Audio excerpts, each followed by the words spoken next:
this really sucks, because it was, and I Wouldn't it be opened nice it to have a upside down. rechargeable one? Yes, for 500 more, I'd spend it.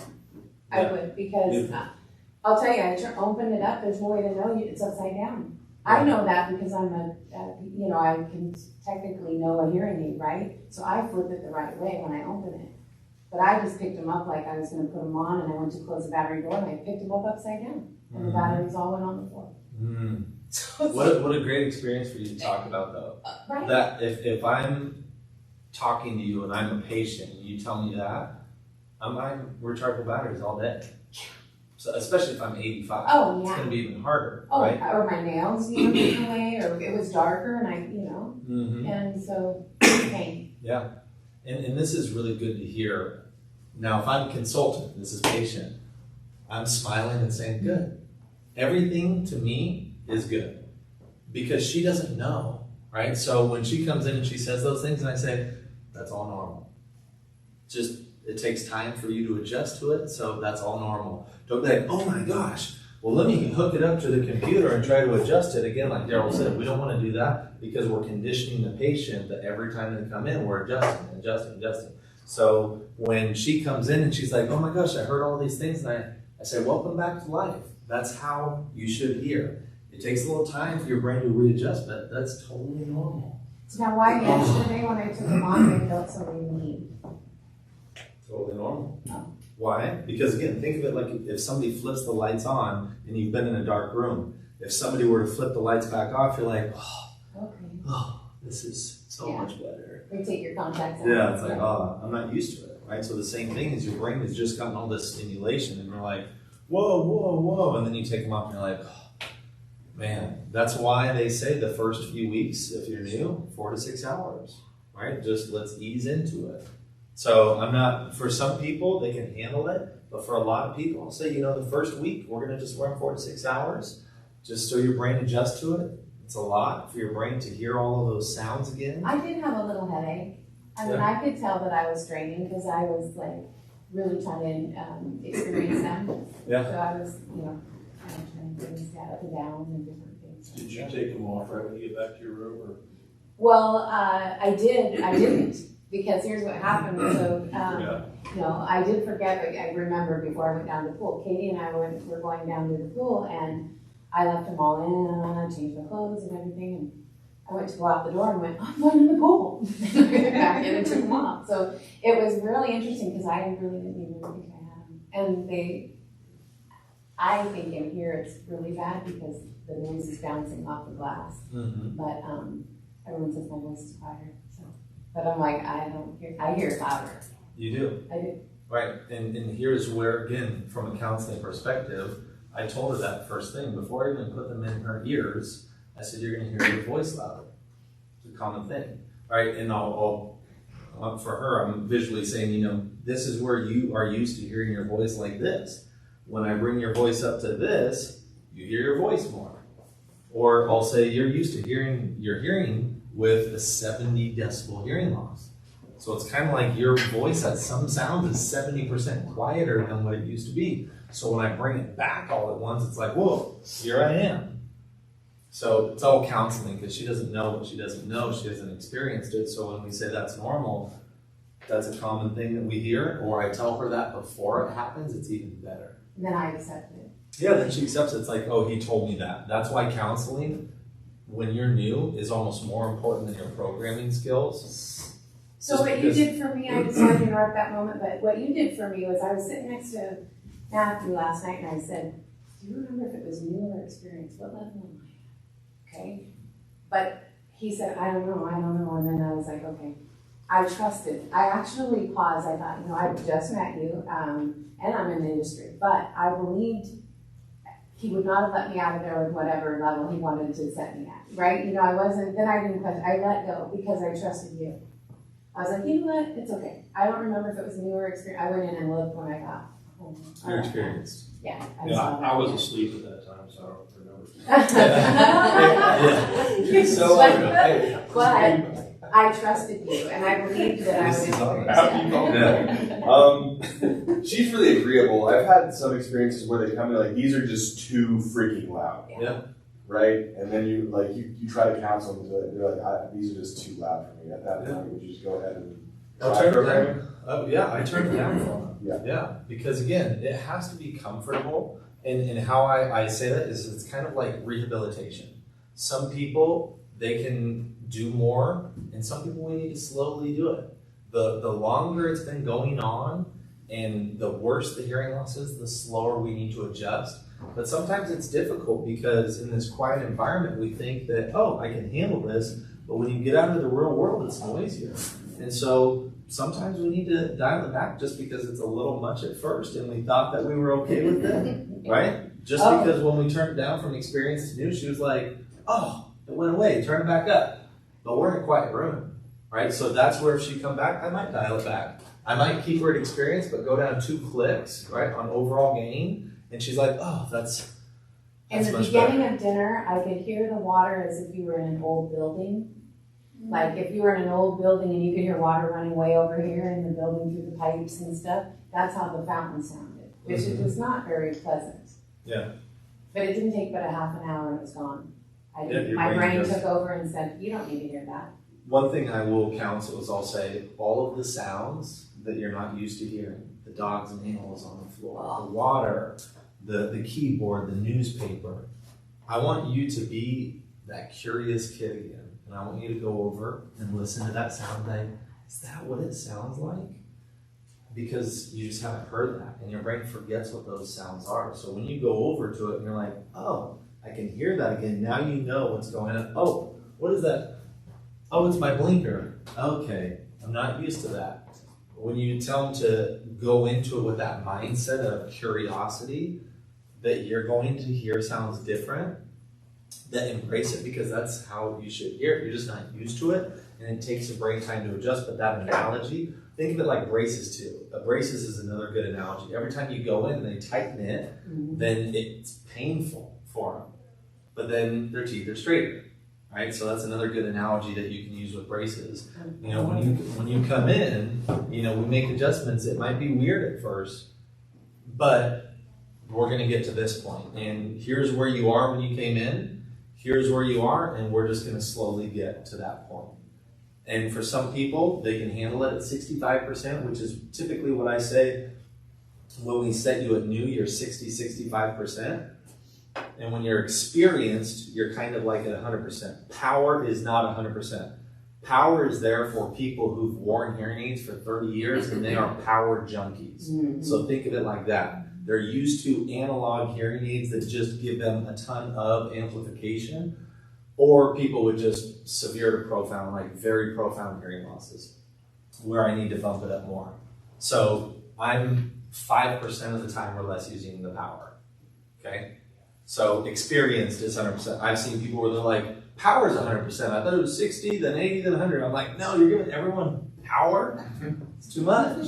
So You gotta also give them a little bit of, especially if they're a new, younger wearer, you wanna give them a little boost each time. You know, sometimes they get used to it. Give them Yep. a little, you know. A little something. Yeah, because otherwise all at once, by giving your hearing back, you didn't lose it that way.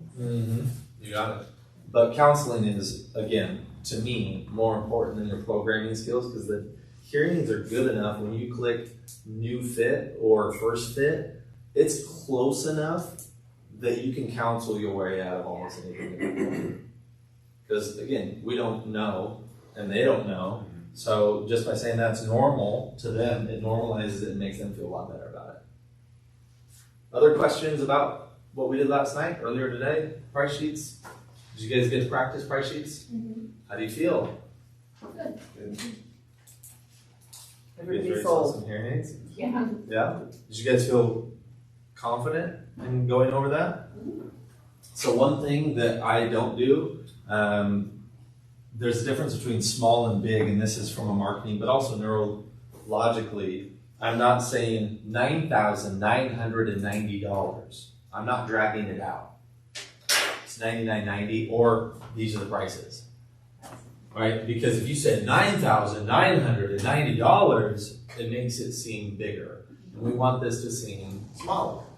So I'll say it's $99.90 if I'm going to say it. Or it's $77.90. You see how that sounds smaller than $7,790 or $7,800? I don't even say that, I say $7,790. It's the smallest I can make that sounding to that person. Or as little as $182 a month. Or as low as $182 a month. And if I'm going to go over the discounts, then I'll say it's $2,200 off. Bigger discount. See psychologically how that works? Mm-hmm. So make sure when you're going over price sheets, you're not the one saying, $8,690. So that's just one side note. So this will go before lunch. This is something that I really enjoy. Great book for you. I'm going to give you, write this down. It's called Influence by Robert Cialdini. Cialdini. I downloaded it already. Fantastic book. It's He has a quick new read, book. but can I get it audible? Yes, you can. Okay. There's a new book from him called Prefluence. And that talks about how we influence them prior to influencing them. Right? When you set it up, counseling, you set it up that you're going to be more successful if you set it up properly. And the same thing when we're asking for their money at the end, if we did a good job of setting it up and preparing for it, it's a lot easier. And they actually show scientific studies that support this stuff. So we'll go into some of this. But these are the 6 factors of influence. I need a clicker. You do. Look at this. You do need a clicker. And hold on. You're welcome. So the first one is, obviously we talked about this yesterday. Our checkpoint is making sure that we're doing this with the right intention, because these are scientifically proven ways that we can increase our influence with people. Again, use this with your kids and spouses. But consistency. People in our society, they want to be consistent with who they are. If they tell you that they are going to do something, then they want to be consistent with that. The more public they make that commitment, the more they stand firm in wanting to make that happen. You are more likely to hit your goals if you tell somebody. Why? Accountability. But more often, a part of it is we've committed verbally to you that I'm going to do it. We want to be held accountable and consistent. We want you to count on us, because trust is very important in our society. The older the generation, the more important this stuff is. Right? They're used to just working on a handshake. Right? So it is really important for people to be consistent. And the more commitment, the more that they want to be consistent. Again, the more people that they say this to, the more likely they are to follow through on it. So when we're talking about what we can do, and this is the study behind it, this is really cool. Researchers put together a slot sign. I need to get a new picture that we're not used to having this big whiteboard, which is really cool. But normally on a PowerPoint, it's not that great. Anyways, they put together this really, I want you to just imagine a sloppy sign. This is not the exact sign, but this sloppy sign that says drive safe. And they're in California, in the same affluent neighborhood. And on one side of the neighborhood, they go knocking on doors and they say, will you support safe driving and put this in your yard? And 17% of them allowed to put that ugly sign in their yard. The second side of the neighborhood, they did something different. They knocked on every door and they say, hey, would you sign a petition that says that you support safe driving in this neighborhood? They said, yes, I support safe driving. So they sign their name. The next day they go back and they say, will you allow us to put this drive safe sign in your yard? 76% of them allowed them to do it. Same neighborhood. Same time. Same time. The difference is that now you already said you support it. So I have a much harder time going back against what I said, right? Second study, researchers staged a theft on a New York beach, and they set up about 5 feet away from just this random person. And after 5 minutes, they'd stand up and leave, and another actor would come and steal the radio that they had, and they would run away. The first 20 subjects, only 4 did something saying, hey, that's not your radio. But they were reluctant to put themselves in harm's way. The second set of 20, 19 out of 20 did something, and they became virtual vigilantes and even fighting with the person stealing the radio. What's the difference? Why? In the second group, they asked them, hey, I'm going to run to the restroom. Would you mind watching this? Help them responsible. And they said, yes, right? Now I made a commitment, I will watch it. So in what we do, how can we use this? Ideas. Don't you badge people? I badge people. So what she's talking about, I love a label or a name tag. And I primarily use this for the spouse. This is one of the biggest game changers for me that I started using that helped getting the spouse to be supportive when they were there.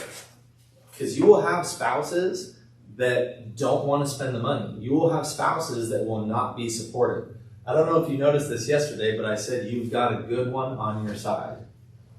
And this is where I pause, and they will say, we've been married for 50 years. Basically, they're picking up that supportive spouse badge and putting it on proudly.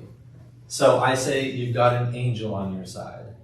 I didn't know, but you've got a missing halo. You forgot to put it on today. Or I didn't see your angel wings. You know, you've got a really good one on your side.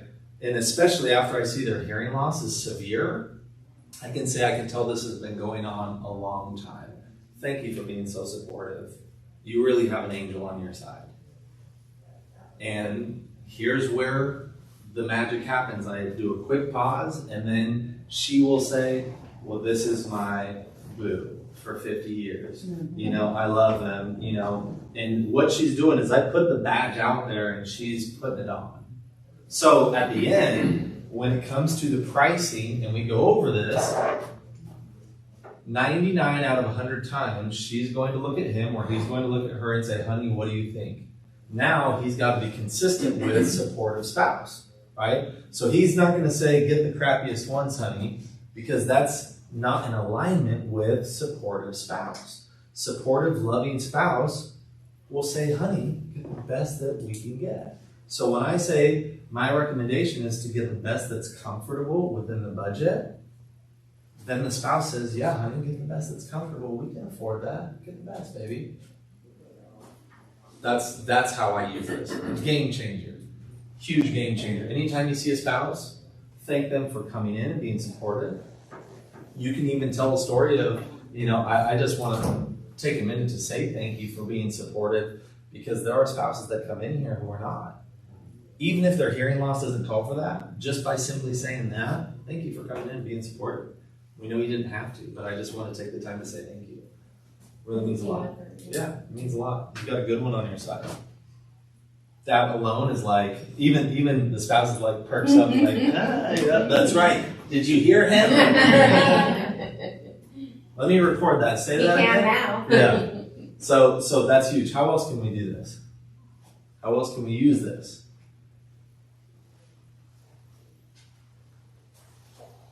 Wouldn't this be in where you're doing the, like the emotion, where you're trying to find out so that you can't argue with your own data?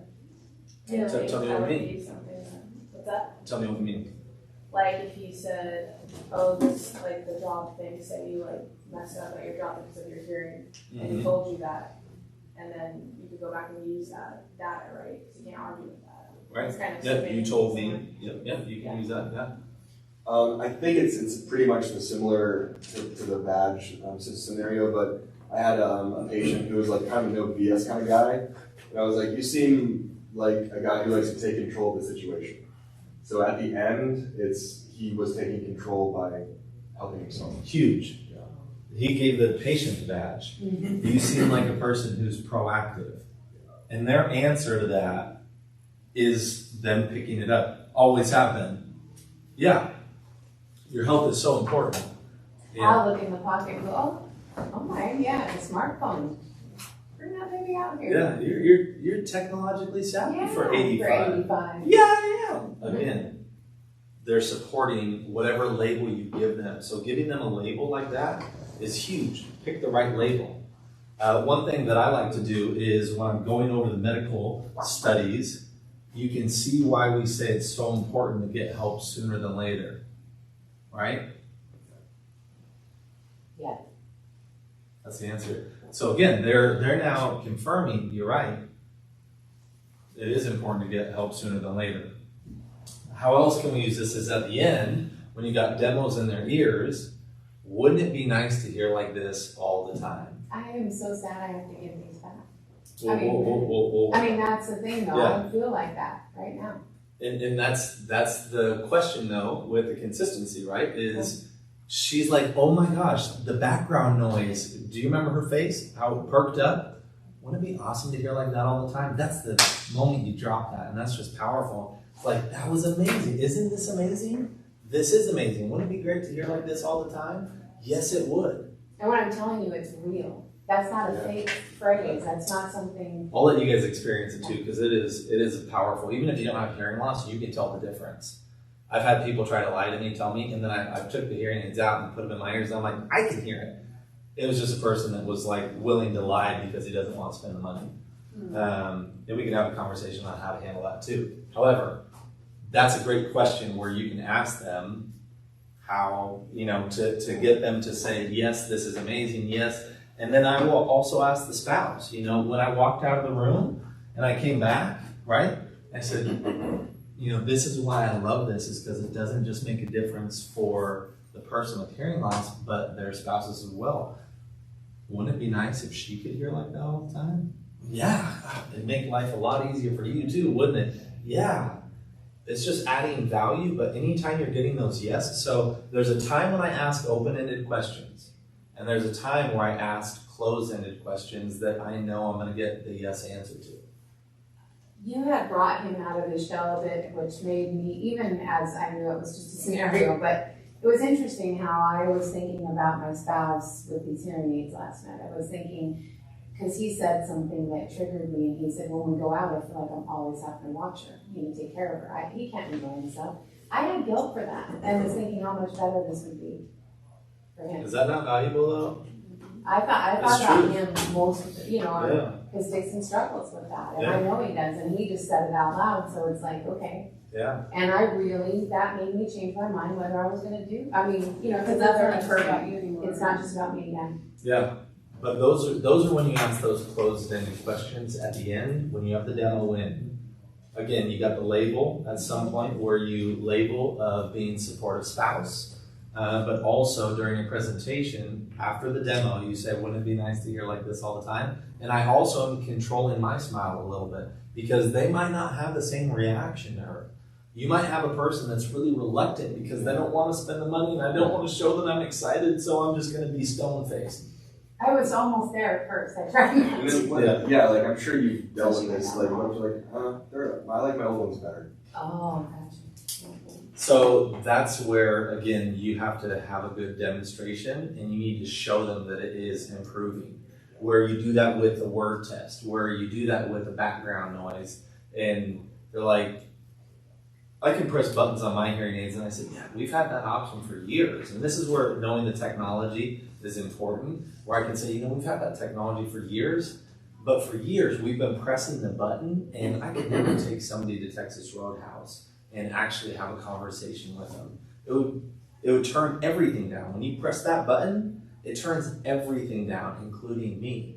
Now I can turn microphones off, but this one is still on, and you can still hear me just nice and clear, can't you? Yeah, I can. That's the difference. With the old ones, when we would press the button, it would turn everything down. Now it's just turning that stuff down, but you can still hear me nice and clear, right?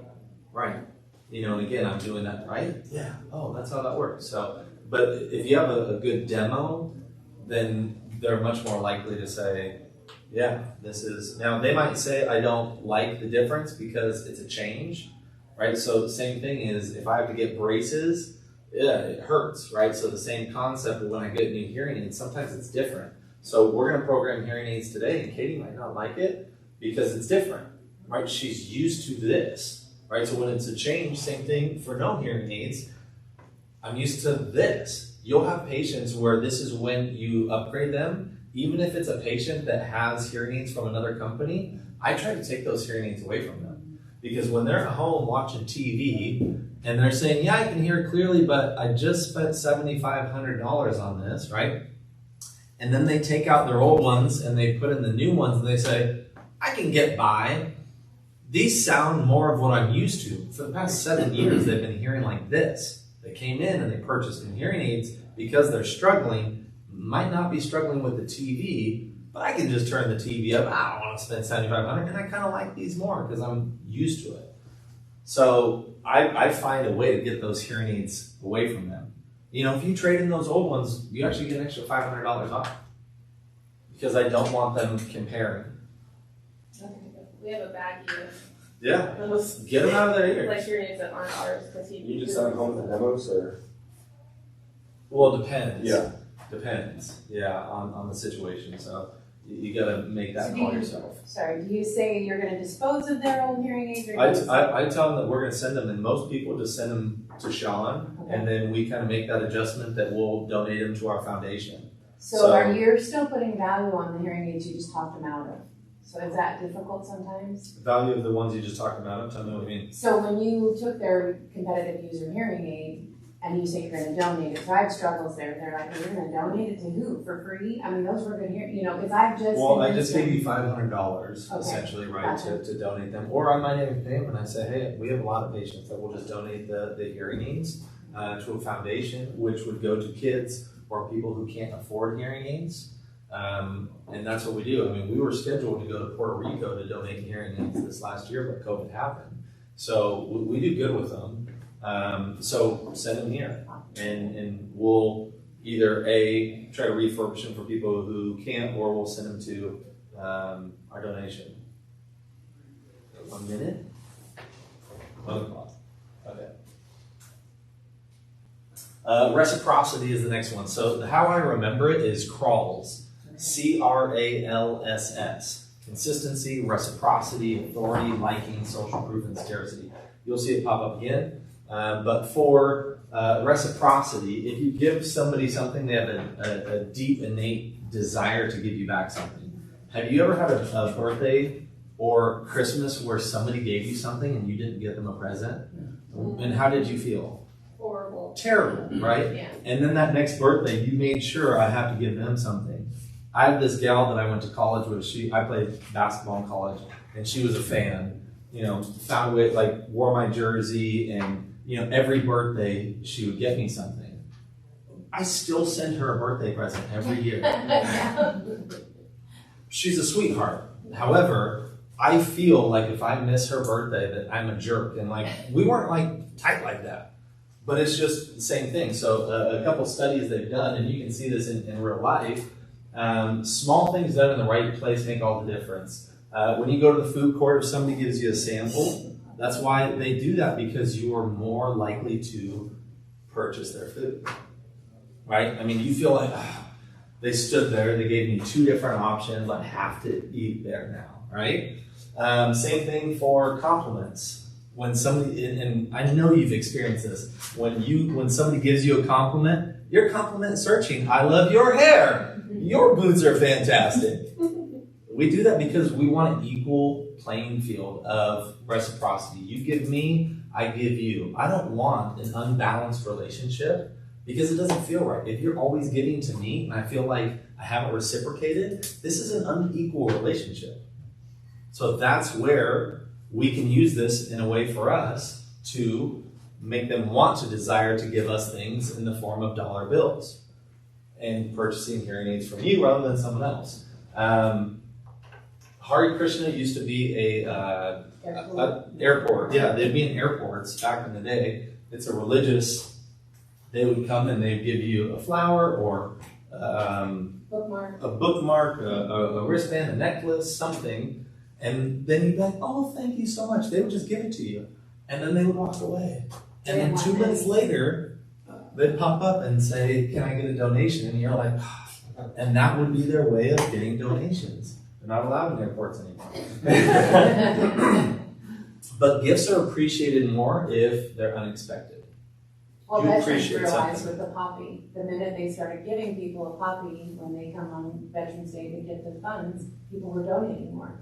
And they got the little red topping now when they hand out all Yeah, it's science. This has been proven time and time again. But if they're significant, unexpected, and personalized, so how I used this in one way is after they purchased, in Portland they have a thing called the Saturday Market. It's huge. A lot of really cool local vendors. And we used to go down, and if I saw something, I would buy little trinkets for $2, $3, $4, $5. And if I saw something that I had a patient that was a Denver Broncos fan, and they had a keychain from the Denver Broncos, I would hand write a thank you letter for purchasing hearing aids, and I would insert that into the envelope. The likelihood of them returning,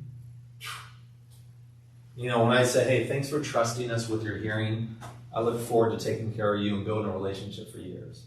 Handwritten, because they appreciate that. It's never done nowadays, right? I would do that every single purchase because it locks them into me. I do They an get something. inspirational laminate in their thank you card for coming in. Even if they haven't, it says to go on the fridge. So you put me on the fridge, you'll always, and I have miracle at the bottom, and it's a little, positive affirmation. I love it.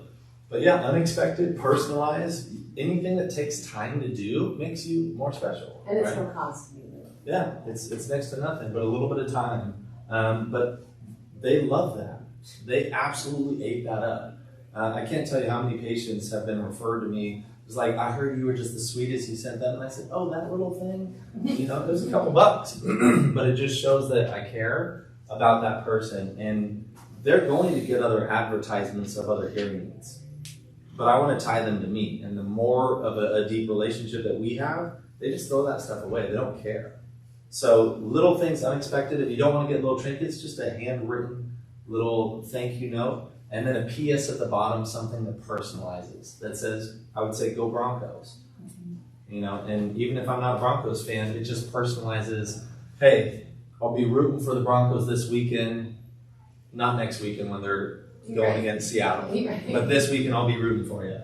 Something personal, like I'm looking forward to meeting, your two grandkids when you take care of them. Or give them something that the grandkids might like. Origami, something, again, just personalize it to them. One of my patients, they have a blind granddaughter, and we go to Lincoln City quite a bit, so I got some beach rocks that are really coarse. And she said, oh, she just loves rocks. And I said, how does she see them? And she feels them. I brought them back like 5 really intense feeling, and they were just delighted, right? For no reason, just when they came in, these are for your granddaughter. And they will want to reciprocate by giving you back things. And that's where they give you back referrals. They buy new hearing aids. They take care of you in other ways. They do Google reviews. I mean, these are the things that they give you back things. So that's really how I use it. But I also, when they first come in, I'm trying to find a sincere compliment. Where people dress the way they do because they feel confident, right? People take time to dress a certain way, right? So if you notice a belt buckle, if you notice shoes that you like, give them a compliment. Find something that you admire about them. A 90-year-old lady that's still putting on makeup, that's not easy, right? And they might have shaky hands, but the fact that they're taking the time, give them a compliment. I love your eyeliner, or your eyeshadow. You always dress so great when you come in. I just love seeing you. You put a smile on my face every time. I love those boots. The next part is, especially if they're new, it seems insincere if you just throw out a compliment and you don't ask a follow-up question. So how you can make it sincere is, I love those shoes. Where did you get them? Yeah. I love your necklace. Where did you get that? Your earrings are awesome. Those are things that just make it seem more sincere. So when you give them compliments, they're more likely to like you and trust you and appreciate and want to come in, right? Because, wow, this person, they admire me and they like me. Now I'm going to reciprocate. They did this, a university professor wrote in a phone book, a thank you card, or Christmas cards to just random people. And he was astonished at how many he received back from people that don't even know him just because they felt bad. You will have patients that will bring you in letters of testimonies because they got your thank you letter. Or again, when you ask them for a referral, when you ask them for letters of recommendation or testimonies or Google reviews, they're just so much more likely the more you give to them.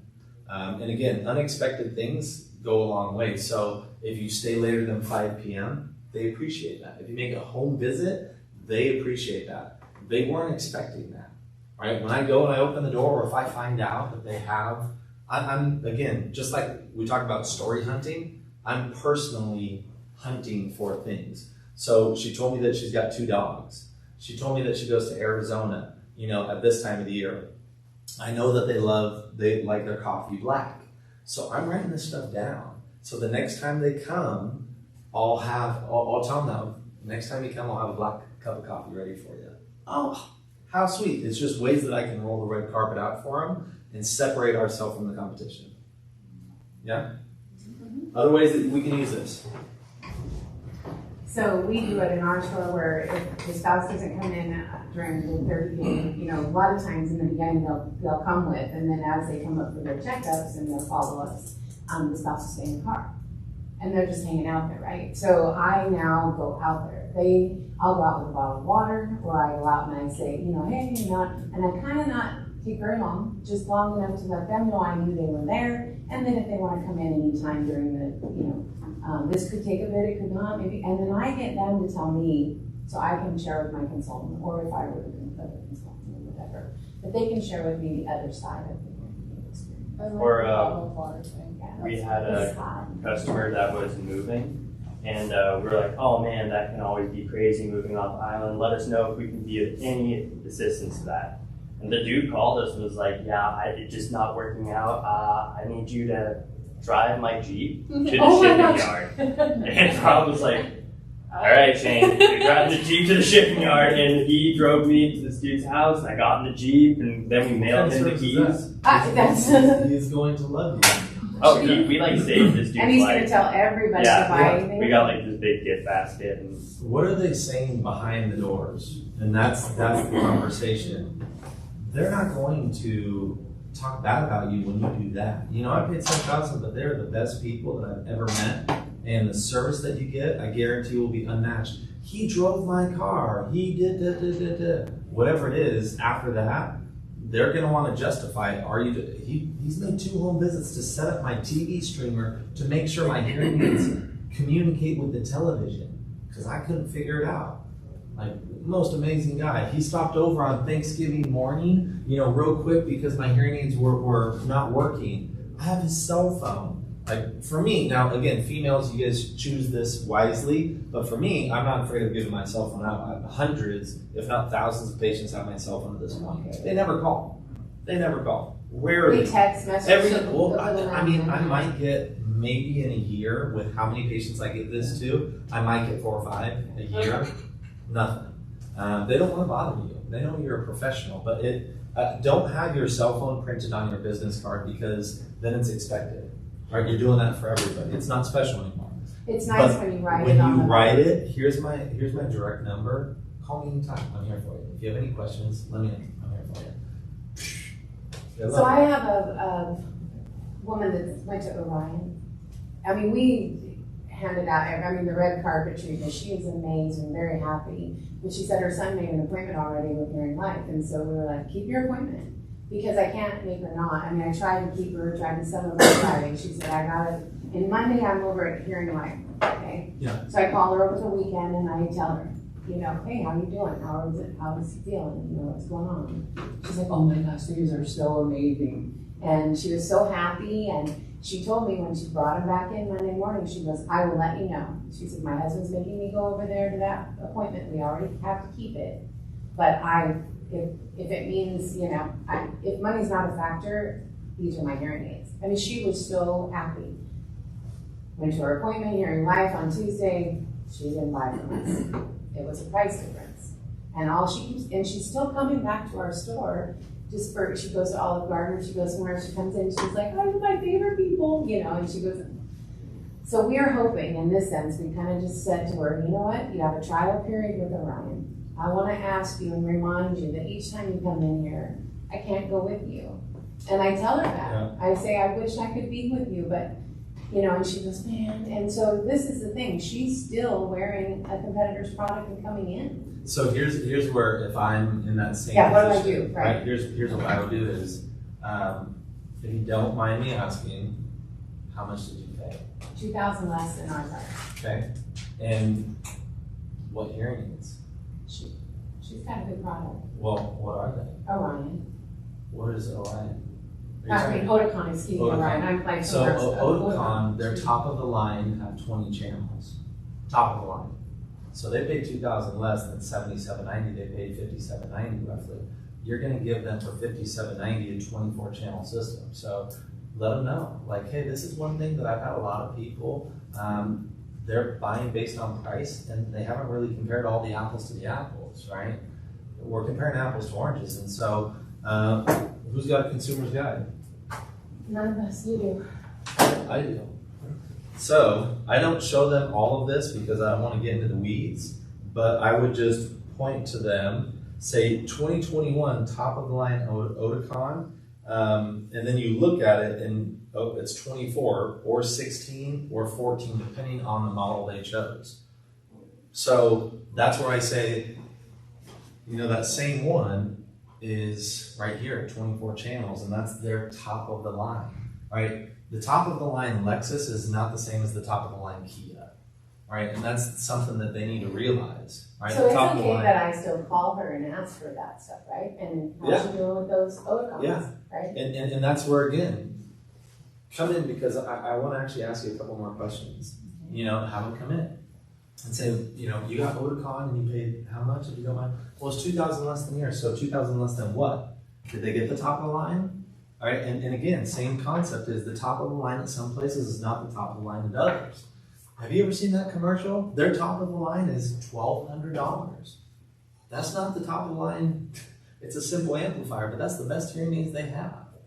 And that's, again, where you need to understand that they might be buying based on price, which is what they're doing. at She that was point. plucked up the other day with her Oticon, and she came in and she's like, hey guys, you know, she goes, I don't know about these, I really want to be here, you know, and so she's fighting two sides, you know, her husband, who Right. has somebody who works at that place, the Establishing Hearing Life, somebody works there, so they did it based on referral and commitment. So what you said earlier, they feel obligated to go to Yeah.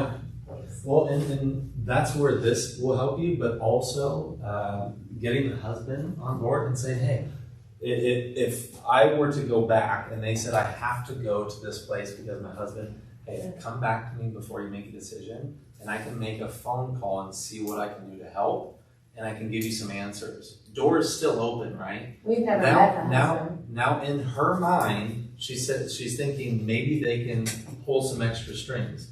I might go down an extra $500 or $1,000 because I'm still getting paid something than nothing. Yeah. Right now, they spent 2 hours with this person and they've been paid nothing, right? So I'm okay at different times making an arrangement where I say, you know, hey, I made a phone call. This isn't something that typically we're able to do, but whatever you say after that point, then this is where, you know, they're willing to match to a certain degree based on technology levels. And that's what they did. So at what point do I take away our customer service from her? Because, you know, she's gonna have to make a decision and she's gonna use us as much as she can. If, you know, I mean, she's gonna have other Well, problems. it depends on how much time she's taking, Okay, right? if it's just like, If it's easy, then check in keep and servicing easy, them. yeah, Because okay. at that point, you know, if she's outside of that time period, but she continues to do it, she is going to buy it at some point again, and it's going to be you. Yep. Now, if you say, stop coming into me, then obviously you're cutting that off. I do remind her that this is an extra kind of, not in a bad way, I just always go, Yeah. let me clean them for you, it doesn't matter. Yeah, I do that with VA patients too. If you see a spouse, so how the VA works is the VA will cover hearing aids for the patient if, here's a couple caveats, if they were in a position where they were around loud noise. There's a thing called a DD-214. A DD-214 is their exit interview, where they are supposed to test you when you get in and test you when you get out. And if they see that there was hearing loss in that time period, then you're going to get qualified for hearing aids, okay?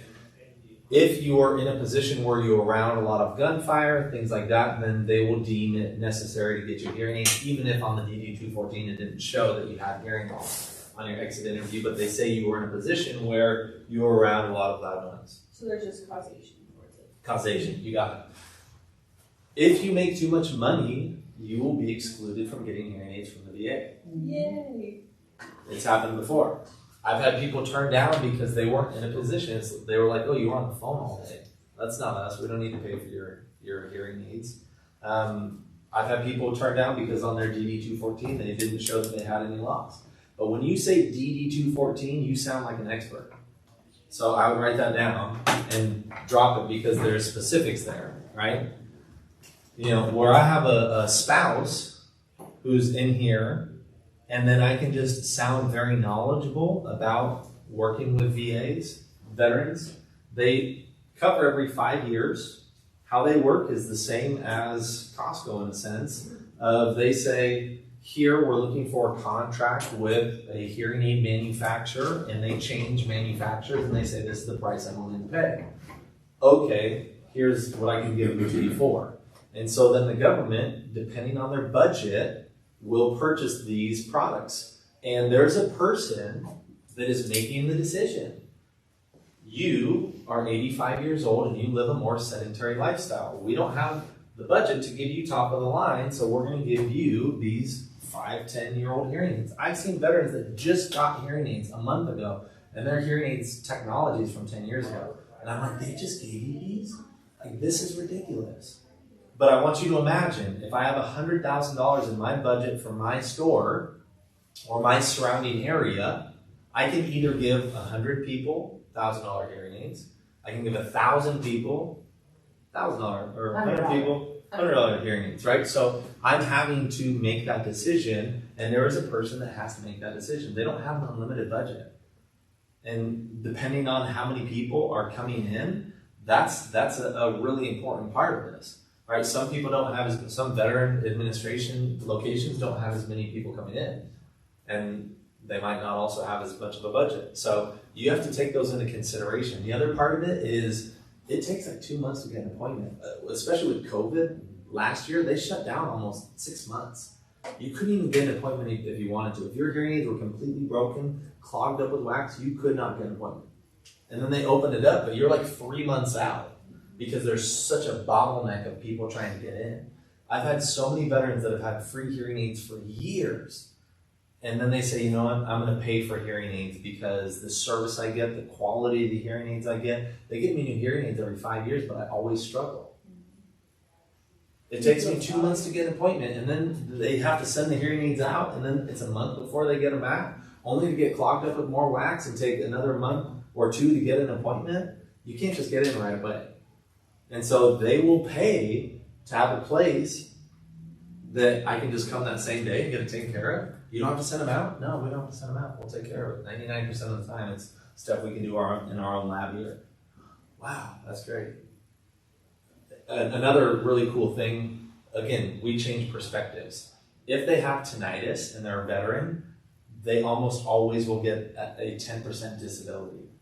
So they're getting $200 to $300 a month every single month. So technically the VA is paying for good quality hearing aids if you look at it that way. At $187 a month, don't you think you could apply that to? So that's where I say is I will tell them, I've had so many patients that looked at, they're getting 10% disability because of their tinnitus. The VA is paying for their hearing aids. Every 3 years, the VA is giving them brand new hearing aids. They're paying them $300 a month, $200 a month, and they say, I mean, technically they're paying me to get brand new hearing aids. They'll give me free ones that just aren't good quality, or they'll pay for me to get some good quality ones. Let's see if we can put these in that budget, in that area that money, let's Yeah. match up the money they gave you and let's roll it over into some great. You got it. So it's a different perspective, but that's That's helped me great. close a I love lot of veterans. I bet. Yeah, because they're just like, well, the service, and yeah, I guess you're right, the VA is paying for them. And I just in my mind, I had a patient, it was in Chehalis, Washington. He'd had 5 different sets of hearing aids from the VA. He's worn them for 25, 30 years almost. And he's never been happy with his hearing aids. Never. I put the hearing aids in and he's like, oh my gosh, this would be so amazing. I've never heard like this.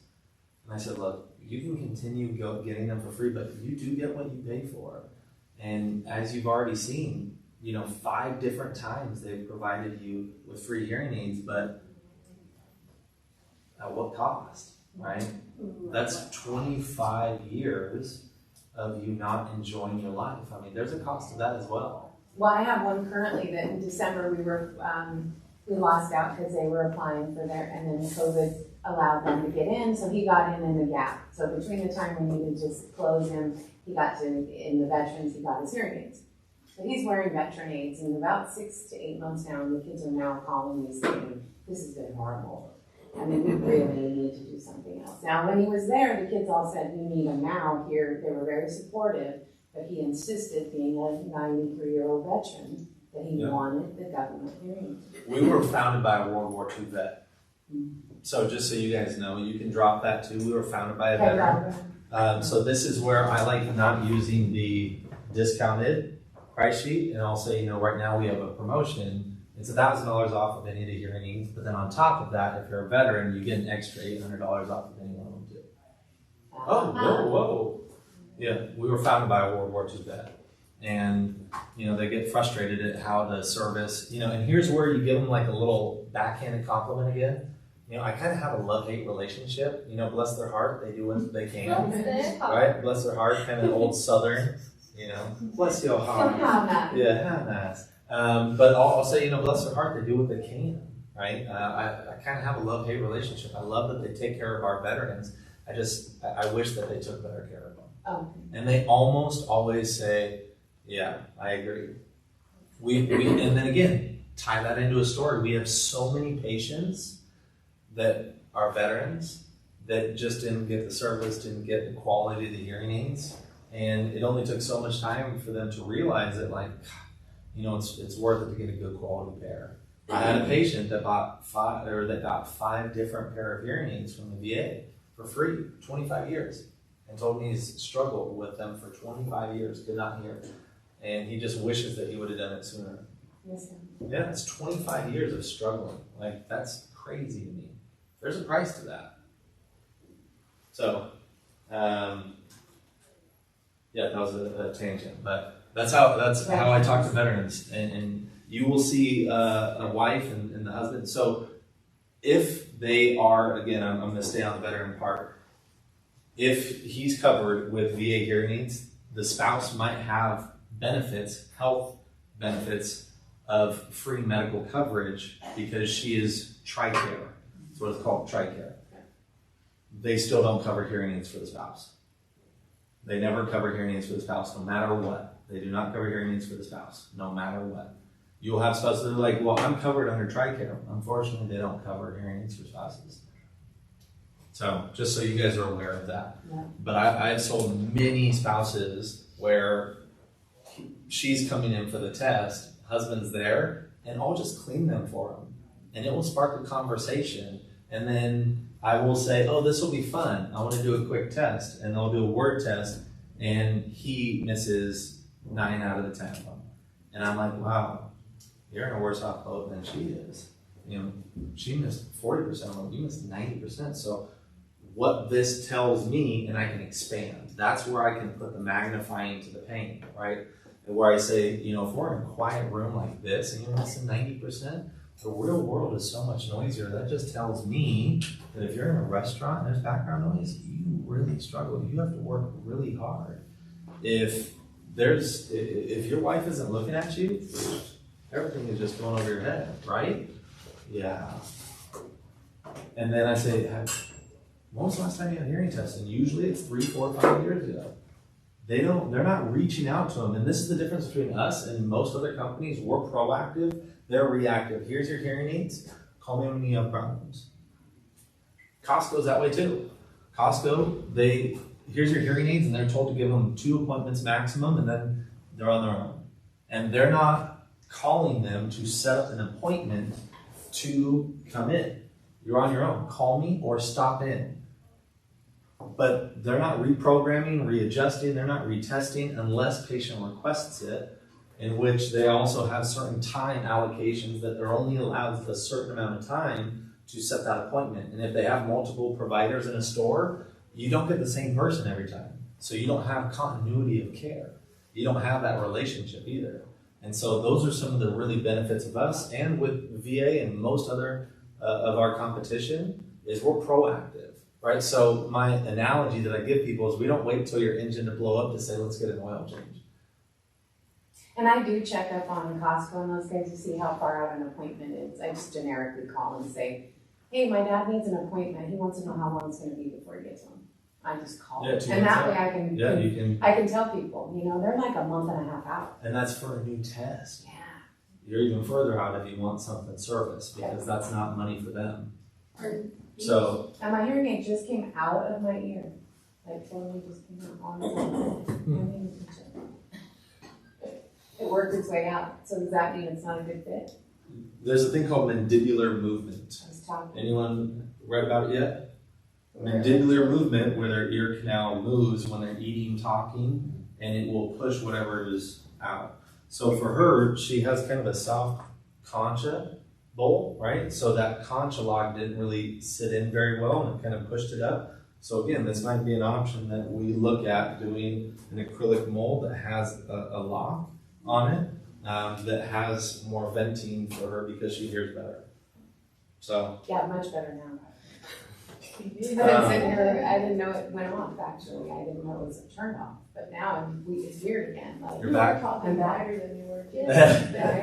I know.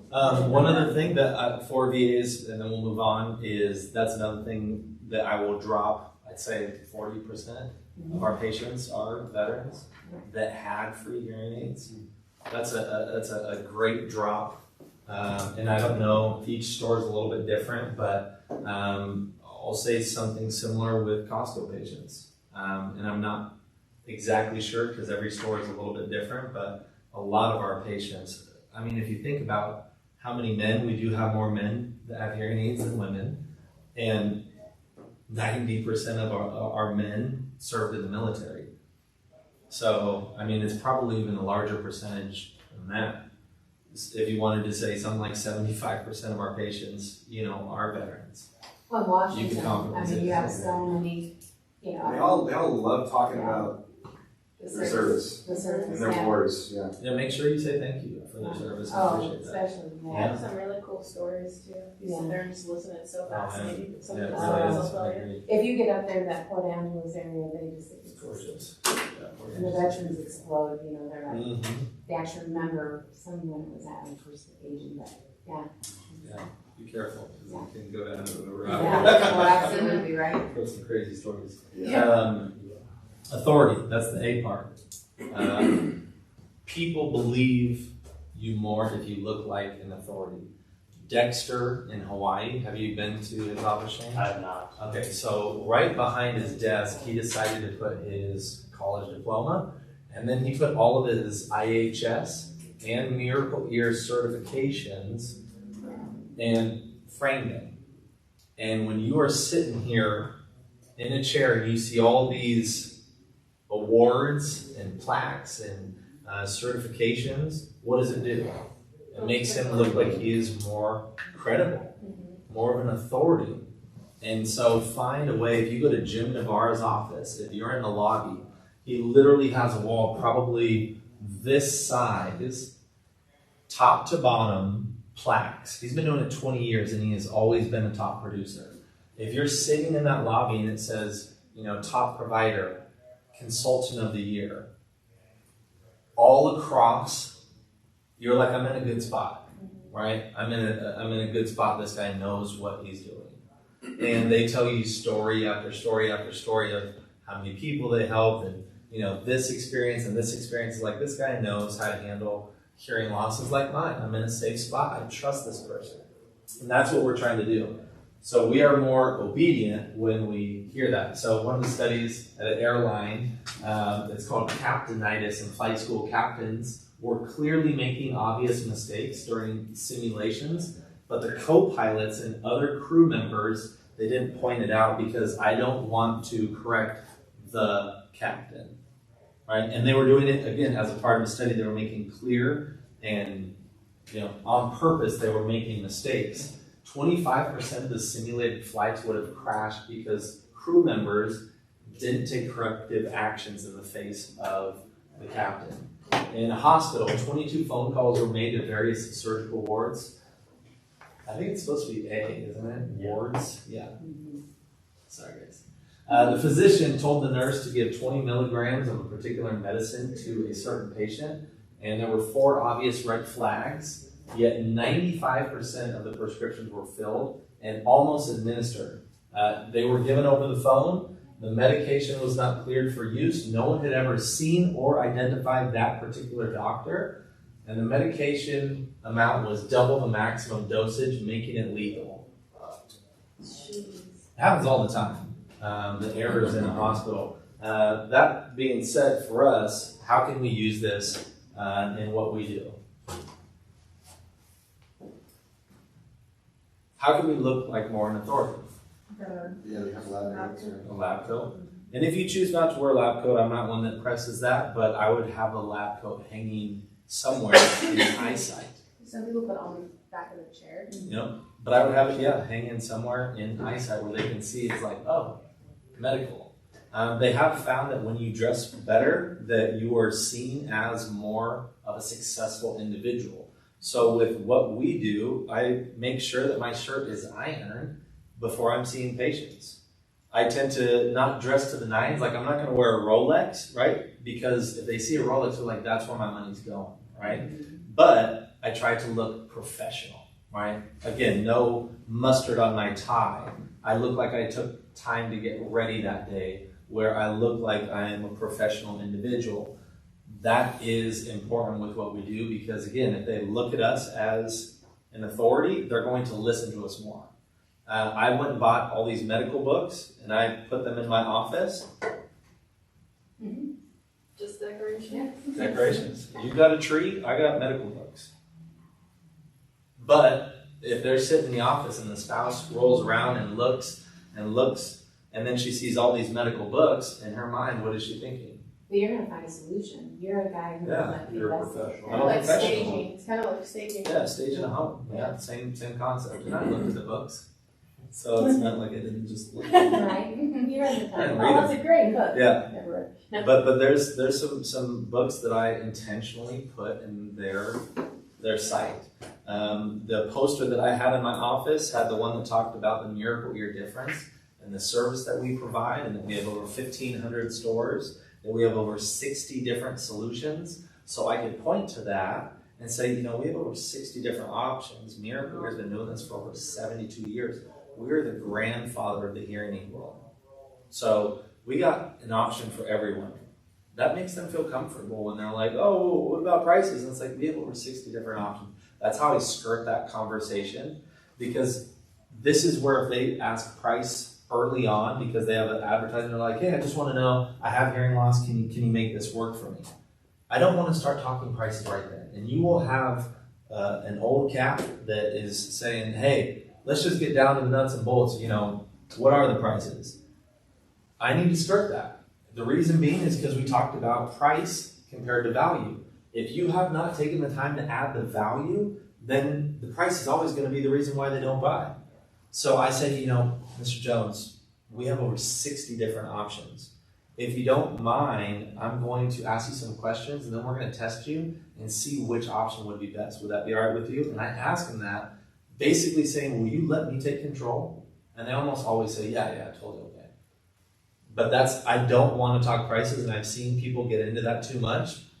And don't show the pricing of this either.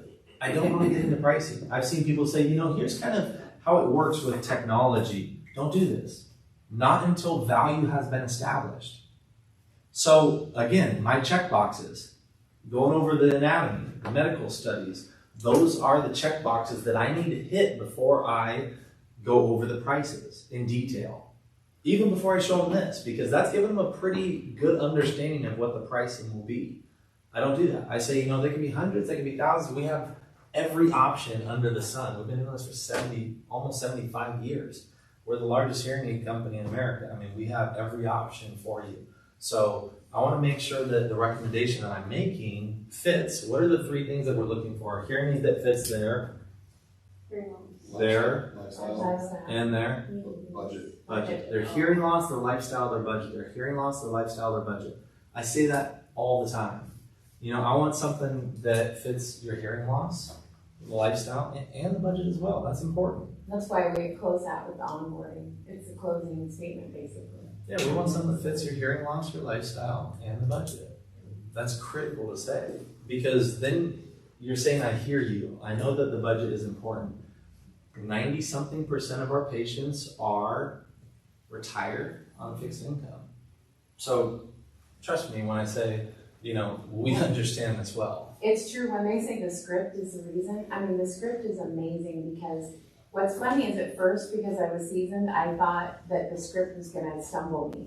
I thought the Miracle Ear onboarding script, which is what they give you for an open house and things like that, I thought, oh my gosh, I'm gonna sound real bad. Hi, Greg. Hi. I'm here and I'm going. I gotta take this. Yeah. Good to see you. Good to see you. But that is, So Yeah. what happened was, is interesting as I kept doing it, because that's what we do, and now I don't read it verbatim, but I actually, but I find myself even using that phrase just as a natural thing. I mean, we look at your lifestyle. Tell them and your budget dollars. Yes. The bread and butter. The bread and butter. now here's one thing. If I'm a consultant and if I have a 95-year-old, Mhm. I might not say lifestyle. I'll say we want to find something that fits your hearing, your hearing loss. It's got to be comfortable. It's got to be easy to use, but it also has to fit the budget. Those are Based usually, on age, right? yeah. So if it's an active person, then I'm lifestyle. You guys, did you all get this? Is that good to you? So this again is a rough way of me trying to create value for you. That if you want to follow a script, you can. But I typically don't follow it. Again, I use that on the. This is your delivery checklist that you'll give them. Here are open-ended questions that you can ask. It's missing a page. Here's kind of more or less my checklist. At the end of it, I'm like, did I do this? Did I do this? Did I do this? Did I do this? And then there's ways that we can, again, you didn't really put that in the word. That's okay. You guys can understand. Yeah, you guys all got what it looks like. But that's kind of, again, if they start asking prices, don't answer that in detail. Push that out later. What if they're really like, because we've had some, even on the phone, they're just like, you know, like I tried to avoid it. Yeah. You have to come in and get your test. No, yeah. Otherwise, they're really not that serious about it if they're just Yeah. so. It's easy for me to skirt. How much hearing loss do you have? It sounds like budget's important to you. Yeah, it is. 90% of our patients are retired on fixed income, so yes, budget is very important. And we're going to go over all that in detail. We have some promotions going on where it's going to save you some extra money. The one thing I don't know is think of it like glasses, right? Like some people need reading glasses, some people need bifocals, some people need trifocals. I just don't know what you need right now, and we're going to go over all that stuff for you. How do you do that when you're closing though? Because the audiogram's right there. I don't do it at that time. Mm-mm. That's if That's I'm on the phone. onboarding. If I'm on the phone getting a person and they're like, Oh, I'm talking about you, as in like the. if I'm the closer. If you're closing, yeah, because you know their hearing loss already, right? Mhm. So you wouldn't say that if they went. No, that's not. Yeah. So what would you do in that case? So if we're talking, are you saying that if you have a patient that's money, talking about like money and they're asking questions and now you have their hearing loss? So Yes, right. So we have their hearing loss and they said, so how much is it going to be? Yes, exactly. Okay, perfect. How much do you know about hearing aids? Not a lot. Okay, perfect. Let me go over all the different options and explain how they work, and then we'll get into the details of the pricing. Is that okay? So you use a question or redirect. Yep, exactly. I'm controlling this. This is my ship, and I'm the captain here, right? So I'm just redirecting you, right? So if you ask me that question, I'm just redirecting it.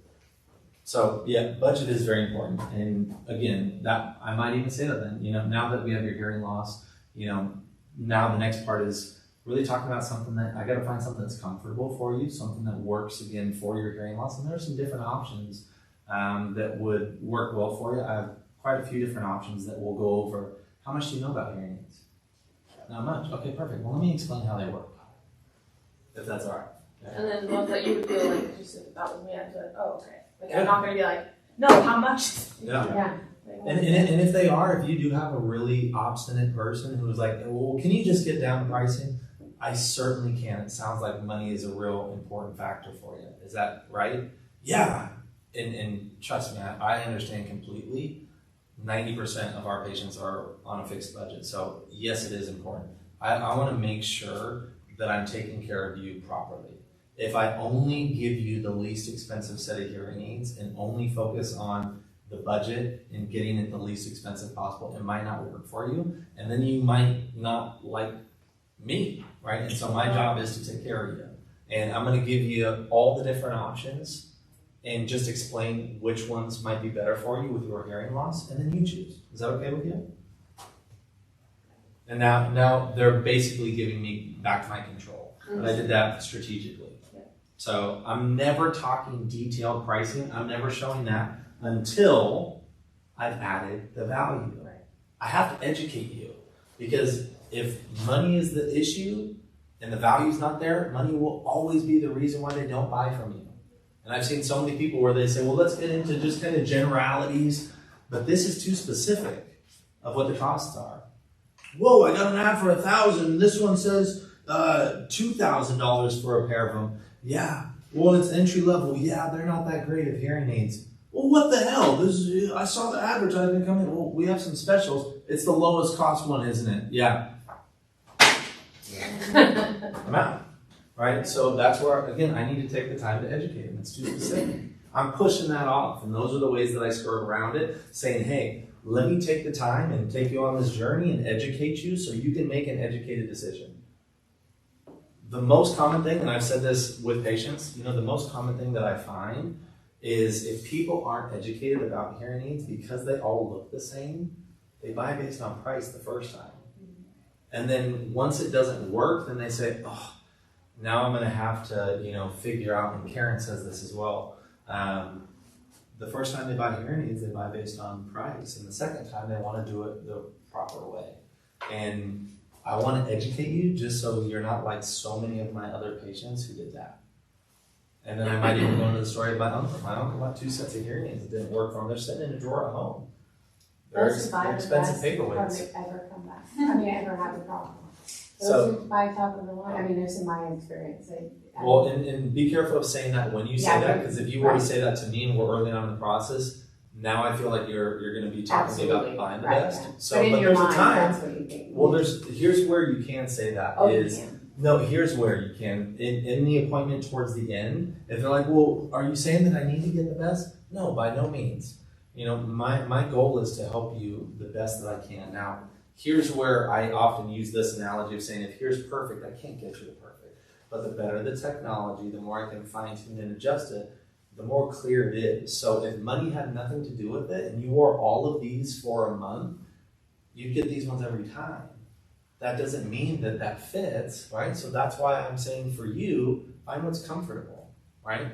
If I knew what your budget was, I would be able to tell you more in depth which one to go with, but I don't know, right? So find what's comfortable and get the best that's comfortable. Now, I might even add to that and say, I will tell you that the people that tend to get better hearing aids, they tend to complain less. We tend to get more complaints from the people that had lower quality hearing aids. Because they want more. Right? They want something that automatically adjusts and is rechargeable, and they get tired of doing this and pressing buttons. So I will tell you, we tend to have happier patients when they have better hearing aids. So that's how I would reword Okay, that. perfect. And it just steers them and guides them towards getting better hearing aids. Questions? Good. Liking, we've talked about this, that people buy from people they know, like, and trust. So how we can do that, like attracts like, again. We talked about that with everything, but people paying them a compliment, we want to cooperate with them more. This was a pretty cool thing at an MBA program, and this is important for negotiating when you're talking about pricing and they're asking for discounts and things like that. In the first group, they told them time is money. And so they were like, hey, I got to get down, quickly to make a negotiation, and we got to close a deal. 55% were able to come to an agreement. Basically, in the MBA program, one person is trying to, come to the close and sell this program. The other people were trying to get it at a certain price, and so they had to both negotiate. So the second group, they were said, I want you to share something personal with them before you even start negotiating. 90% of them came to an agreement because they felt that they were more connected and they were more willing to work with that person when they shared something personal. Yeah? What's the MBA? That's your master's program. So it's a business administration, the master's of business administration. It was a Harvard or Stanford study, I forget. I should source it. Sorry, I didn't source it. You probably know this. So this is where, again, we talked about selling to different types of people and being a chameleon, communicating in their language. I won't go over that anymore, but social proof, this is, again, where we talk about telling stories. Perfect example is in Portland, they came up with this new ice cream company. It's called Salt and Straw. Delicious, it's amazing. They now have it in Disneyland as well. But there was always a line, and I would drive by and I'm like, what is this place? There's always a line around the corner, and I had to stop and find out what that line was. And then I got online and found out it was delicious, but it just caused curiosity. And in my mind, this place was higher elevated because of that line, right? Social proof. So how we use this, right? You get customers, experts, referrals from friends, ratings and reviews online, and you have both Google and then you have Yelp. If you have an iPhone and you look up the address to your location of your store, you will see a rating. And those ratings are pulled from Yelp. So really important to get both Yelp reviews and Google reviews, because more often than not, it is used as a way of, validating, did I make a good decision? Okay? So social proof study, when people are uncertain about a course of action, they tend to look outside of themselves and to other people around them to guide their decisions and actions. People are worried about making a bad decision. That's one fear, is did I make the right decision when I'm buying hearing aids? I've had so many people that spent $3,000, $2,000. They bought from Costco. They seem to be happy, right? But the thing is every prescription is different, right? You could buy reading glasses, and this is the analogy. When they told me that, I'll say, some people, all they need is reading glasses, right? So they go down to the dollar store and buy a pair of reading glasses, and they work great. And they tell you, I got my glasses at the dollar store. Does that mean that that's going to work for you? No, right? And so we have to take that into consideration. Every hearing loss is different, and that's what we look at. But operators standing by, they did this thing saying they were doing a fundraiser on the phone, and on one part of the study, they were saying, please call and get your donations in today. And they just changed the verbiage to operators are standing by, and it changed the results. So those little words that you say are different. When you tell stories of patients, it makes a huge difference. When you have thank you cards written from patients that are in Viewpoint, that makes a big difference. I created a binder of all the testimonies from patients that I had, and I put it out in the lobby. And they picked it up. There are times when they say, hey, I need to think about it, where I would say, these are common things that our patients say. I never make their objections a big deal, and we're never fighting about it. I'm never like, what do you need to think about? All right? I push them away by doing that. So what I do is I say, I totally understand. This is a common thing that when people are making this decision, that they want to process this. Pull out the binder. Here are some of the testimonies from some of my other local patients.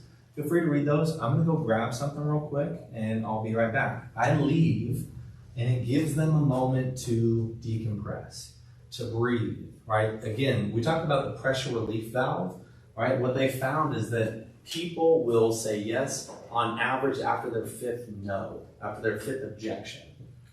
the way that we handle objections and you get great at closing sales is you have to be willing to sit through a few objections. And you have to have enough ways of handling those objections in a different way. If somebody says, I need to think about it, if all you do is keep saying, what do you need to think about? What do you need to think about? What do you need to think about? What do you need to think about? Like, they're going to say, what the heck is wrong with you, right? But if I have different ways of handling that same thing as, hey, I need to think about it. Oh, I totally understand. I'm going to take a minute.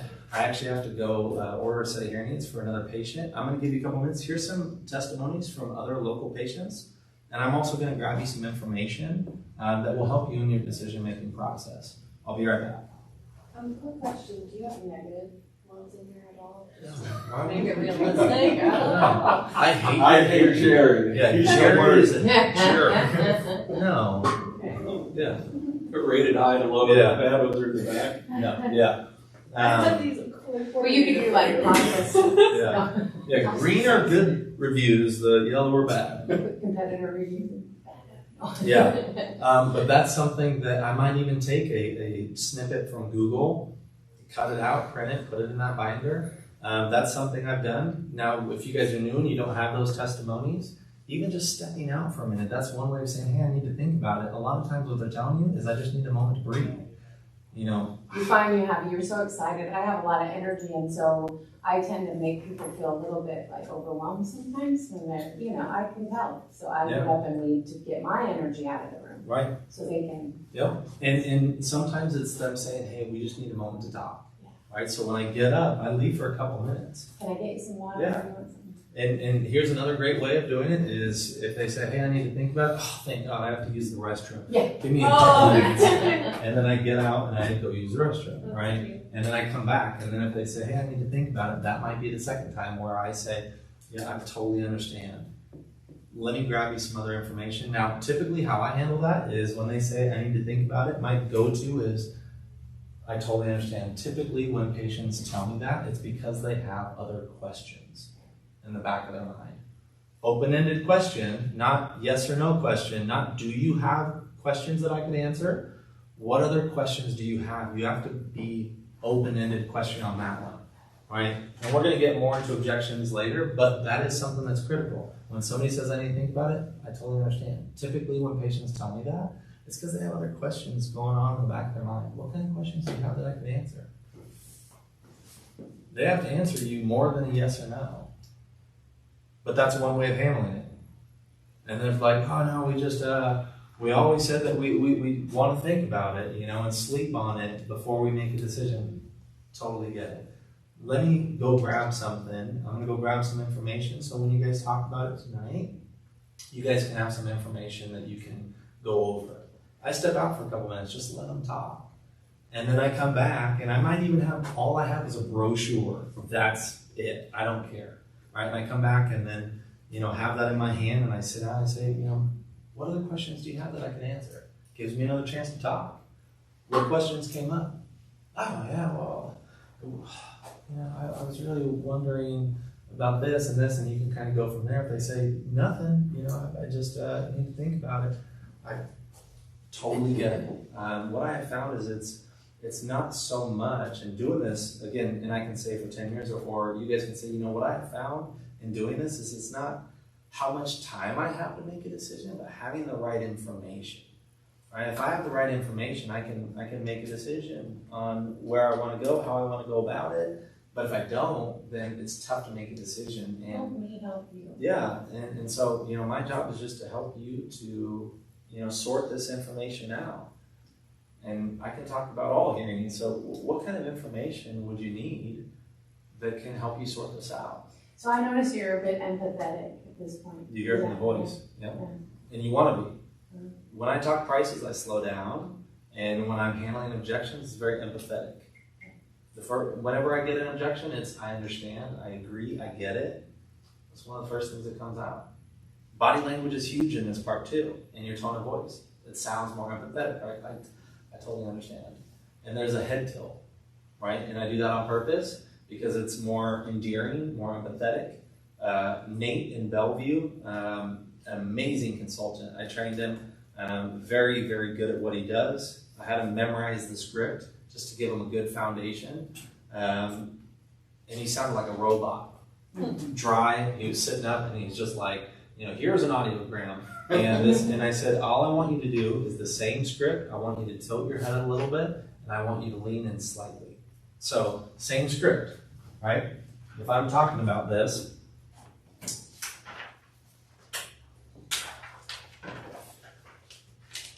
we're going to test your hearing and record your results on this audiogram. The numbers at the top are tones. From left to right, they go low tones to high tones. As the numbers get smaller, they get softer. We're going to play sounds softer and softer, and we're going to mark where you barely hear these sounds. Not bad, right? But the difference in a little head tilt and a lean forward, we're going to test your hearing, and we're going to record your results on this audiogram. The numbers at the top are different tones. And from left to right, they go low tones to high tones. It's just so much more empathetic and understanding. Another great body language tip is just a simple hand over your heart. I get it. That is so endearing and empathetic when they, complain about, the cost or something like that. When you just simply go, look, I get it. It's like, oh, trustworthy guy, right? That body language thing, when you are more closed off, when you don't give eye contact, and this is something when we're not confident, what don't we do? We don't give eye contact, right? So when we're talking prices, this is where we have to be confident. So make sure you're getting eye contact when you're going over the prices and handling objections, because we have to sound confident, and we sound confident in what we're talking about by giving eye contact. Remember that exercise we did? Mm-hmm. Right? When we're not confident in it, we give less eye contact, we close off, we close out, we talk softer, we don't sound confident, so they don't feel the confidence in us. So, even if you're not as confident, change your body language. Give them eye contact. Talk a little bit louder. Not like, you need to do this, right? At that point, that's not, but again, it's empathetic, it's understanding, but also there's a calm confidence in this that I know what I'm doing. I totally understand. I agree.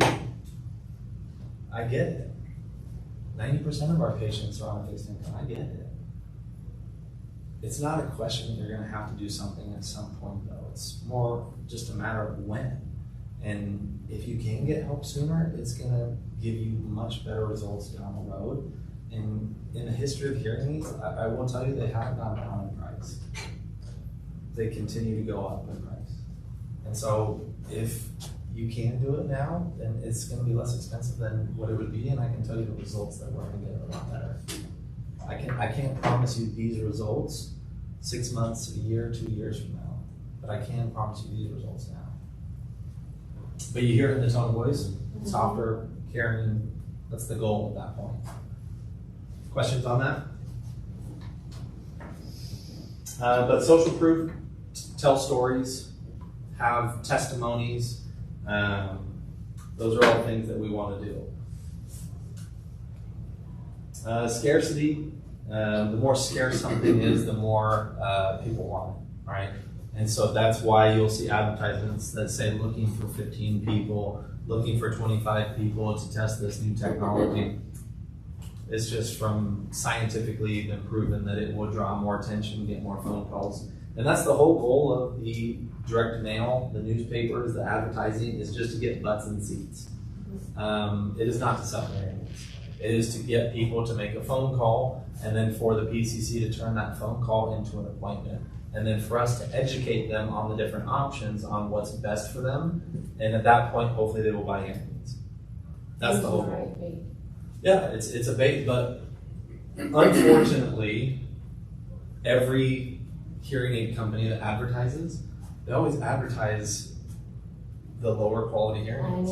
Because if you saw on a newspaper $7,000, Yeah. it's $1,000 off, you're not making the phone call. So if nobody calls, nobody's in the seat, we hope nobody. So I've noticed a lot of them do they'll do a picture of a brick and the price of a mini.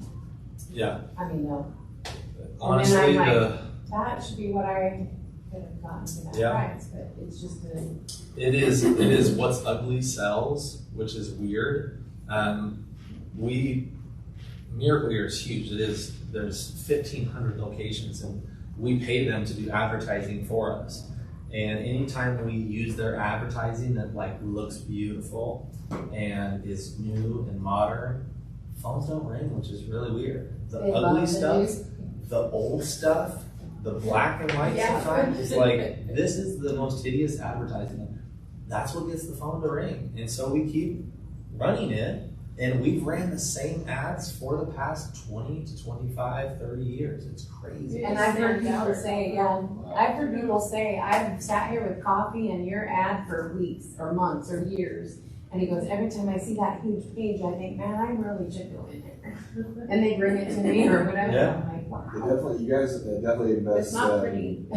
Facebook marketing because my wife has got Miracle advertisements like every Yeah. day. Yeah. Well, it's really, you just said Miracle Ear. You didn't actually look it up, and your phone is just. Yeah, yeah. Yeah, no, Yeah, totally. probably. But no, we have, Miracle Ear is the #1 rated brand in hearing aids, which is great for us. When you ask people about hearing aids, what they know, Miracle Ear is always the one that people say, which is, again, it's good for us because they don't know most of those moms and pops. And this has been great for COVID because I use that as a selling point. I say, you know, there's been a lot of companies that went under last year. I mean, majority of our demographics are older people. And there's been a lot of hearing aid companies that have sold or went under. Miracle Ear expanded quite a bit this last year because of so many people that said, hey, we can't do this. We can't withstand COVID of not having patients come in. And that's a selling point, you know, because I say, look, if they're like, well, are you guys going to be around? Well, we've been around for over 72 years, almost 75 years. And literally every other hearing aid company would have to go under before we would. I mean, we have that large, so we can withstand, you know, some of all of last year, we continued to market. We continued to sell hearing aids and see people when 90%. Some of our better Close. numbers we've ever had. Yeah, it's crazy. So, This year's been wild. I know. This This been- year's yeah, been like we- crazy. yeah, this is the best year we've ever had. I mean, Yeah. typically we'll get 3 to 5 stores maybe that hit 1 million. We have 5 right now. Oh, Julie did make it yesterday. Did she? I don't know. Oh, I don't know. Reese But is yeah. so close. But I mean, we have so many stores that are so close. So, I mean, we're on track to having, I want to say, 20 to 25 that hit 1 million. So, pretty amazing. But we're helping a lot of people. So, I have a lot to do before December. well, it's always. I'm trying. Yeah, I mean, I it's- said I still want to try to do it. Well, and I will say, one thing that I want you guys to be careful of when you get into your office is making a judgment based on what has happened in the past. Bad So, bad taste in patients, but also looking at the numbers of the Oh, past and what it did do, so- right? Well, this store only did this. Well, this store doesn't have that many patients. We have seen, I can give you so many different, I can give you so many different experiences in real life examples. Roseburg, that guy guarded the bottom position like it was his baby. Like, he was like, it's Roseburg, Oregon. Nobody can do well out of Roseburg. The economy here, the people, their financial situations, they always do poorly, you know, and I'm here to take care of it. Great. The next person we move breaks the all-time record, and they did 1.2 million that very next year, from 250, 300,000 to 1.2, 1.3 million, and it's done 1 million every year since. It wasn't just that they got the low-hanging fruit, it's just that they can do it. Nampa, that was one that did 400,000 every year, and people called it the armpit of Idaho. Oh, yeah. Do you live in Nampa? Close. Yeah, Colorado Springs. But that was, again, it was heralded as the low income, lowest income in the lowest income county-wise in the state. And person comes in, it's done 1 million every year since. And for 15 years, it was 400,000. So when you go into a store, do not buy into that. When I went into Portland, that was always one of the bottom performing stores in the 27 stores that we had when I started. Always one of the bottom 5, always. There's a lot of competition. There was 5 within walking distance to me, right? and there was a Costco nearby, and there was other locations, you know, that people could get to, and it was small parking, and you know, yada yada yada yada yada. And Greg said it's always based on the consultant, not the store. Always, always. So I just bought into that, and I took the same results I was getting in Eugene into Portland and turned it into a top performing store. And those patients he complained about were never there. It was only because he wasn't working the office. I was getting patients come in every 3 to 4 months religiously, and pretty soon the schedule started filling up.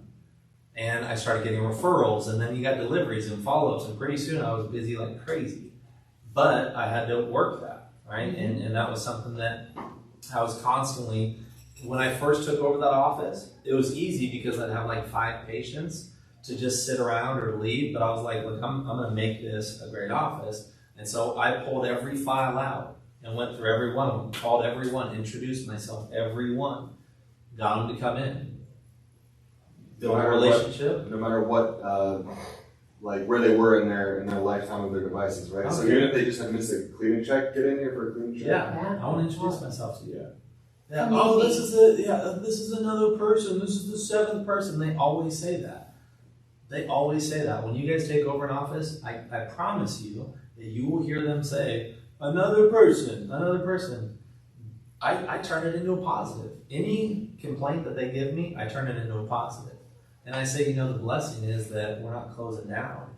You know, you have a miracle ear trained person that we're going to send here to take care of you. And I'm sorry that they switched, but I'm not going anywhere. I'm going to be here for you. Well, that's what the last person said is, well, I live 2 blocks away. I'm going to be here for you.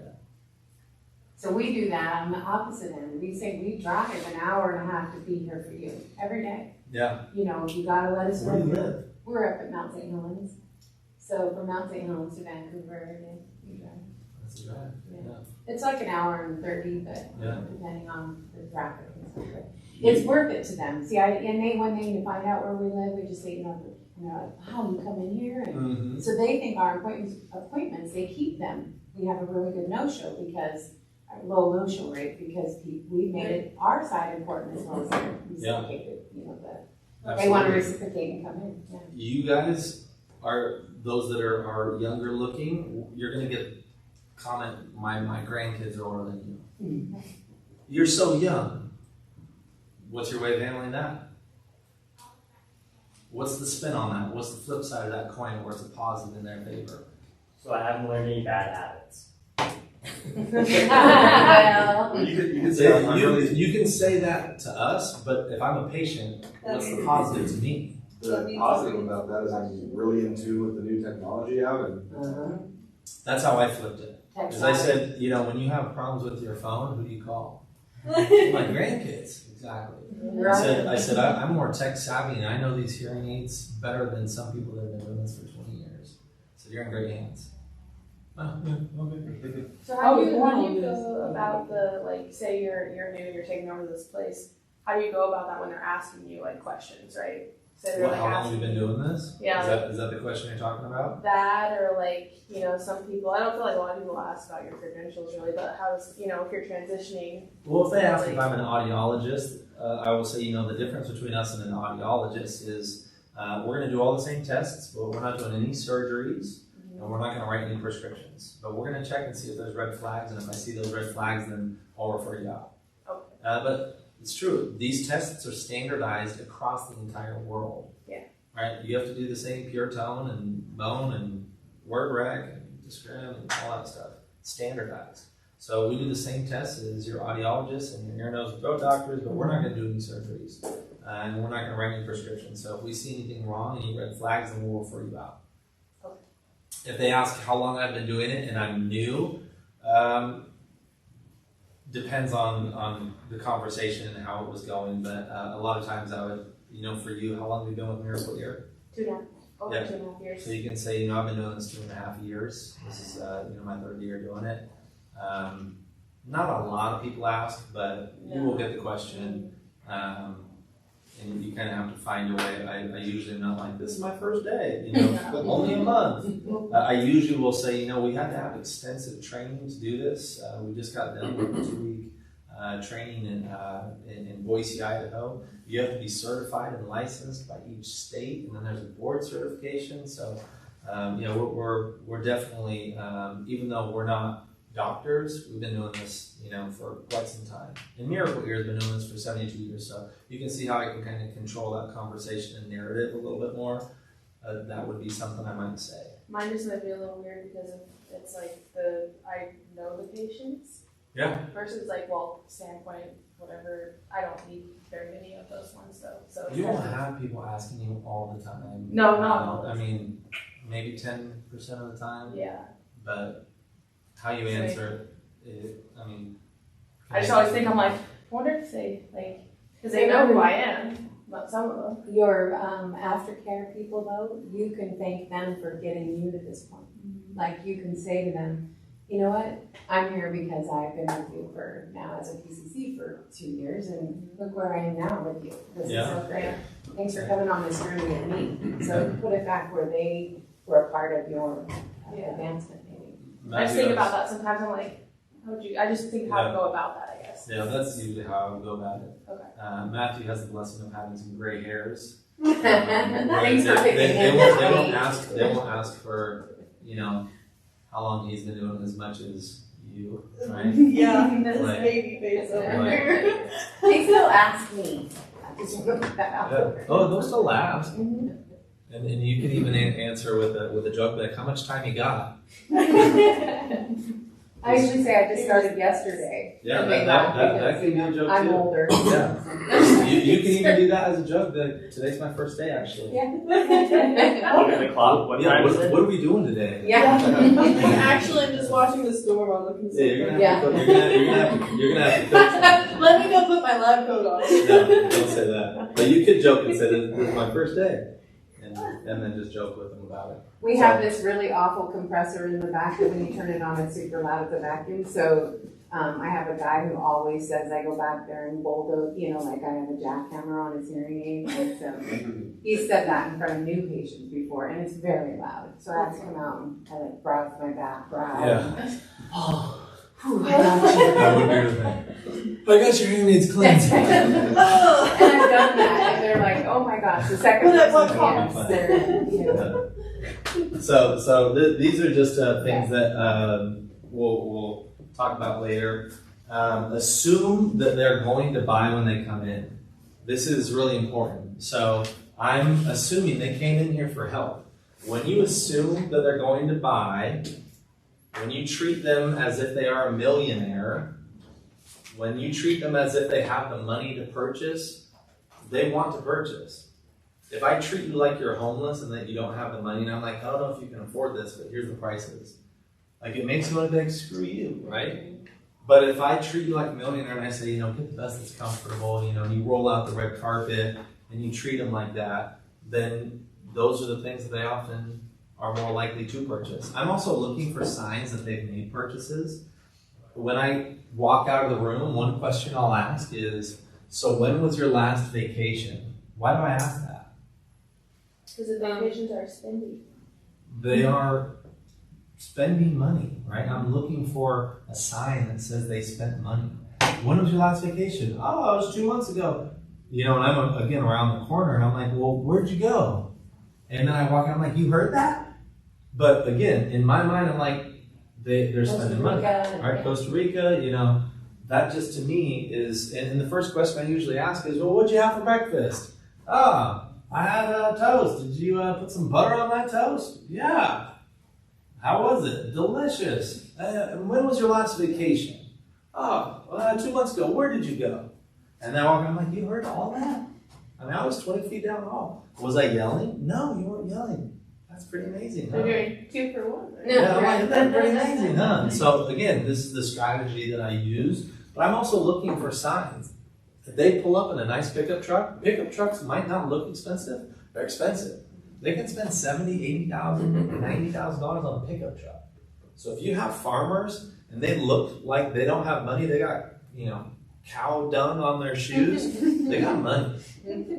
That is often, again, they've just been saving it, but you got to find a way to add the value for them. Same thing with purses, jewelry. I'm looking for the inclination, right? You ladies know what a good purse is. You see a Louis Vuitton, you're like, hey, that's a $1,200 purse. That just signals to me that they're making decisions and spending money. You see Prada glasses, or you see that they have their nails done. Are getting their nails done? That's not cheap. There's some fancy little ladies that come in there. They're all dressed like really nice jewelry, like. Yeah.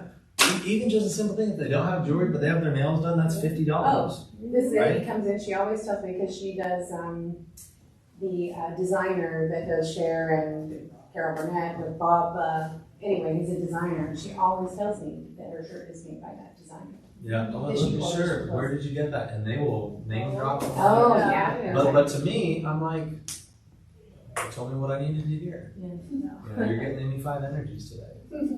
But I still approach it the same way, but there is a little bit of I'm taking mental notes, right? So again, I'm doing a lot of things strategically. I'm paying attention to how you like your coffee. Do you have dogs? I'm paying attention. Do you have grandkids? What you like to do, your hobbies. I'm paying attention to your body language, your tone of voice. I'm paying attention to these little cues.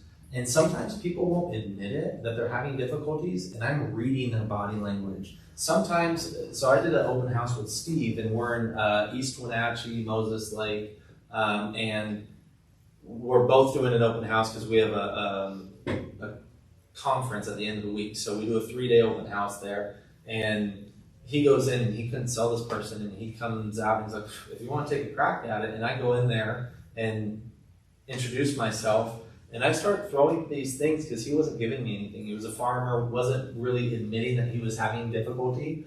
So then I just said, typically with your type of hearing loss, they have difficulty with da da da da da da da da. And I saw his eyes move and go down. And that hit a trigger on something. And so then I decided to delve into that a little bit deeper and talk more about it. And that was the string. And Steve says, I was just throwing stuff on a board, but I'm paying attention to do, again, more than just one thing. And when I saw that he was emotionally impacted from talking about grandkids and being able to hear that, and I told a story then, and, again, I'm paying attention to his body language, and then, that little sigh was all I needed to know that emotionally impacted him. And that's totally different than this side. Yeah, you're annoying. Annoying, right? Totally different body language, right? And so I'm paying attention to this stuff. So that's the art of what we do, right? Where it gets fun, because when you start studying this stuff and you start trying it out, you're like, you start realizing that I did something wrong here. I said something in the wrong tone of voice, and that pissed that person off, and shouldn't have done that. I need to adjust it. So I can adjust my tone of voice, I can adjust my body language, and I can be better at what I'm doing. So, and I noticed that when Karen comes to close it and compares to one of the guys. So you girls, because you're younger and I'm attractive, I really have to be careful with that. Well, you have to be careful because you really can turn off the whole situation just by your body language as a woman or a man who's attractive. You really have to read females. Where you turn it off is you turn it off to With the wife, the spouse. Yes. And I always make it a point, even when I was serving, to address this, the female Usually spouse the wife, yeah. more intimately than the Good. male spouse. That's a good early learn, yeah. Yep. Because women can be very jealous Oh, and very. they get jealous Yes. of Karen. Well- I've seen it happen. They'll be in the lobby and actually said something in front of me. I'm old enough. And what do they say? They'll say, "Oh, really?" Or they'll say, "Well, wow," and he's going to go back there with her.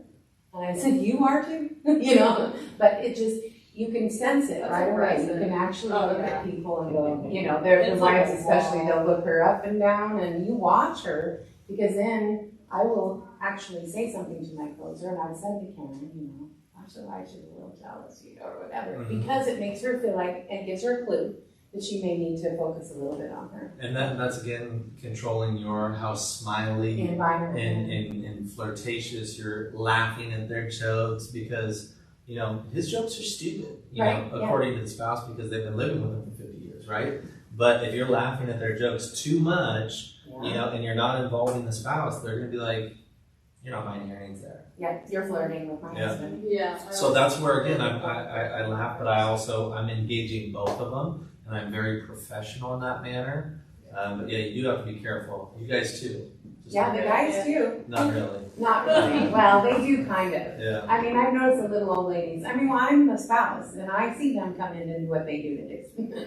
I mean, they pinched him, you know, and on Yeah. his behind and stuff like that. Oh, yeah. I've Walking met some down pretty the hall. aggressive old ladies. Yeah. I just wink out. You know what he does? He always tells them, "I like your little curls today, Francine." You know? Oh yeah, there's a little flirt to convert. I know. And she bought new rings, right? It's serious. I flirt. Yeah. I flirt. The old ladies love that. Oh my When I'm like, gosh. "Oh, I love your hair. Did you just get it done?" That's a compliment that they eat up. And she dismisses me. They all know that we're a couple, but she dismisses me in conversation. Well, Yeah. that, And so I stay out of it. And I don't do it too hard where it's disrespectful No, to the no, husband, no, it's but cute. just a nice compliment that's like lightly flirtatious.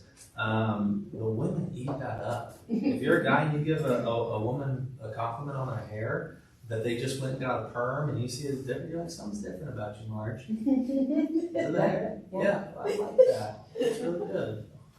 I'm blushing, stop. Right? Or if you see that they're 90 and you're like, oh, you're 90? Oh my gosh, I never would have guessed.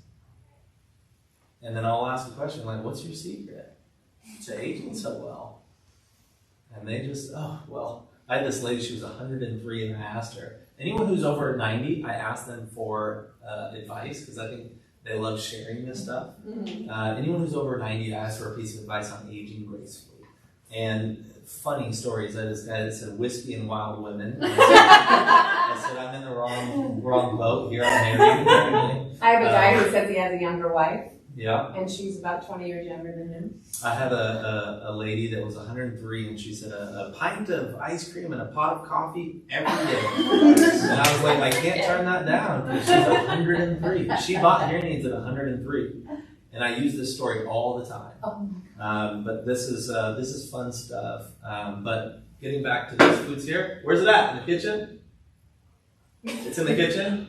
All right, we'll break for lunch, and then I turn. No big deal. When you're new, you might think it's a big deal. It's not a big deal. Turn and order the hearing aids, essentially. And that's it. Don't be like, or,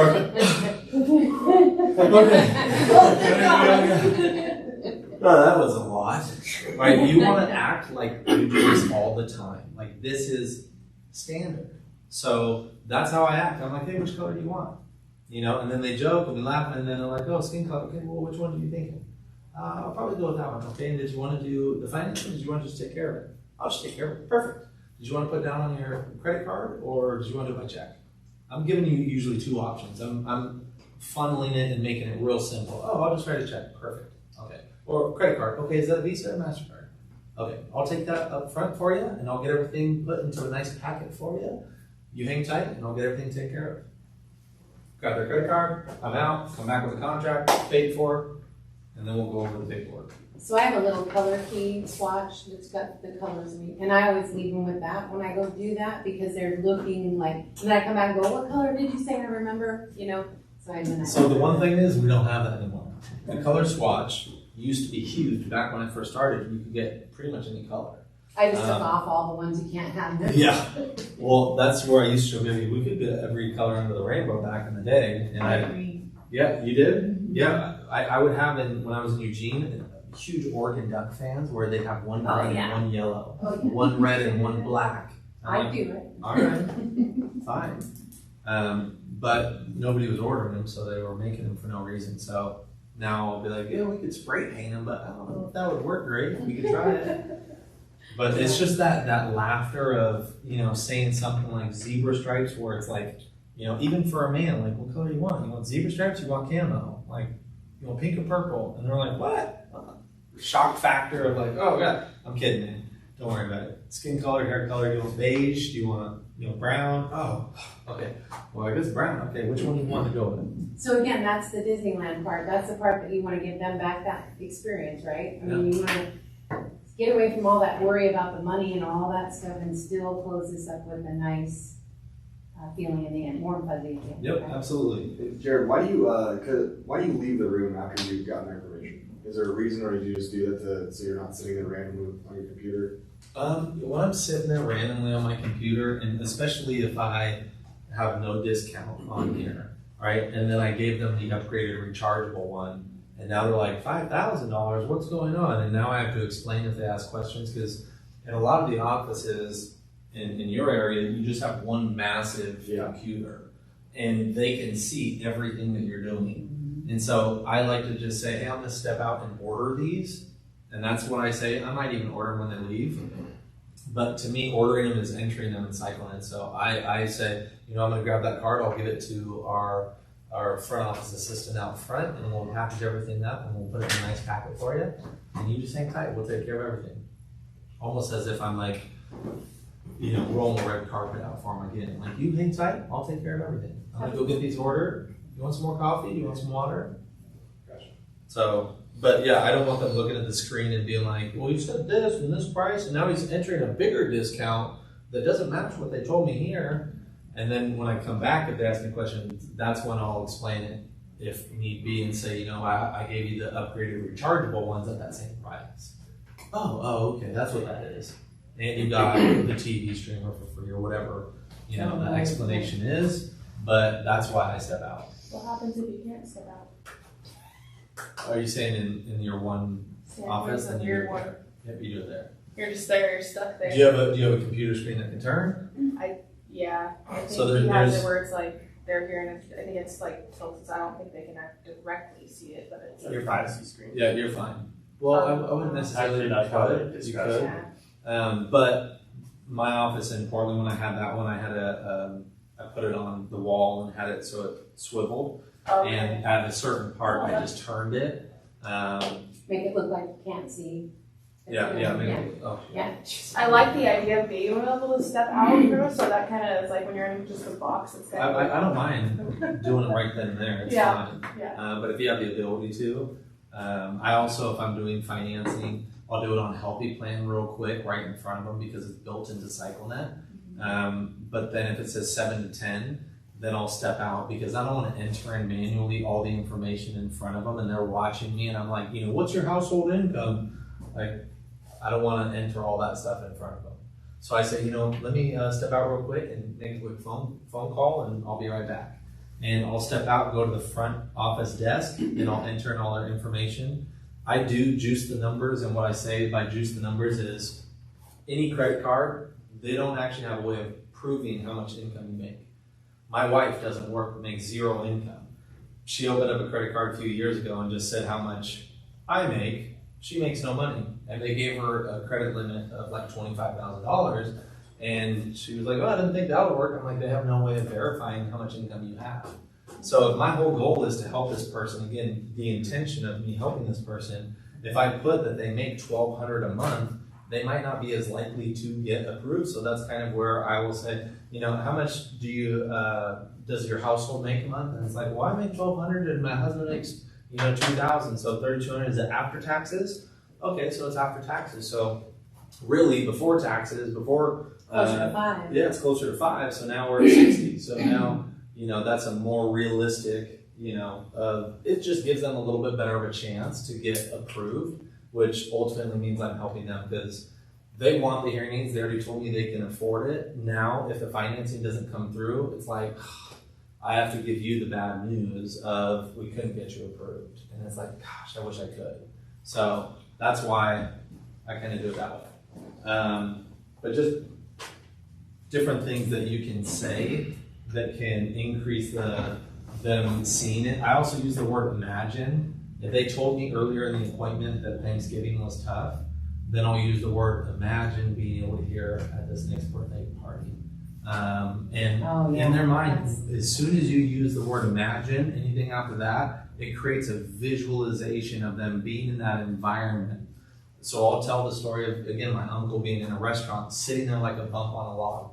I know that this person, if I see their hearing loss, I know they've had those experiences. That's why I love telling stories. because it's my uncle selling him on something he's experienced. So when I pick a story, I pick it with intention on something that they have been through, on something they have experienced, but then having the results that they want at the end of it.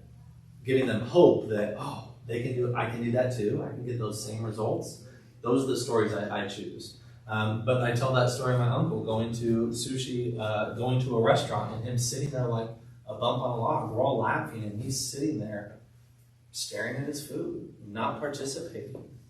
You know, and I know that you've been there.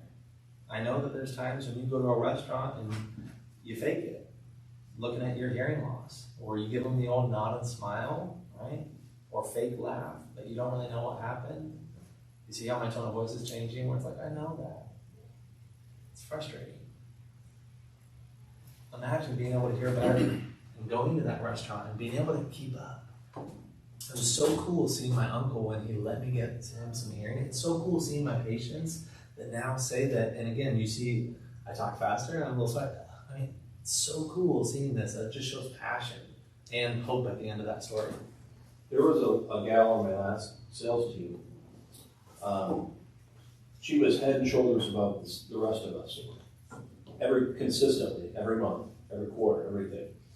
And I asked her, I said, what is your secret? I had sat next to her before to try to learn, and I'm on the phone, so I'm kind of busy myself, but she said, they call me, I'm just assuming I'm selling the product, basically. And she uses, I'm sure, some of these lines, but to that business. But yeah, I think it means a whole lot. You're much more confident. Yeah, you're not asking, do you want to move forward with it? It's which options do you want to go with? Not do you want to get these? I don't ever ask that. I say, which ones do you want to get? Which ones are you leaning towards? Which ones would work best for you? It's assuming they're going to purchase. How do you want to take care of it? That's a question that they're taking care of it. It's just how do you want to take care of it? Do you want to do it by check, finance, credit card? But we're taking care of it. We're getting help. So those are the things that we can say, but it's more of a mindset aspect of it. Getting them to agree, we talked about this. That's a part of that consistency when they say, yes, it's helping me hear better. Yes, I understand the importance of getting help sooner than later. Yes, they're comfortable. Yes, that's amazing. The next one is more likely to be yes, right? So same concept, Shane. Say white 10 times fast. White, white, white, white, white, white, white, white, white. What do cows drink? Milk.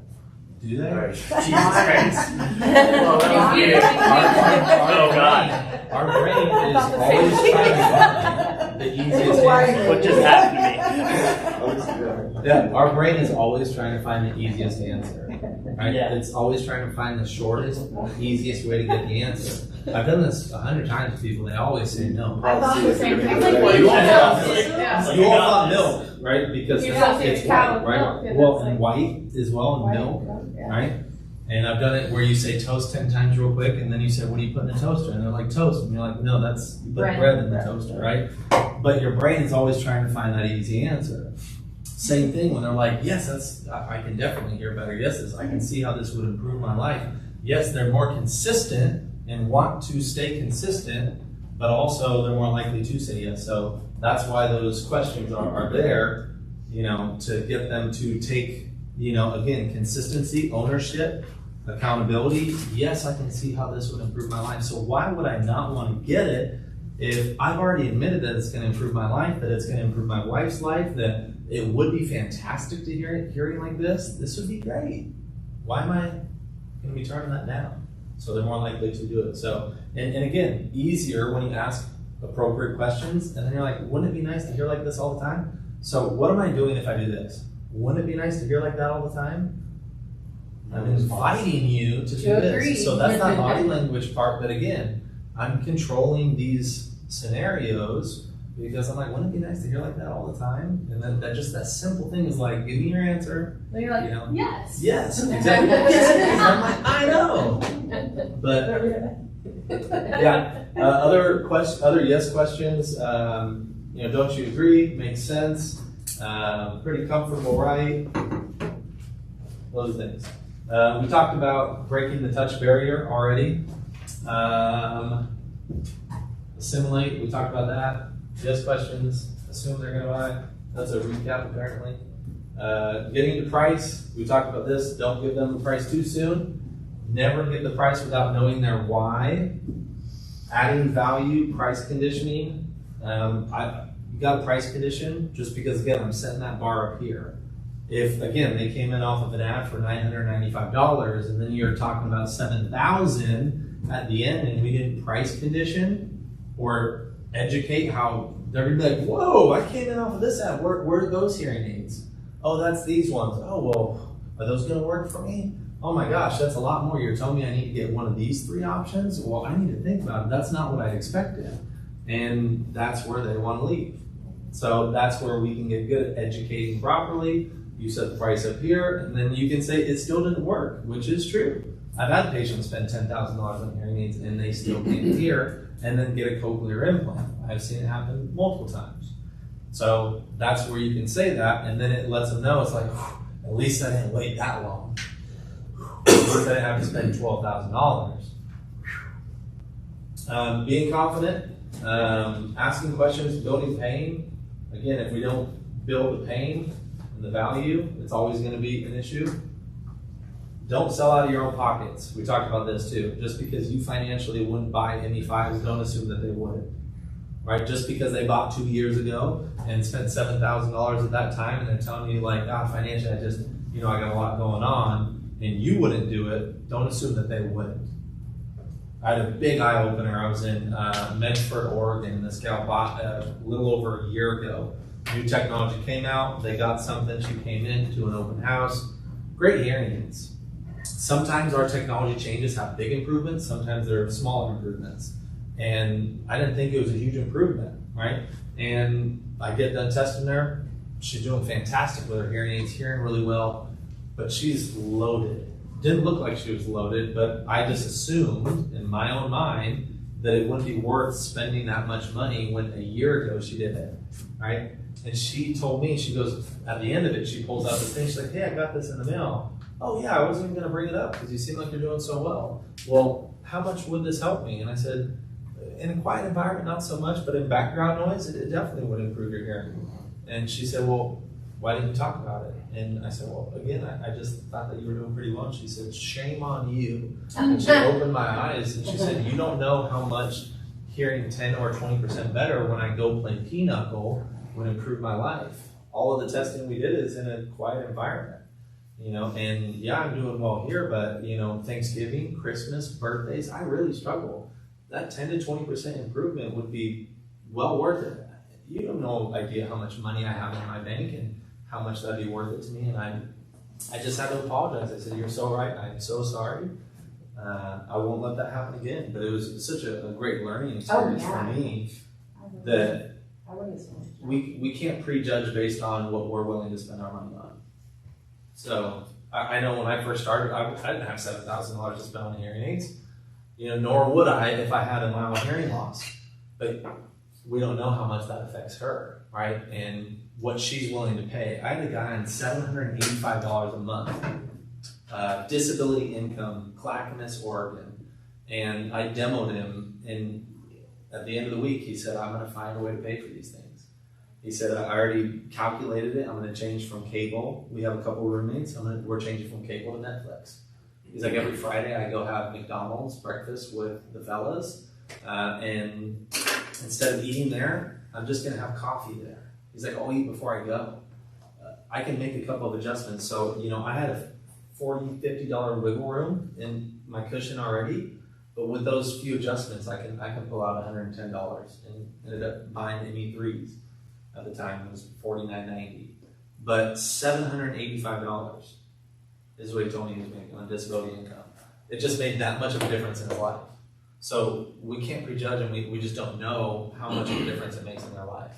So that's one of the cool parts about this. Sometimes, just a little, Yeah, come on. If a person says, "Oh, there's no way I can afford it," I said, "Well, what about your children? Could your children help you?" and they'll give you back valuable information. Because sometimes they'll say, oh no, I have to help them. Now you know they do have some disposable income because they're actually helping out people that don't even live in their home anymore. So just kind of gives you a little bit more information on what they're actually spending their money on. I had this lady that in Portland was donating to like 10 different foundations and charity organizations, and she said that she couldn't afford the hearing aids. And if you do a good job of building rapport, you can ask tough questions. The best salespeople are able to ask harder questions. Right? When they tell me they can't afford it, if I've done a great job of building rapport and a relationship, I can then say, you know, if you don't mind me asking, is that pushing too tight? Well, yeah. So I've done this for quite a few patients and helped them kind of sort through their finances and helped find ways of doing it. If you don't mind me asking, what are some things you spend your money on? Well, you know, I do this, and how much money are you bringing in a month with Social Security? And are there other income streams that are coming in? No? Okay, so we got that, $1,200, you know, and then you're paying this, and this, and then it came to light that she was donating all this money and she felt bad. She's like, it's so stressful because I really can't afford it, but, you know, I told them I would. And it was a solicitor calling, you know, to ask if she was donating, and, you know, if she doesn't donate, then they'll call back. And she just felt so guilty. And that was one of those things that you have to take care of yourself. And moms tend to do this where they always think about their kids and their other people. And they often are the ones that won't spend the money on themselves because there's other things they can do with it. And I have to let them know, moms tend to do that, right? My wife does this, and I'll use that as a story, but you guys can use it in a different way. It's like, you know, what I find with moms is, you know, they will be the last ones to eat, and they might not even eat because they're worried about all the kids eating. And they're the last ones to take care of themselves because there's always kids and grandkids they could spend the money on. But one thing I have found is that when they take care of themselves, that's what takes care of other people. When you're hearing well, they're able to communicate with you. And they're happier too. I've seen so many grandkids and so many kids come in saying thank you to get my mom and my grandma hearing better because we can actually have a conversation in a restaurant. I don't have to be the one that, you know, repeats what the specials are for the week. You know, that I can be in the car and we can have a conversation. She's participating and sharing stories, and it seems like she has it, right? One of my favorite stories I tell, and this is one that I'll use for the age objection, I'm too old to get hearing aids. I tell the story of this 93-year-old Polish lady in Portland who came in, and she really was depressed. She stopped hanging out with the kids and the grandkids because she couldn't. So she walks in and she's like this, and she's like, you know, I'm 93. I go to church, but I really can't hear the pastor. I stopped going to Bible study. They were still too soft talkers, and I couldn't hear them. I stopped playing bridge with the girls, and I stopped going to the Red Hat Club, which is an older social engagement for the ladies, and I stopped going to that. And, you know, it's just really tough, but, you know, I'm 93.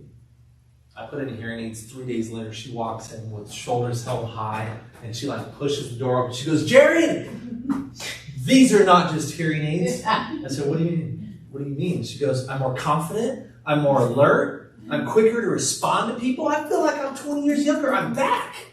She's like, I want to go out and do things again. And like, I get the chills telling the story because it was so cool to see this transformation of this lady. But every one of you had a smile on when I told that story.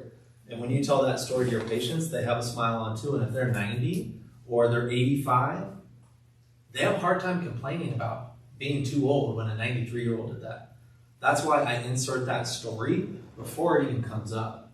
When you see 80 and older, just think they're probably going to tell you a story or give you the objection, I'm too old. Sometimes even younger than that. But typically 85, 90, 95, they're all going to say I'm too old.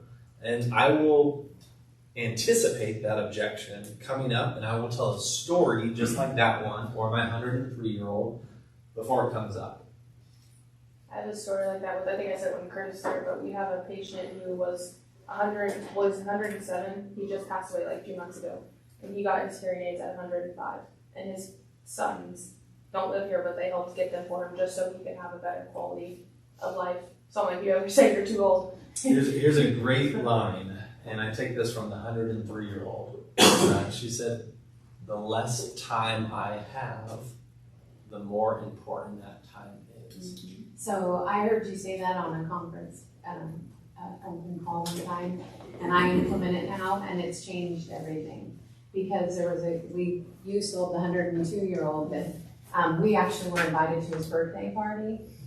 So we stopped by, just to say hi, and we, but he was in his chair, and one of the kids introduced us, and these are my here, and they're like, "You're the Miracle Earth people," and we're like, "Yeah, we just wanted to make sure, and what a great gift, and he announced that someone's going to inherit these. That's why I bought them. You're wondering why I bought them. Yeah, you can give back. He was What so was that happy. saying you just said? What was it? The less time that I have, and I tell it through a story, and I say that 103-year-old, I was brand new. She said she wanted to buy. I put demos in because her hearing aids weren't working that well. I put the hearing aids in, and she goes, "I want these," and I was naive at the time, and I was like, "Are you sure you want to do that?" And she said, "Listen here, Sonny. I need you to understand how life works. These are going to be the last few conversations that I have with my kids and my grandkids. I only have so many holidays and birthdays left. The last time I had, what was the The rest? more important that time is." But there's more to that where you can add. Those are other key points that I don't want you to forget in the story too. These are the last conversations that I'm going to have. That's another bullet point you want to add to that. These are going to be some of the last conversations I have. These are, I only have so many birthdays and holidays and get-togethers. I have a dispute that was trying to return, and they didn't get to return because the dad said, "I want the best." The son came in and said, "I don't want him to sit. We're not buying these. It's too expensive. You hijacked my dad," or whatever. Long story short, the dad just looked right at him and said, "I deserve to have the best. This is my last pair." And he was 98 years old, What a And the great kid went, story there. That's a great story. I'm going to steal that one. For someone that's wanting to return, that's something that you can say is, I had a husband, or a father and a son that came in. And We sold the father without the son. Yep. And he went home, and the son came in with the hearing aids and the father and said, "Mm-mm." And we went, no, wait, Dad's doing great. Yeah. He's doing amazing, and he's still a fantastic patient of ours now. Yeah. And still with us. Not many patients And still are with going to be strong enough to talk against their kids. That's the tough part. It was. You are going to have kids that are going to do that, and they're not willing to say no. They often say, "My kids are telling me that I need to do this." And I don't know if he Here's would my have said parents. that without our support. I mean, Yeah. because he said, "Can I bring him in? Can we come?" We made it to where we were there to support the patient. And the son was the out, known out, so it kind of was nice for the dad. Unfortunately, sometimes they see their inheritance dwindling, Yes. and that's a heartbreaker. And sometimes you have to be strong enough to say no. When I send this information into the corporate, and they say these hearing aids are making a difference in this patient's life, and they're working exactly the way that they were intended to do, why would they take them back? They're going to say no to this, and Dad needs them. We didn't, and Yeah. he's still been Right. with it, and it's a year later, and that kid thought he was going to be gone within a few months, And You just don't know. A joke that you can say if they say something like that is like, "I didn't see an expiration tag on him. I'm so sorry." Yeah. Well, I want him to, his son's never been back, but I always feel like I want to go, "Wow, it's been a year." Yeah, absolutely. No, it's sad sometimes, but it happens more often than you know. What happened? How do you approach that when you feel like maybe there is some abuse going on? Do you ever just step out, or do you just go, "Okay, do we report it? Are we ethically, It happens very rarely, as Okay. you know, but every now and then I might just find a way and say, "Hey, are you doing okay? Okay. Are you doing okay?" And sometimes if they're not, they'll say something, and Okay. you'd We approach just it. kind that of way. try to, yeah. Along that same line, though, I've had 60-year-olds. I had this, again, I was new. He didn't buy, he's like 60 years old, and he comes back 6 months later with almost like an urgency, like, how quick can I get him? And I said, 6 months ago when I saw you, you didn't care to get hearing aids, didn't care about anything. What's changed? And he told me that doctor, he came down with terminal cancer, and the doctor gave him 6 months to a year to live. And he said, I don't want to spend the last 6 months to a year of my life asking my wife to repeat. So it's not, you can hit both sides of that age spectrum where it's like, it's not just people older than you. Mm-hmm. I've had people in their 50s and 60s that came down with terminal illness and said, hey, I don't have a lot of time left. I want to enjoy this time. One way I'll put it is I'll say, you're on the last chapter of your book of life. And you got the pen and you get to choose how it's written. So I also had some experience there. Is I had a guy who was in his early 80s, and his girlfriend got better hearing aids than him. Mm-hmm. And he'd been struggling, and he got a new girlfriend. And this new girlfriend had better hearing aids. And so he comes in, now we can upsell him because something changed in his life. It had nothing to do with us. We could not trade him in for nothing. Yeah. And he came back, it was like August, and in July, he goes, I got a new girlfriend, and I need new hearing aids now. You'll see Right. those older people start dating and they need Yeah. to be able to hear. And Yeah. you can use that as a value adder, honestly. We've all done it who sell hearing aids. And it's also a great way to upsell. If you sold the spouse better hearing aids, then it's like, gosh, sometime we need to get you these ones. I mean, look at how well she's doing. Wouldn't it be nice not to have to change it back? Oh, I don't want to spend the money. Well, I remember when they come in and I go, oh, look, she doesn't need any batteries. I was at an open house in Tacoma where he was there, and there was a couple. The husband had just bought like ME5s like a year prior, and he wouldn't let his wife get anything but the what are they called, the audio tones. Oh, yeah. Yeah. That's right. And she was like, I think I need these, and he's like, no, you're getting the cheapest ones. That's So I know it was messed up, but how he kind of converted it was, well, the reason your husband got the top of the line edition was because his hearing demanded those. So he kind of just put it more on him and him Yeah. to eventually he broke. Yeah. Yeah, he eventually got her, threes. Yeah. But it was saying, when you got yours, you got top of the line, and your hearing isn't much different. And she was a German lady that just also did not want to spend money. So, and he was like, look, you're not going to change her mind. And he wasn't supporting. So he's like, she wants the Audio Tone Pro, she's getting those ones. And I had to sell both of them almost kind of harder in that sense. And like, look, she's like, that's the one I want. And I said, look, your hearing loss is this big. I don't want to fit your hearing loss with hearing aids that can only do that much for you. So not only is it going to make your life more difficult, but it's going to be difficult on us. You're going to keep coming back yelling at us like, I'm struggling. I want to hear better, and I don't have the tools. It's like having to build a house with a hammer and a saw. Like, I don't have the proper tools to do that. So I need the right tools in order to do the right job for you. Good analogy. I would write this line, though, for older people. You're on the last chapter of your book of life. That's a powerful one, too. And you got the pen and you choose how it's written. And that's been a really powerful one that I like to use. And I will then continue to say, is it going to say that mom was present and engaged and cared about us and was, hanging out with us and sharing stories and had a great life? Or is it going to say, towards the end of her life, she really, really struggled and kind of her hearing loss was so bad she didn't participate. And she didn't, share any stories, and she just kind of, went downhill pretty quick. I had a receptionist that I used to bring in to the office. If it was that comfortable, I'd say, hey, you mind if I bring in Amanda and have her tell you the story, And her mom had impairments when she was in junior high school. She said, my mom couldn't even hear me pause, or she said I could say something to her, but when I came home, she'd say, how was school? And Amanda would say, oh, that's fine. Well, she didn't know that there was a pause between fine and all she heard was a word. So this happened all through junior high, up and into high school. And finally, she convinced mom to get hearing aids.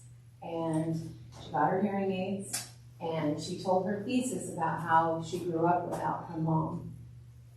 And it was the most incredible story, because she says, my mom chose to not pick me first This was coming from the child, because, you know, innocently, children usually say that she felt that that she wasn't important enough for her mom to get hearing aids. Emotionally powerful, though. That is emotionally powerful. If you have a spouse who doesn't wear their hearing aids with the other spouse, it makes me feel like I'm not important enough for you to hear me. He takes them off when I'm around and nobody else is, but I'm not. Yeah. He'll take them off and I say, am I just not important enough for you to hear me? Can you put those back in, please? Yeah, it's so true. But that's why people buy it. They buy it based on that. Those stories. That's what people, you know, hook, line, and sinker is, especially for moms, that's a huge one. Especially for those grandparents that love their grandkids. And they're real stories. Yeah. It really happens. It's the weirdest. I mean, I know that sounds weird because I like science fiction, I like fictional books, I like, you know, nonfiction too, but the thing is that these things are really like true. And Yeah. it's so. I had a patient a couple weeks ago in Oahu, and she was young when she had hearing loss, and she had to wear a body aid. I don't know if you guys know what body aids are. A big box has wires that goes around your neck, and then wires that go into your ears, and you talk into the box, and it would amplify sound, right? And men would try to wear it behind their tie, and you know, women in their bras, and that was kind of how they did that. And then they got these massive, huge hearing aids that Karen calls little bananas. Beige bananas. Yeah, they're beige bananas. But she had these huge ones in elementary and middle school, and she got tired of being made fun of, so she stopped wearing them. So then she went through the rest of middle school, high school, just reading lips and lying to people about her hearing loss. Always had to sit up front, meets a guy, gets married, was too scared of what his reaction would be to tell him that she had hearing loss, so she didn't tell him. She lied and always had a good excuse of, oh, well, I'm around the corner, oh, I'm doing something. And she got really good at lying about it. And had 2 kids, and it wasn't until they were in middle school where she realized, you know, if they're in the car, I can't talk to them, and it's just breaking my heart. And so she had a sit-down conversation with them and told them. And then she comes in, I get the chills talking about this, and she comes in and tells me, this is like a week after she decided to tell her kids. And then husband's like, honey, we need to take care of this. And I'm crying, she's crying, you know, and she's like bawling because she could hear better with the hearing aids. It was such a cool thing. And she's like, I can't wait to see my kids and be able to hear them again. My husband's on his way, he just got off work, you know, and he came into the lobby and he's talking to her in a normal voice. I mean, she's got a 60, 70 dB across the board. Ooh. I mean, it's bad. And I mean, it was so amazing to see this again. On the flip side, she would have paid whatever. Literally, if it was $20,000, she would have paid to be able to hear, to get that quality of life back. And then she looked in the mirror and saw how small they were and that you can't see them. And she was like, just so cool. So that's what, I mean, these are real stories and real cool things. These are just ways of handling when they ask questions or objections and showing that you're listening. The last one was nod, pause, and repeat when they're talking. Again, we're not looking at our watch, we're listening attentively, and we're nodding as if we're paying attention. Give a brief second of a pause, and then you can even repeat where you're like, so you're telling me, and I'm repeating what they say, and a lot of times they'll just expand more. Yeah, well, da da da da da da. And then they'll say more. So it's a way of just getting more information out of them. Feel, felt, found. You know, I have so many patients that feel that way. And they felt like, you know, when I'm in a noisy environment, I can't participate. But once we got hearing aids in their ears, they found that everything was different. You know, they were back to their old self. I've seen confidence improve, and, you know, their ability to engage. And I've seen people in the band that quit the band because they couldn't hear. You know, to now, you know, as a music fan, you can tell that to music lovers. You know, where they quit the orchestra, they dropped out because they couldn't hear, they quit singing, and now they can sing again. Or we have a guy that was really big into going to like symphony, like every month that they had it or whatever. There's this big outing, And he was like, man, I didn't even know they had a piccolo in there. I had a patient that looked like Santa Claus, 6'5", big burly guy, white beard. He was a pastor. Got the hearing aids because he loves music, going to symphonies and orchestras. And I was talking to him about upgrading and what the technology does, and he's like, "Oh no, I'm a pastor. Pastors live on, they take a vow of, being poor and poverty, right?" And then I said, "When's the next symphony?" "Oh, it's coming up this weekend. Wear these home and go." And he took out his old ones, put in the new ones, and switched back and forth. And he came in on Monday and said, "I was there and I just started crying." He's like, "I didn't realize that I could hear the cymbals. I could hear almost every instrument. The beauty of the music, the difference." And his hearing aids were only 4 or 5 years old. The technology can really improve people's hearing. Being able to reach to a higher frequency, having a faster processing system, these are critical for even current patients. Let me give you an example. So you take a person with, this will be a better way of putting it.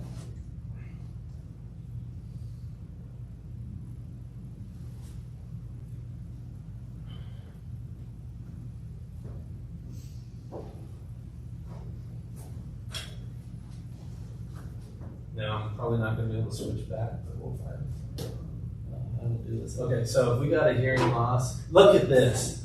Woo! To this technology. Okay, so let's just say you got a person with hearing loss like this. And, oh, easy to fit. That's the easiest. This is what we see every day. 90% of your hearing losses are like this. That's why when you see the channels, that's why it's like that. Better in the lows, worse in the highs. Why? Can anyone tell me why? Age. Yes, kind of. But what? First nerve cell in the cochlea. Correct. Oh, yes. Yep, first nerves in the cochlea are high frequency ones. So when you're looking at a cochlea, and if you were to roll that thing out, you got high frequency ones first, and then tucked in the back are the low frequency ones.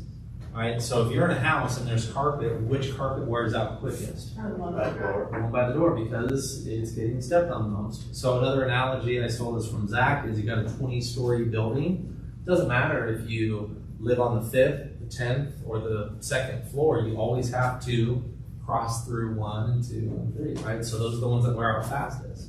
Right? So 90% of your patients' hearing loss is like this, because my life, as I'm getting older, there's just more damage to the front of the carpet. Right? Now, loud sounds, they're going to damage those more, which is why you'll see people who've been around really loud noise.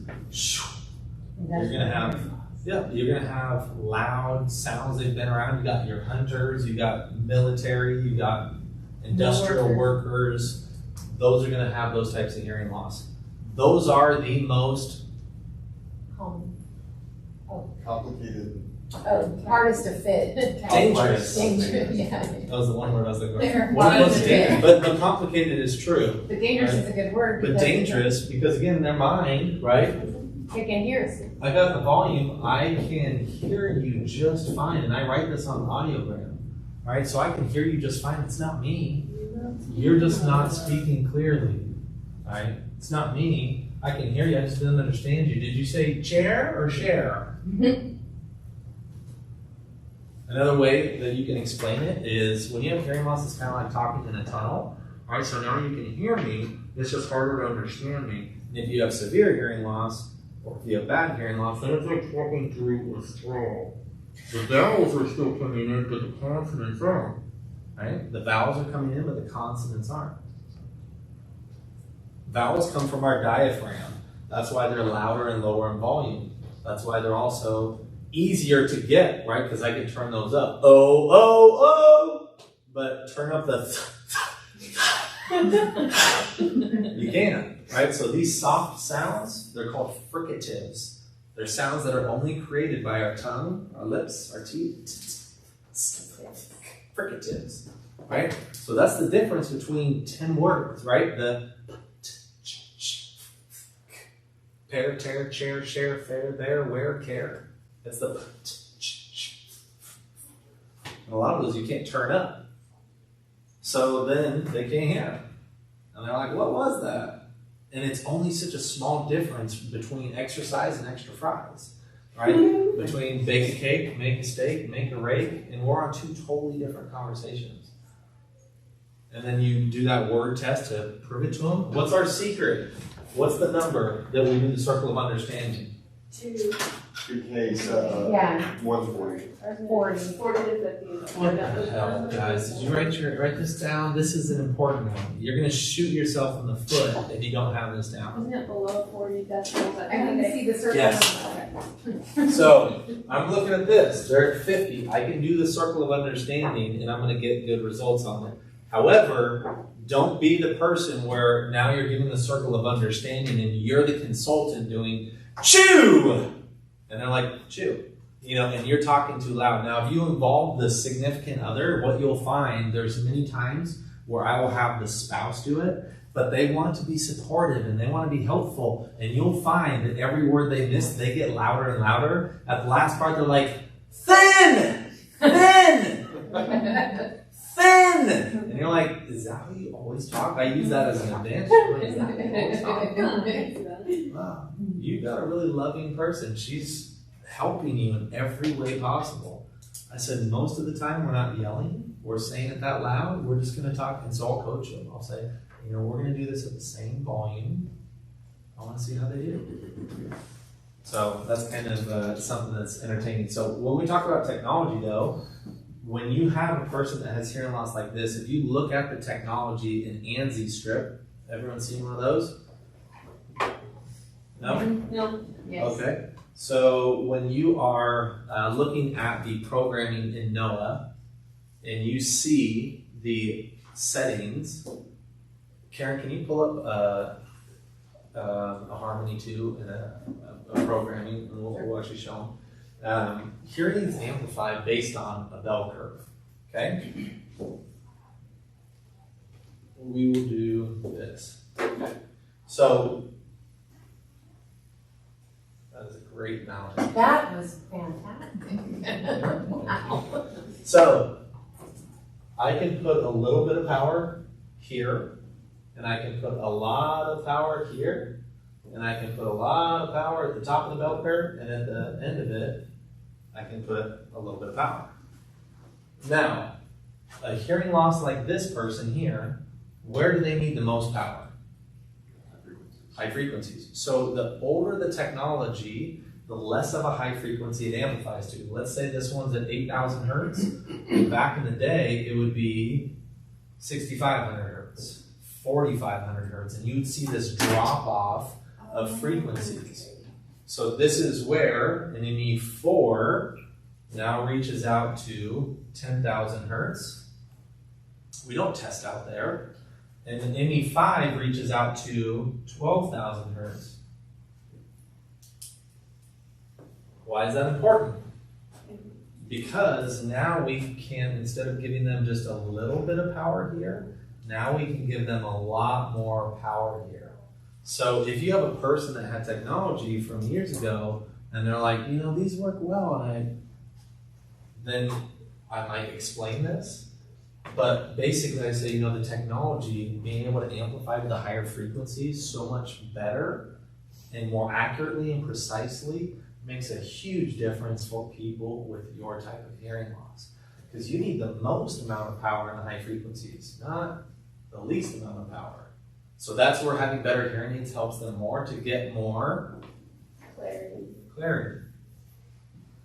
Questions on that? Does it make sense? And then not only that, I can adjust each letter and each sound more precisely. So let's see if we can.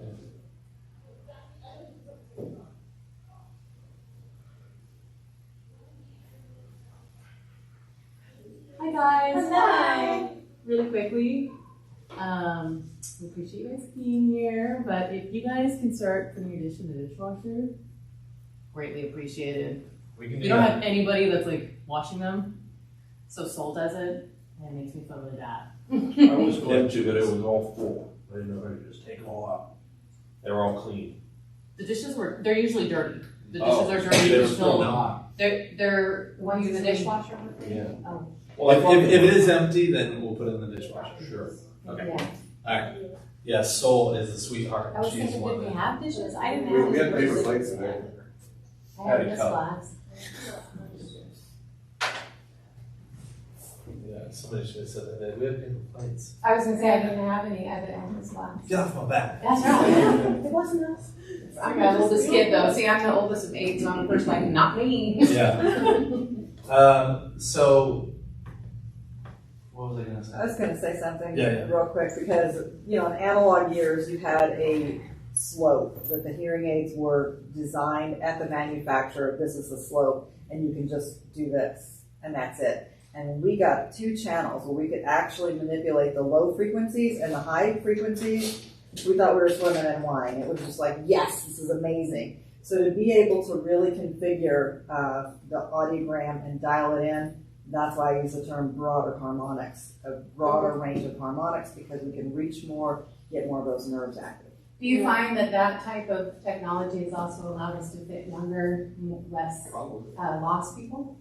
Well, yeah, you can be more precise. I'm just not amplifying everything, because if it amplifies everything, then I go into a restaurant, all I hear is background noise, I'm not gonna wear them. The value and the benefit does not outweigh the frustration and the pain. I know that after just doing this for a longer time, I'll kind of just understand which sounds are in which frequencies. But is there a good resource you could kind of direct me to? I have one that's really good.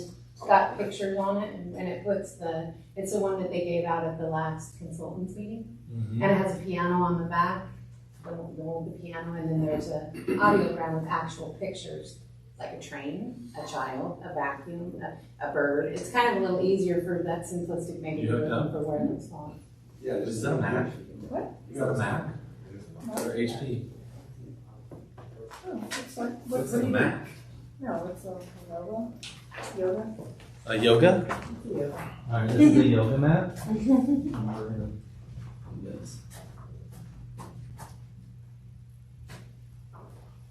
I should say, I took it from them the last time they gave it. Yeah. And I use it because sometimes, I forget, like what falls in this area. Exactly. Here's a nice battery sticker. Well, you know. Okay, so the other thing though about the audiogram, if you take an audiogram with me, what is this? Isn't that If you push the plus, it'll all go away. That's slow. To the right. Yep, there you go. Whoops, my fat thumb. Okay, so let's see what audiogram we have on this. Okay. All right, so same concept, more power in the highs, less in the lows, right? So this is where processing speed is important. Why? You can do things Clarity more quickly. quicker, you need that in difference of run and fun. The emergency situation, the dangerous situation. What were we saying? Well, it reacts more quickly, right? So in like complex situations, it can parse sounds more easily, more quickly. And that's very simply put, yes. Vowels, this person, again, just hypothetically speaking, they need a little bit of power, right? So I will tell a patient this that as a current user, and I'll say, you have a very complex hearing loss. I need to give you this much power in the O's and the E's, and this much power in the S's and T's. Every single sound and letter you hear different.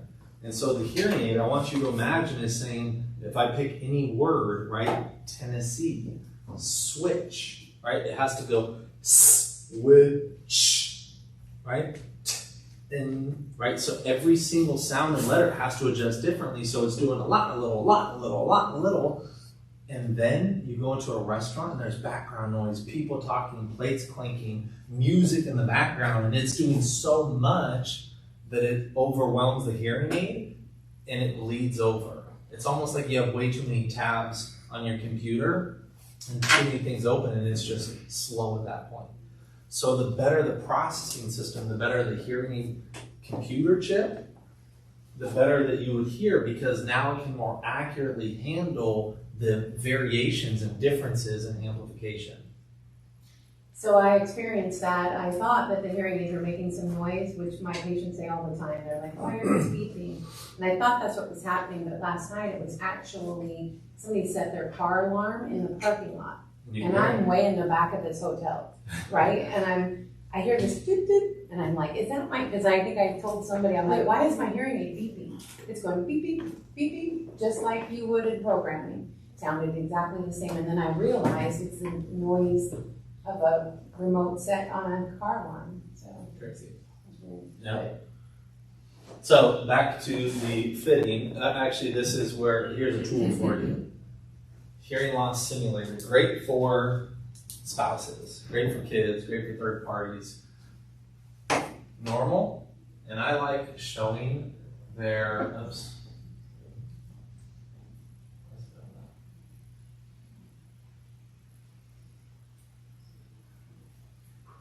So here is something that you could print if you wanted, but it has your consonants, it has different sounds, right? But here is normal. Let's see if the volume is up on this bad boy. And I like to go to just speech only. Jennifer. I'm gonna skip dinner, Grandpa. You know I'm on a diet. What? Jenny, you're thin as a rail, isn't it? In midway, Please try to understand. I'll say this is how they hear it. How about this? So they have found and almost Oh my gosh. Isn't that crazy? I didn't know you could do the speech only part. I know you can like click on the sounds, but that's Yep, so that's the right ear, and if their left ear is different, you can show them the difference. But really powerful for a person that, you know. Then why don't you have at least some salad? And maybe a little This is how you hear it, this is how they How about hear it. this? Filet of trout. Powerful. And you didn't touch the volume. You know, well, you can see, I know. yeah, you can see normal hearing. This is What how would you you like to hear eat it. that, Jennifer? This is how they hear it. They're hearing loss. And their audiograms right in front of them. So that's a powerful tool. That's the coolest thing. That is, that's like. Yep, that's a powerful tool. So you'll click on home when you're programming hearing aids, and then you'll click on hearing loss simulator. When you're fitting, this is what we were talking about of, you can see the bell curve here, right? So as we get higher in frequencies, it trails off. Now, these are the frequencies we can adjust. And as you can see, we're not giving them what they need at different sounds. The black line is what the hearing aid is giving them. The blue line, the thick blue line, is their prescription for normal speech sounds. And then you have loud sounds, that tiny line underneath, and then you have loud sounds, which is the thicker gray line. Right ear, left ear. Okay? So if you go to hearing aids, and you click on this, you can actually select different hearing aids. So if the person is wanting to go with something, let's say the ME2, this right here is simulate hearing aids. So I got them hearing really well with their hearing aids, and we're going to simulate what it would, kind of what they can see. And now, hold on one second, I'm going to do the same thing, and I'm just going to click first fit.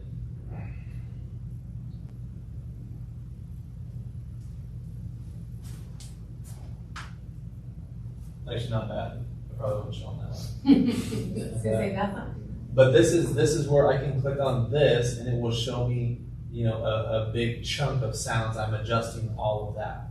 So for a lot of times, if I'm going to do this, I would go to, does this drag it down? I'm just going to go here.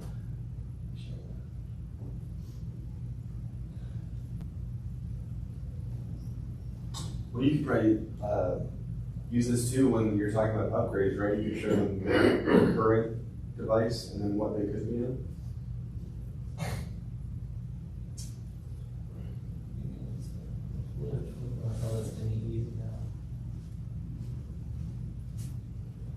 So I'll do this 2400, and I'll show people, you can see how it looks very similar, just a different color.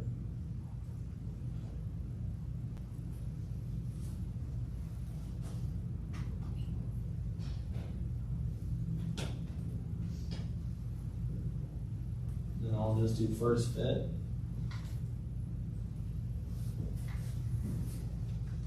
And you can see, if I go to fine tuning, where we're missing out here, and sometimes I'll even show them that, and I'll say, I really can't reach that very well, because if I adjust this, I'm adjusting that whole chunk. So I'm gonna try and turn this up.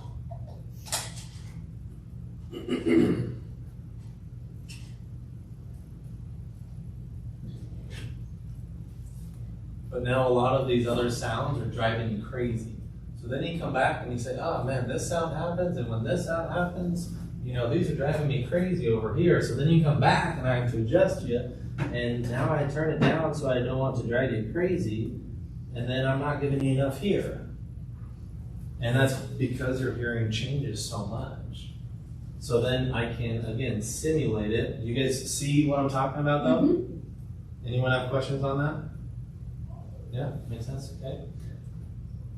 So then I can go back and show them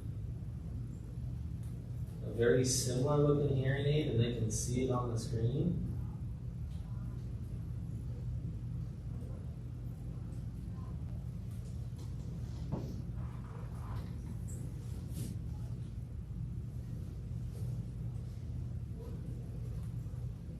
And they see it's similar, but now they see that it's right on, and now I go to fine tuning, and I say, I can click on each little one instead of turning up that whole chunk of sounds. I'm adjusting each little sliver. Right? You can see that kind of shadow, right? And so that's what these are, and you can control that with these little arrow keys. And that's where the piano can be helpful too. Mm-hmm. That helped me. It's just a little keyboard laminate. I don't know if you guys have one. Did Curtis give you one? Okay, we'll get you one. But that's where I use that, either an analogy of, think of like a kid's piano with 6 keys. I can play Mary Had a Little Lamb, Hot Cross Buns, but I can't play anything more complex than that. I just don't have the ability to do so. As a musician, you can say, it's just like an equalizer. Right? A professional music studio has, hundreds of frequencies. Hearing aids are kind of like becoming that. The better the hearing aid, the more I can fine tune it now, and I can adjust each sound. Not as important if they have a flat hearing loss, but when their hearing loss is different, really important. I don't say that to a person that has a more flat hearing loss. I keep that out of the conversation because it still will help them in environments having better microphones. So then I focus more on the microphones, not how it adjusts the different sounds. Because if they have a better hearing aid, not only is the processing system better, it reaches out to a higher frequency, and the microphones are a lot better in how they communicate with each other, the wind noise, the road noise, the background noise. I'm focusing more environmentally if they have a more flat hearing loss, and I say, the better the hearing aids, and I'm not focusing on channels, I'm saying the better the hearing aid, the better you do when you go to these different environments. Now, if they're more sedentary, then you can still paint a picture, because how sedentary a person is all based on their perception of what busy is, right? Oh, I used to be so busy, but now I'm not. But, how many birthday parties do you go to a year? Well, 4. And vacations, you ever go on those? Yeah, 1 or 2 a year. Do you have a neighbor next to you at the nursing home who complains about your TV? Well, not only that, but at a nursing home, typically they have a shared dining room. So that means that's breakfast, lunch, and dinner, or at least lunch and dinner, where everyone is in the same room. So that means every breakfast, every lunch, every dinner, you're in a situation where there's background noise. But even if you did do that, if she lives alone, right, and yet she still has a few birthday parties, she goes to church on Sundays, every now and then she gets together, that to me, I still want you. Here's my spin on that. It's even more important for you, right? The less conversations you have, the more important it is to hear in those situations. Whereas if I'm active all the time, it might not be as important because I'm going to get another conversation with them. I see them every week. But you see your kids once every, 6 months. It's really important for you to hear well in those areas. I'm just changing the perspective on that, right? Same thing with that 95-year-old, right? I don't have a lot of time left to live. Well, The less important that time is, the more important, or the less time you have, the more important that time is. So those are some of the tools that I'll use to get people to buy better hearing aids or to upgrade them. Questions on that? Make sense? Go.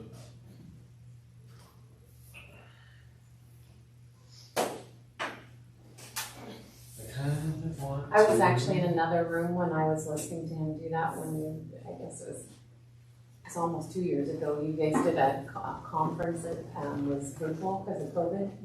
And I was listening, and I came out of the room and it actually took me, I had to go write it down when you said that about Do we have the most the frequencies last time I had in the the more industry? valuable it is. I was The like, highest level of frequency of customers, or Yeah. is there somebody who beats us on that? So there is somebody that technically beats us, but they don't if you actually dive into the technology. They say that they have more channels, but when you actually read into the technical specifications of it, it's only on, say, 16. They say they have, Whoa, how old are you?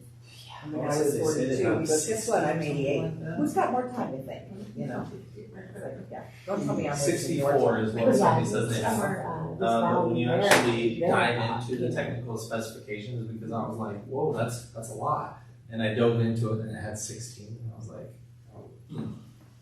interesting. So it has 16, but they say that how it processes the sound, it goes from 64, and then you can only control 16 of them, which is interesting. Do you mind if I use your computer or we'll just test you? Do you have demos on you? I don't have them with me. Hey Zach, you got demos?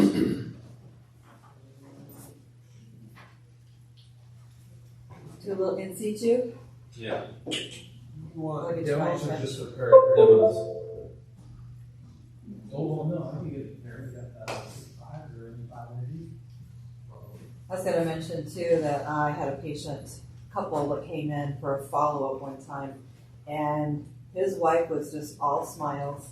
He was looking a little embarrassed, and she said, our friends want to know if the doctor has changed his medication. He's happier, he laughs and smiles more, he's more interactive. His whole personality has changed, and she said, it's because he can finally hear. Aww. And it's just cool to have those type of experiences with your patients because it changes their lives so much better. Well, that's what we were saying too, you know, that point where you can't control because you don't want to not be involved, so you just take control as an opposite reaction. 5-minute break, and then we're going to. One of those. Okay, so let me see if I can do this.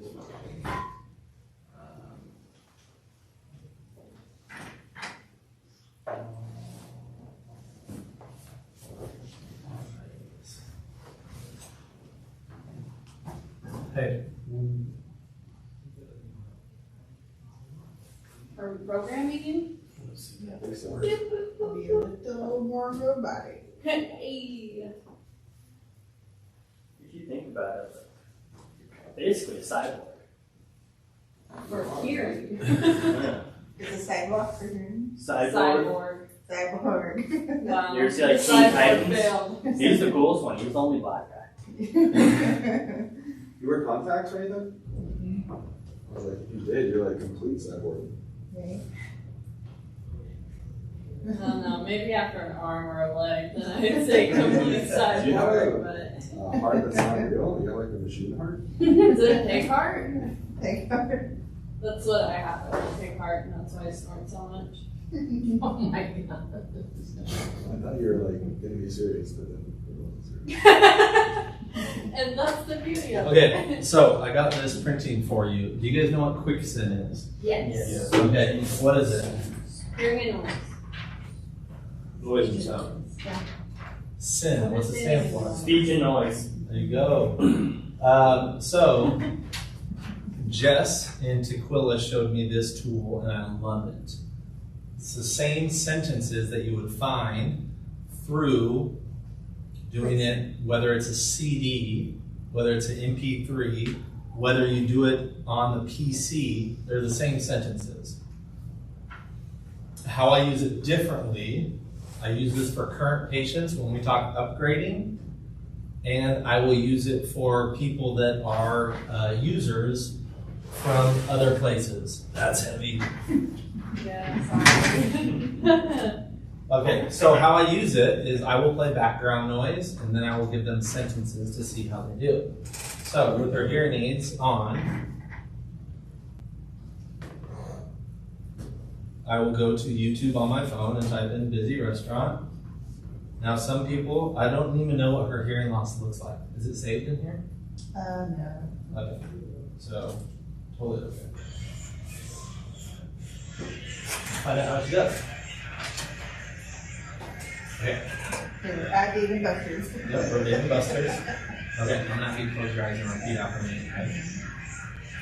Dots of light betray the black cat. The dots of light betray the white cat. Put the chart on the mantle and tack it down. Put the chart on the mantle and tack it down.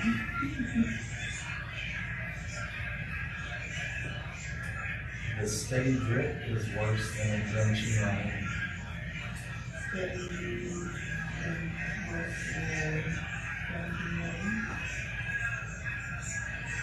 A flat pack takes less luggage space.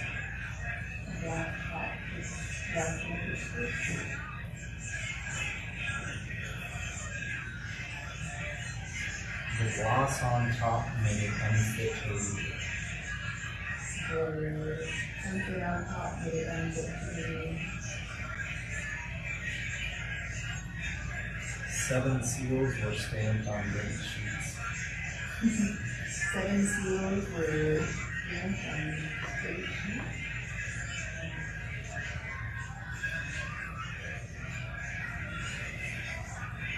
Not bad. She got these a year ago, and she got good quality hearing aids. So that's not bad. It's out of 30. Every sentence has 5 words that are underlined. Okay? So 6 sentences, 5, that's a total of 30. So I don't use the score on this one. But what I would do is I'll say we got 2, 3, 4, 5, 6, 7. We got 23 out of 30. Okay? So you can calculate that, right? What's 22 out of 30 or 23 out of 30? 74. 76%. I was like, Your no, math is awful, Shane. Nice job. So, this is where, but isn't it interesting how the brain can hear different sounds, right? Some words I thought she wouldn't pick up, she picked up. Yeah, And some right. words I thought were Yeah. harder. Dang, I'm having a hard time with I did, I had to change I changed my hearing aids because I couldn't hear it. Yeah. She always wants to pack up a cat. Yeah. The word is a flat pack. Oh, I always hear Pack cat. up the Yeah, takes less luggage space, and you're like a black cat. No, black cats. Yeah, they sound, yeah. I hope it ends up alive. Okay, so do you guys want to see where is your receiver popper tool? My receiver popper. I just put it away. Are you sure you gave it back to me? Pin or hearing, Yeah. and we got something small and That's fine. pokey. Oh, I got it. Right here. Okay, where's the thing? Oh, yeah. Yeah, I think you typed it. No, I was kidding. It's somewhere here. What is that? Did it fall out? What's this? I have a SIM ejector. Oh, there it is. you go. Yeah. A what? A SIM ejector? Like SIM card? Oh, yeah, that would work. This is my travel black bag. It's small enough. Would you look at that? Oh no, oh no, okay. Because this is Karen's. Other password. Okay, so do you guys know how to pop a receiver out of a Yes. mold? Mold. Out of a mold. No. You push it through the vent. Put it in there and shove. That's how we do it. That's how Maryland does it. Okay, so you guys want to see? Yep. All right, come on over. Let's see your names. This was so cool to see the first time, because I used to think this was also worth a lot of money. Yeah, this is not worth as much money. Here's a mold. And obviously right is red, there's no vent in that one. You can see there's no vent. So this is the receiver popper tool when you have molds. Oh, And you that's just push the pretty whole- much it. Now sometimes you won't have this in your office. You can pull that apart and use this one too. And then the opposite end of that is where you push it back on. But there are times where I'm in a hurry and I will just grab the mold on the side and just pull it out. But sometimes you gotta grab it by the wire then, right? If it's in there far enough. You can Oh, stretch it for sure. When you're pulling the receiver out of there. oh yeah, I've broken plenty of receivers. And then I have to get a popper. I use a jumbo paper clip. This is Yeah, you can use that. Yeah. Yeah. That's smart. A Just jumbo- keep those on It's the hand. same. I have a lot of that ones. Oh, that's true, yeah. What? Rob uses like dental tools, and it, Oh, yeah. it works super well because you can get a good grip on them.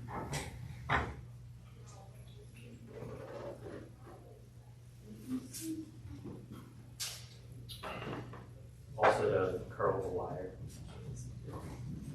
So Now, she has size 13 batteries. Why is that an option? And actually what I see here, looking at this, it has enough room for a P receiver. So either A, they thought that she needed more power, or let's make it in case we need that later. Those are the two reasons why that's gonna be done. Now, you put those molds on for her comfort, I'm sure, right? Me? No, she had those made for her old ones. Right, but when you demo her, you're gonna wanna put her, or do you want? Well, the reason why I'm putting these molds on is one, it is gonna be more comfortable, it's made to her ears, but two, why do we put molds on typically? Better sound quality. To occlude. Usually they have a worse hearing loss, right? So now if I put on a soft silicone tip, that's going to allow sound to come through. It's much more denser, so it's gonna keep sound in better, so I can typically look at a mold and be like, oh, she's probably got more hearing loss. You guys with me? Yep. I mean, I've just seen a lot of consultants just immediately like make up the old one, the demos, and then not put the person's, they Molds can on. put the molds on the demo for a minute, at least. Well, and if I tested her and I saw her hearing loss, I'd be able to better know if I need that. Sometimes they'll have molds and they don't need molds, and I'm like, why does this person have molds? Okay. I had there was this one closer that I worked with years ago that every single patient had soft acrylic or soft silicone molds, and I'm like, you gotta be kidding me. In my mind, now that I'm looking back on it, I really think that they were doing it because now delivery is gonna be 2 to 3 weeks out, and they get paid a week later during open houses. So next Friday, we have to cut them a check, and if there's no returns and no cancels, then they're getting all fully paid. That makes sense. Was that when you had the, Cheeky bastard. you had the other company doing it for you? Yep, Okay. yep. The other thing I wanted to kind of point out too is some people have a lot of mandibular jaw movement, so that receiver in there bounces around, so they hear the sound doing this. Oh, I can hear it. Yeah, She has mandibular movement, yeah. and I haven't looked. Everybody has a certain amount, but some people have a lot of it. She's- So just by sealing it up and keeping that mold in there, you just get the sound aiming right at the eardrum, and it's just more You got it. clear. To find that out, would you like have them talk during endoscopy or something, and just see if you can watch? You can have them open their jaw, Oh, and you can see them. oh, you can see it. Now, if they have dentures, it's going to be even more because they take their dentures out, and now instead of their mouth shutting at this, now it goes right instead of where the teeth are. Now, Right. so I'm looking at this here, and I can see here it's about a 1.6 vent on the left, and it looks like a 2.0 on the right. Is your left worse than your right? I think so, yeah. So again, they're going to be more occluded on the worse ear because we want to keep the sound in more. So I want you to think with low tones, if it's open, it's going to escape, right? High tones are kind of like a beam that are just going right through. So they're not escaping nearly as much. Low tones are just going to escape. So if you have more venting, it's going to escape. And now that person that has a more low tone loss, they're not going to feel like they're getting the amplification. I've seen people with a 40, 50 dB loss, and they have 6 opens, 8 opens, 10 opens. And the consultant thought, well, compared to how the hearing aids used to be, now we can fit that, right? Now we can be more open. And all I did was put in a semi-open or 8 closed or 10 closed or, click sleeve. And now the low tones are staying in. And they're like, oh, this is so much better. The double 8x10 does that. Sean found some 5s. Okay. Very cool. Thank you. So, do you want these? Were those right there? Are they Daryl's? No, they're Aaron's. Okay, that's why I want to make sure. Oh, yeah. Daryl doesn't know where his are. I know where they are. Daryl he lost doesn't. his. Oh, no. It's just an illusion. It's just an illusion. These I are not see. your hearings. It's enough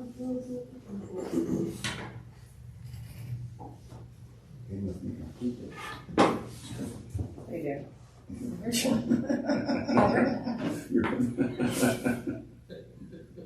Aaron, What? I need your fingerprint. I'm sorry. That's my fault. I was talking too much. Yeah. Dang.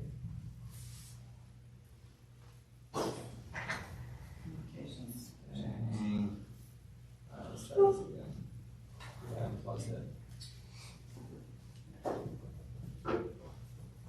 So, rechargeable batteries or battery operated, we got about a window of 2 to 3 minutes, okay?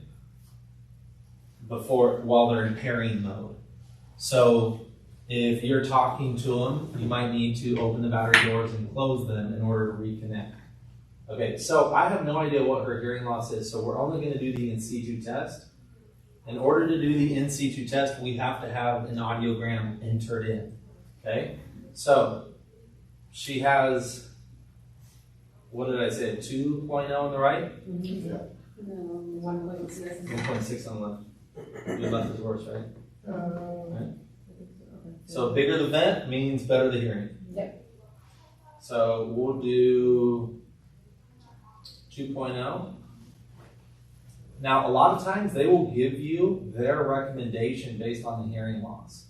Now, for her, I'm not going to listen to the recommendation. You see that star there?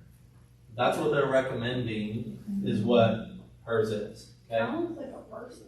According to that audiogram. Yeah. According to that audiogram, not hers. But I'm based on what I know about vents enough that I can. Pretty sure Pretty she confident. should be right here, somewhere in there. Well, based on what she has. Yeah. So now they're off. Tell me if you hear the sounds.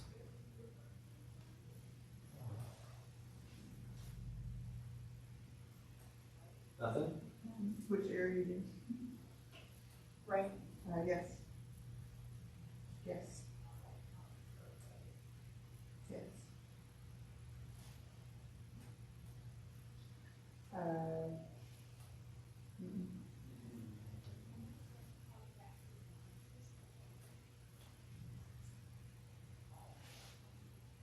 Yes, I can help Don't, it. don't worry about it.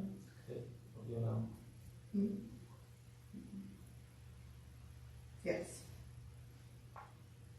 So this is where I might even confirm with the patient, like just barely, you know, because then I need to know we're on the same page, and then they're like, yes, just barely. Because sometimes they'll be like, yeah, I can hear it, yeah, I can hear it, and like, was I just supposed to say it? I can hear it. So. Is it a continuous tone? Mm-hmm. Yes.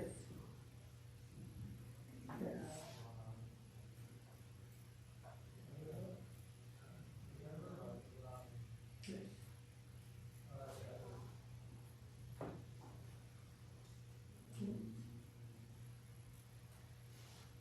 Yes. Yes. Yes.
One thing to notice is how quick they respond to when you press it. So, yeah, she's gonna answer quicker. Now, when they have tinnitus, it's usually higher frequency, so sometimes they question, am I hearing the tinnitus ringing or this ringing? Now, this one we can't manipulate and give them a warble tone or a pulse. It's just a steady tone, yeah? But in their mind, they're like, I don't know. So there's times where I'm pressing it, and she hears it and says yes right away. I can hear that. Yes. Yes. Yes.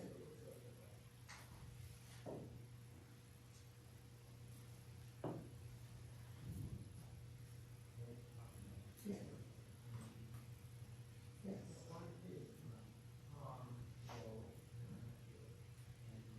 Yes. Space is how we play the sound. Enter is how you lock it in. Enter is how you lock it in.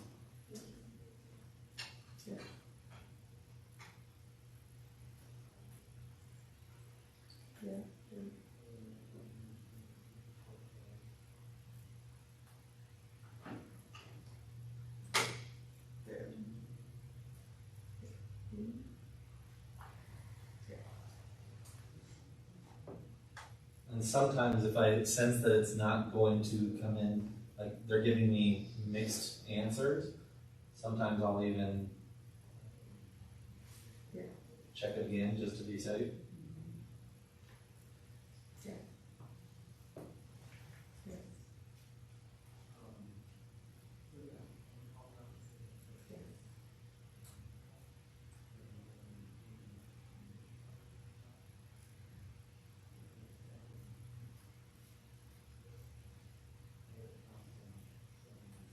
The other reason why I like in C2 testing is most of the time when we do a pure tone, we're not doing 750 or 1500, and sometimes you'll see fluctuation in that.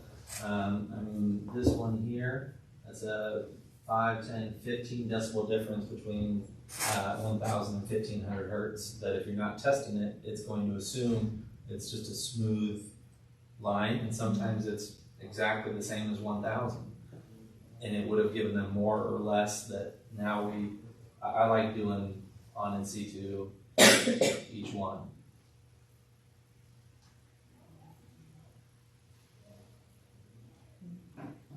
Yes.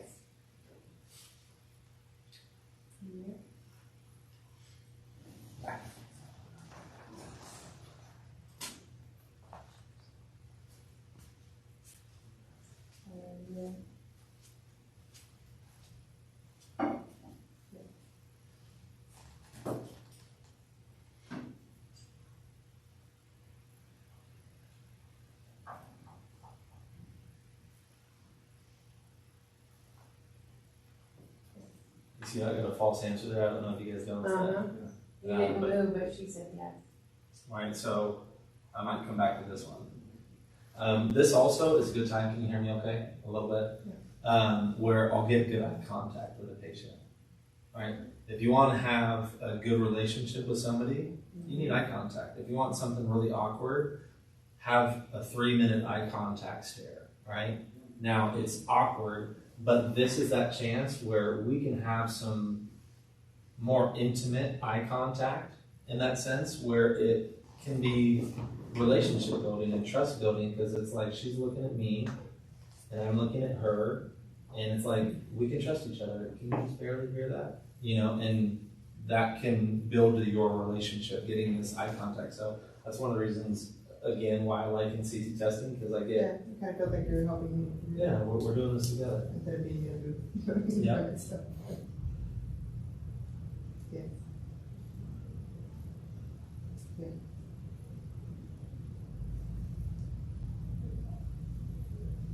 Yeah.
I don't want them holding their finger in their ears. Why? Include it. Would it keep more sound in so you get accurate results? She wants to, but you don't want them to do that.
All right, welcome back.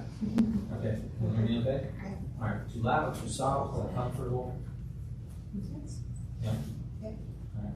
I don't know if you guys noticed, but where she was like tinnitus, Uncomfortable. right?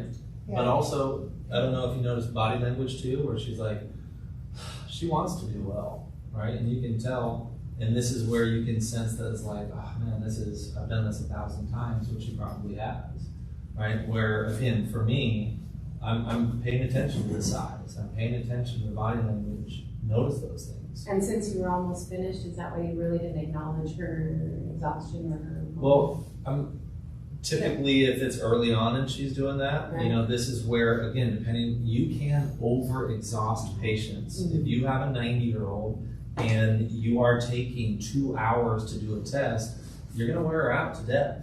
So there's certain times where I'm skipping certain things, where if I see a similar hearing loss in the left and right and I do a bone score, I know that it's gonna be the same on the other side, right? And so there's certain times where I might, instead of doing all 25 words, I might do 15 or 10 words. I might skip SRT because I know SRT for us is basically just to verify that she's not malingering. Right. Malingering is a younger person typically lying that they have hearing loss and faking it so they can get an insurance payout. And the SRT is to verify that they're not malingering. It's a BS test. It helps me not a damn way. So it doesn't help me with programming. It doesn't help me with counseling. Now, over time, you can see how it changes, but I can do that with the MCL. I can do that with the Discrim. Mm-hmm. All I really need is my MCL, my UCL, and I'm talking pure tone UCL, not their speech UCL. Why? I don't like speech UCL. I like tonal MCL. Anyone understand why? Like tone MC. UCL or MCL. UCL. Why do I want tonal UCL? Do you have it at different frequencies? To a certain People degree. talk So different levels. right, when I'm doing a UCL with my speech, then it doesn't give me specific frequencies. So if I have a hearing loss like this, right, and UCLs help with your programming, right? And if I'm doing UCLs on my programming, I want to know if there is sensitivity to certain sounds. Mm-hmm. Anyone catch that word? Do you guys know what the word is?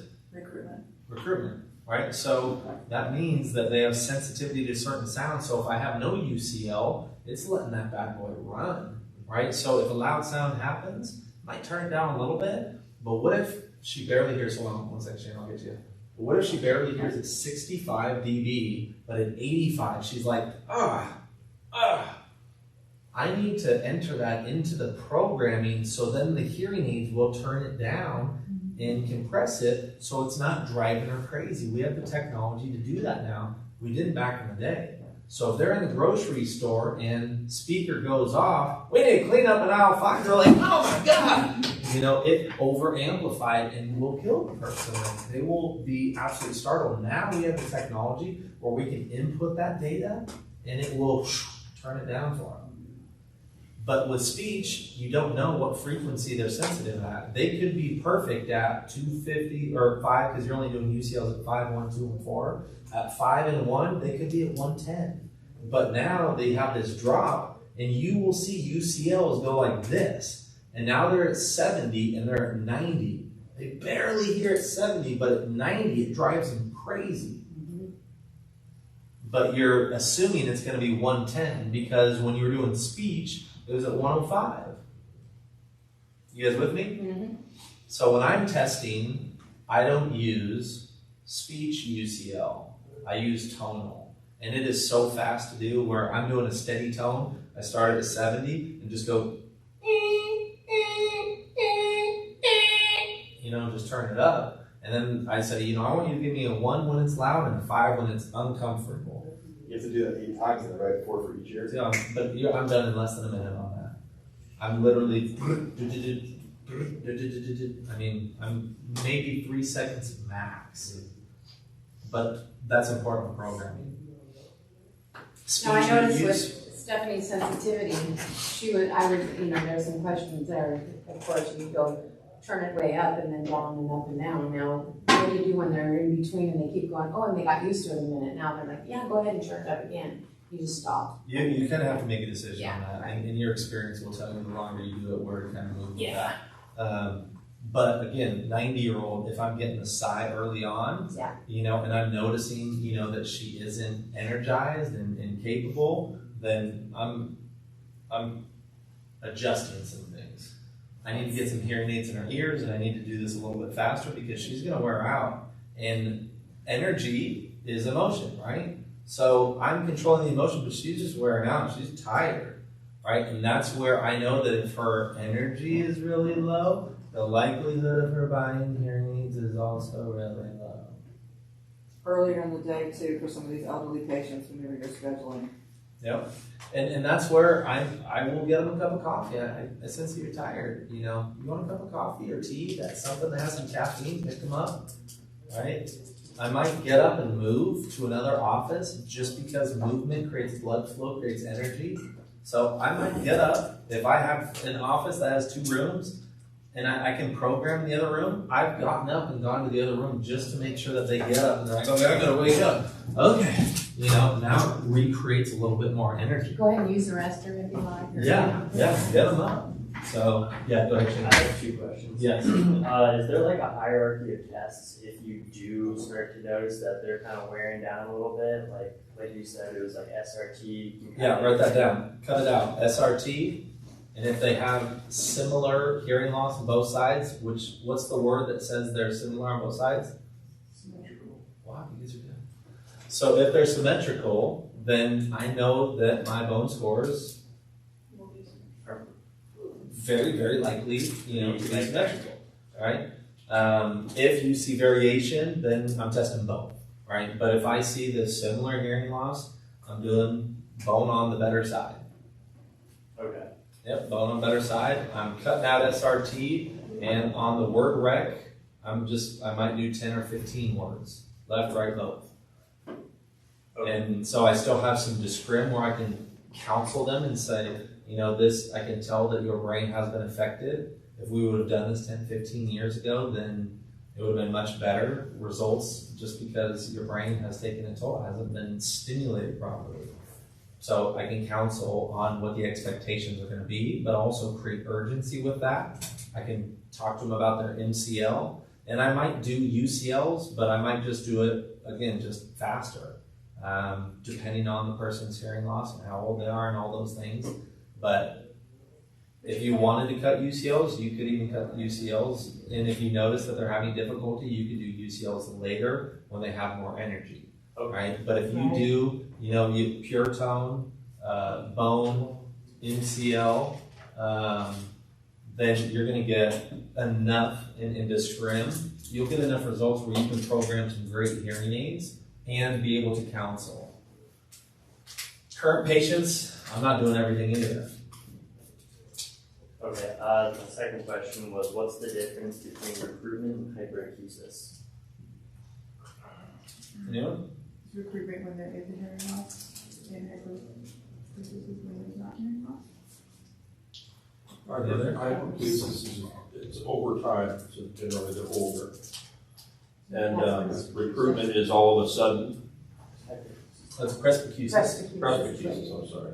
It's a 7th week or, and now it's gone.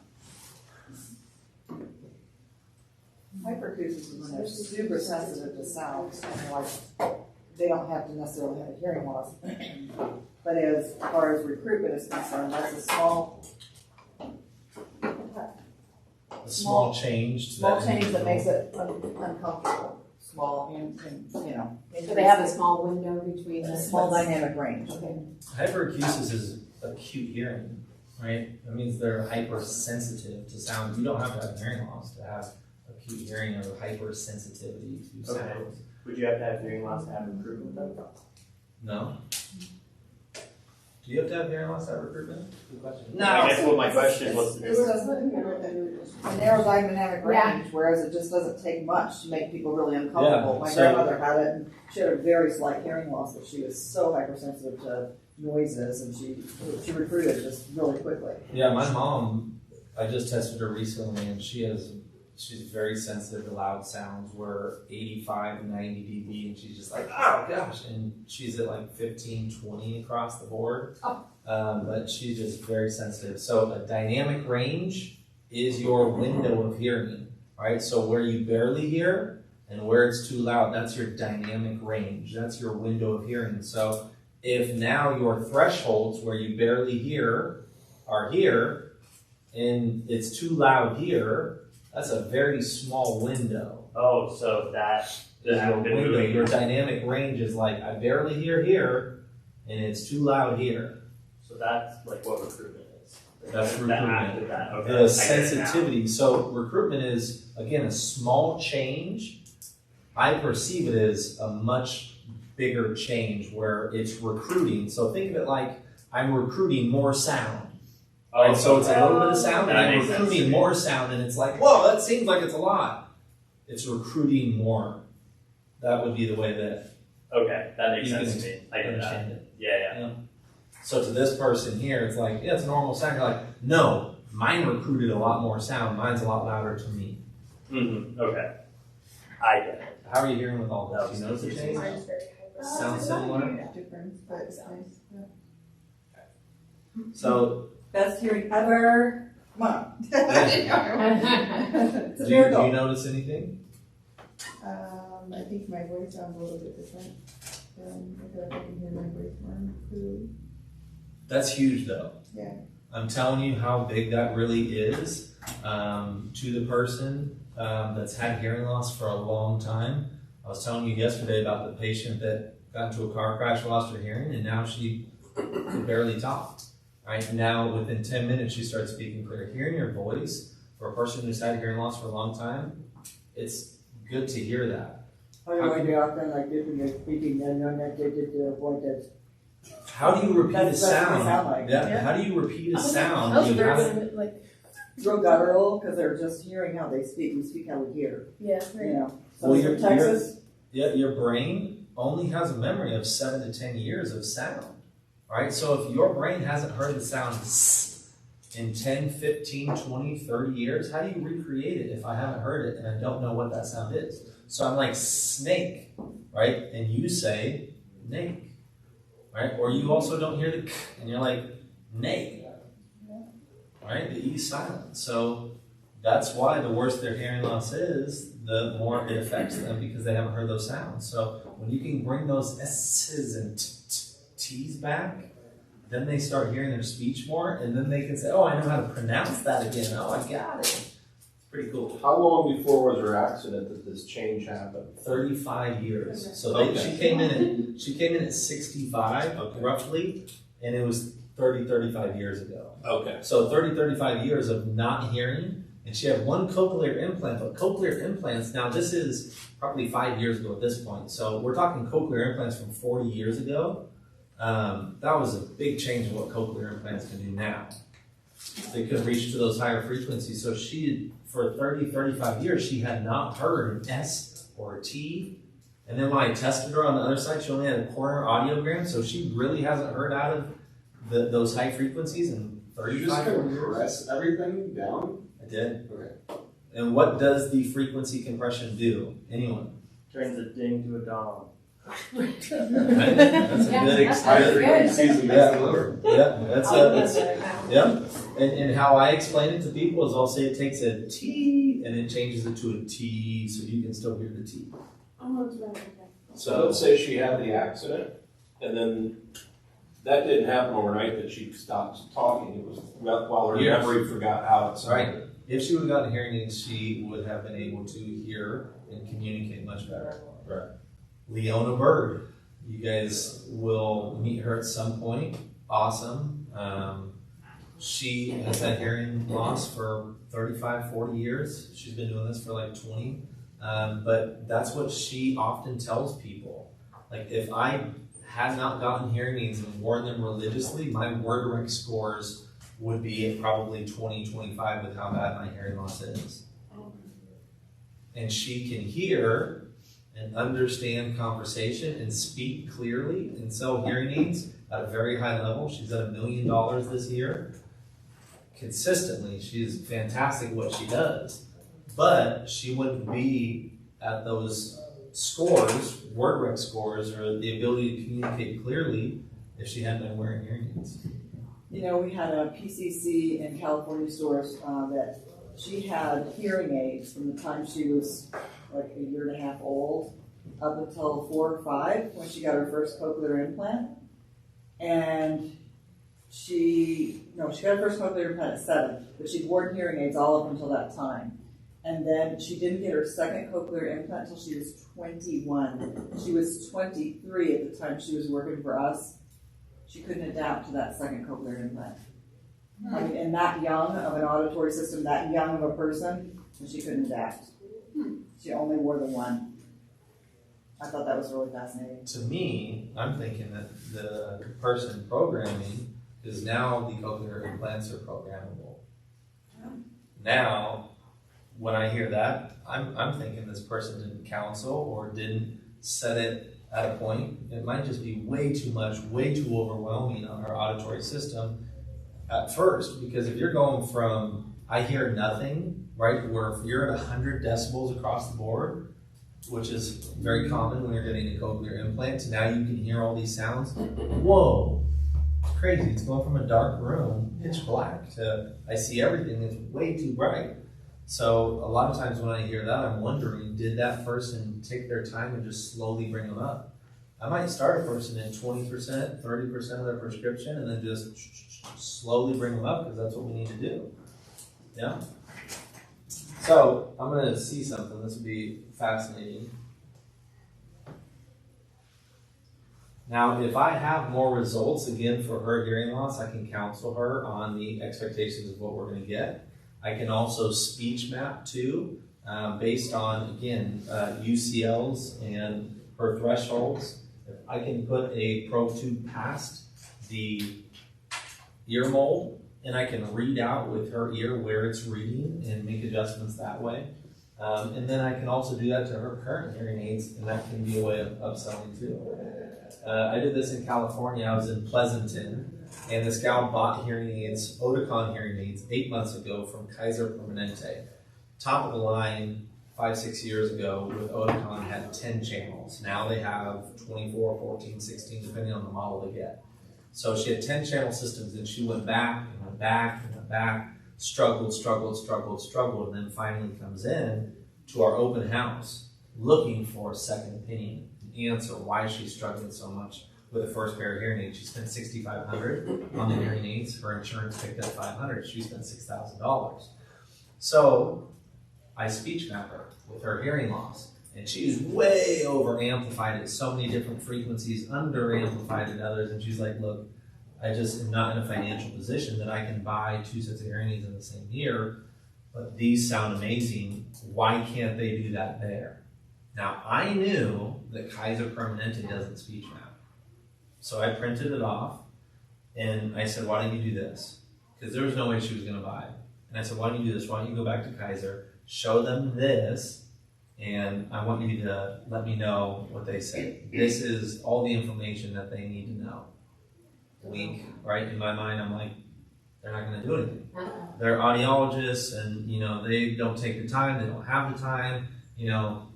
I'm paid on a salary. It doesn't matter. And they just kind of don't care, right? And they didn't speech map. So she goes in, takes it to him, and then comes back to me on Friday and says, hey, they don't speech map. He said that we don't do that at Kaiser. So my explanation to her was, imagine throwing a dart at a dartboard and hoping to hit the bullseye. So that's what they're doing every time. They're throwing a dart at the dartboard. They're not verifying what your hearing loss with what your hearing aid is giving you. And so they're going to continue to throw darts, and hopefully at some point they're going to hit it. But how many times do you have to go back to do this? And she was like, yeah, I can't keep doing this. Well, do you want to hear the way you did on Monday? Yeah, I would love that. This is how you should hear. Oh, this is how I would love to hear. Okay, well, unfortunately, you're gonna have to bite the bullet. And she did. Bought another, I'm gonna say $6,500 worth of hearing aids because she wanted to hear and stop going back and struggling. She wanted to solve the problem properly. So, Signia and Siemens. Signia has good hearing aids. Parent company, Amplifone, who makes Miracle Ear, also makes Signia. Very similar, with minor modifications and adjustments. But they're good hearing aids. So I get a noisy one, and for me, what I'm going to do, I'm going to go to sound settings again. And I want to see the difference in how she does. So this is where you can unlock the settings, turn off the voice target, turn off the binaural, turn off the adaptive directional, and I think that's the only one that you can leave on. And I'm going to minimize this, and I want to see how she does in the difference.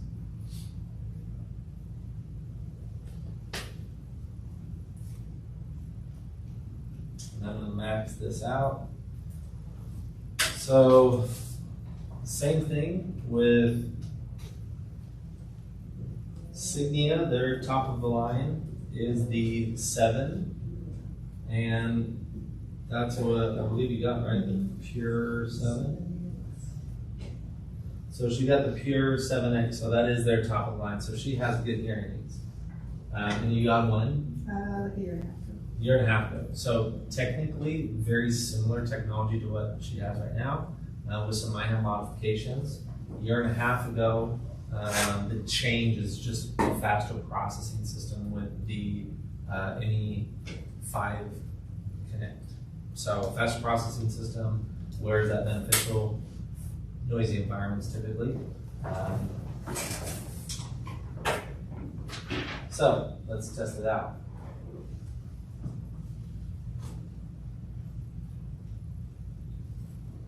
So this time, you put your hips standing on the surface. That's good. Yeah.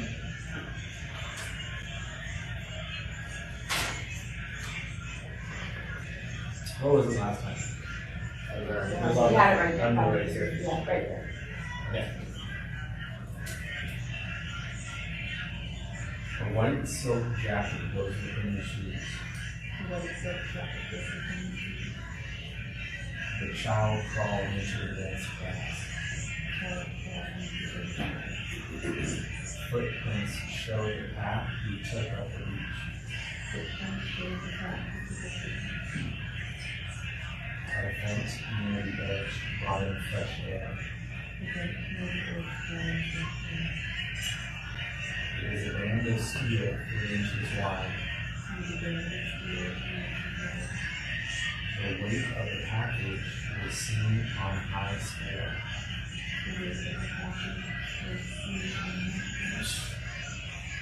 Crushed it. You don't have noise environment clicked up there? I don't. Okay, so that's I just don't in need case. to. Okay. But there's been times where I've had people with their hearing aids do that and go from 20 or 15 or 10 or 6, and then I'll do that and it'll improve it to 25, and then I'll show them having the microphones, and they're like, well, you know, why are those microphones important? That's why, because you went from 7 to 25 to 30, you didn't miss a single one. Were you more confident in your answers? Yeah. I think the first two I've heard a couple times now, so I'm kind of like. I was just hard to gonna say if ask. they're- Now, why did I was you use gonna a say- different list? Huh? Yeah, you should use a different list, because I mean, we all know white slip jackets don't go with issues, but. Did you recognize those and say it by memory, or? No, I mean, I heard them, but I also knew them. So Okay. Well, I don't think she's going to memorize the last ones, but maybe she is. But I mean, as new as she is to the industry, how many times have you done the Quicksim test? No. No. I mean, She's in not going to practice, memorize. yeah, the last either year or day. two, a couple Yeah. times, but otherwise I've never done it for me. So that alone, I can put a ton of weight on. But do you see how powerful that test is? You know? And when other people haven't done it for you before, you go, wow, these people are more Yeah. thorough, they care more. Yeah, They're most people more, don't you do know, Quicksim more tests. efficient. But this is how I upsell people. We talk about upgrading. This is a test when you go into your office that 90% of the consultants, even within our own company, don't do this. Because I found out about it like 2.5, 3 years ago and sent it out to people because Jess told me about it, and I was like, that's brilliant. You know, it's a perfect before and after test that you can do, and when their spouse is there, even more powerful. So she improved by 24%. I mean, yeah, with the first one, I just felt silly saying things out loud, and like it seems like it's so far off the little fun, but. Now, with the background noise, if I were to do that, and then change, and talk to you now, I'll be able to still understand nice and clear what happened to the background noise. I feel like the background noise will be same. It stayed the same? So, Yeah, that's what you started behind the baby. that was one big thing, and also the noisier it is harder to tell. So again, if it's behind, they can really see the directional microphone focus. So now all of them are on. Okay, you hear the background noise. Big difference, huh? Yeah. And I don't touch it, right? And that's where sometimes we'll say, you know, don't take the words out of my mouth. I don't want to, you know, what did you notice? And then they tell me, that's just them saying, yeah, I noticed a huge difference. Under the Universal program, if you left the settings clicked, I mean, would it, is it just a higher chance that you would pick up more of that background noise?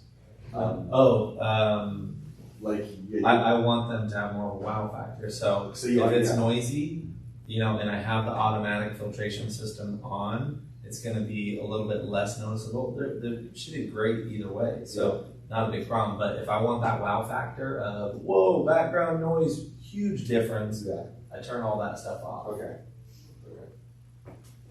But now, and here's the selling point for people who've had hearing aids. I know that you like those extra programs and you're like, oh, I want more, right? Or more tech, more things.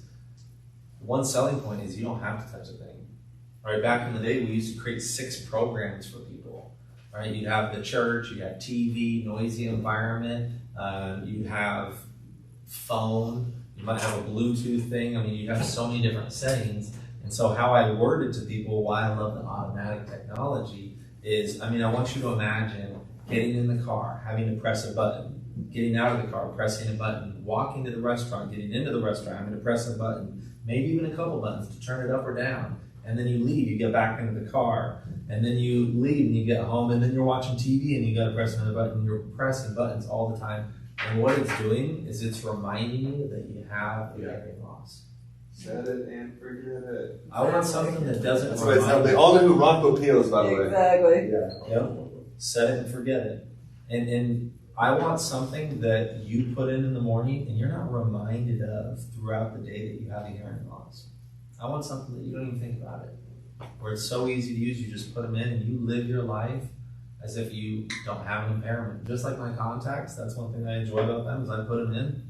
I don't think about pushing it up and changing it. Like, You have astigmatism? Uh-huh. I do too. Okay.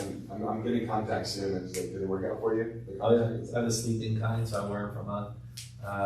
I have the contacts that don't have the correction for the astigmatism, but when I wear glasses, I have to have it. But no, it works great. Love Just a side point, I was working with some movies of late, and they don't realize that if you go into that documentation, you can print out the page so the patient's got a cheat sheet for their programs if you give them multiple programs. Mm-hmm. And not only that, but it also say the right is for volume and the left is for programs. Right. So you could give that to them, whatever. You print it out. Yeah, so you can print it anytime. It's my favorite sheet. Yeah, so I just was working with somebody that didn't know anything about it. Where'd you get that? I printed it out for a patient that I was working Do you have with. your phone? So they're not calling you Yes, you remember these ones? No, it's Especially the consultants, they do that, I forgot. I mean, I had Apple for 10 years and then I switched. You're gonna have to switch back. Tell me. Yeah, you're gonna have to switch back. Mm-hmm. As a person who sells hearing aids, it's nice to have the ability because if they have Android and you want to give them a powerful demo, then you want to have that app, right? If their spouse doesn't show up, I love being able to say, connect my phone to it and I'll say, what's your wife's number? I want to show you something. This is really cool. Oh, okay. And they'll just give me the number and I'll say, Mrs. Smith, this is Jared over at Miracle here. I just wanted to call. We're doing a test with your husband's hearing aids. He was telling me that he has a lot of difficulty on the phone and I just wanted to test to see how he's doing with the phone. So hold on 1 second. Boop. How are you hearing? Oh, well, this is really cool. Well, Mrs. Smith, talk to John for a minute. They talk, and then I'll put it on speaker, and then now she's in the conversation with me. That's awesome. That's one of the best things I've seen. So that's why I would recommend having it, just because it helps me, unless you want to, if they have Android, I mean, I have that app and I can connect it. but it doesn't stream. Right, I've never streamed before, other than the TV streaming. She's not been streaming. Well, when I got in the car, I'm like trying to put my hearing aids on my phone, and Matthew goes, "You don't have an iPhone." I went, "Oh man, you're one of those." No, just kidding. Audio clip. So you can have audio clips. So look, I'm going to disconnect. All right, so I disconnect it, and then I am going to lean in to the patient, and I've been doing this enough where I can just open the battery door and close it that quick. So I'm going to reset. That was fancy. That was really fancy. Pull that out of parties. That's I know where that came So I got my wife. Whoa, what is that? I can go one in. Yeah. You guys, get your minds out of the gutter. That cord is behind you too. I did bring the cord. Oh, first. All right, so now we're going to connect. You know how to do that? I think so, I just turned on the Bluetooth and trying. It should work if you just reset it. Have you ever connected hearings to this one? I did some demos with the So you're going to have to do this one differently. So you got to make sure that you forget the old ones. Oh, So, okay. Another pair of hearing aids. Those aren't yeah, so these ones. It's often about sometimes your patient, I'll put their hearing aids on mine because they're insisting they're not working. Oh, yeah, that's a good way to test them. Yep. It's true. Oh, really not the hearing aid. It's always standard. A lot of times. I know, it is. Much more difficult. Right. Do you guys know what the app can do? Have you guys played around All with the app? kinds of things. Oh. Have you played around with the app? Not that much. Not that much? Most of the patients I see have iPhones and they just use the accessibility. Yeah, use the iPhone. So, Can you turn them up, turn them down, change the environment or the program? Treble bass. Doesn't it have the battery level and all kinds of Hours you used them. Which is kind of fun because some people don't realize how long they had them in, and you go, check this out.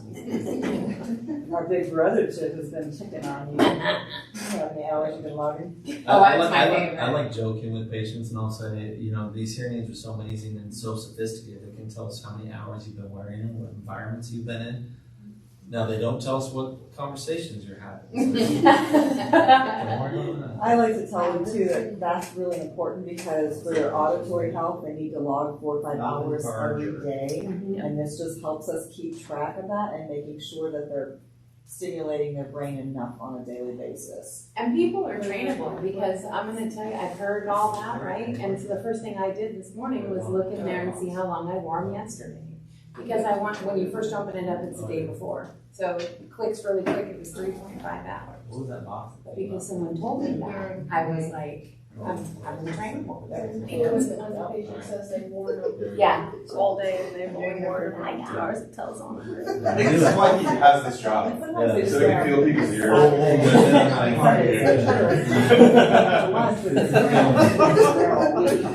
That's our TV streamer too. Yeah.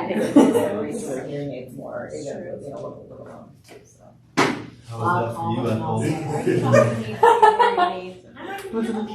Okay, I'll wait. Fine. That's great for me. I've had better.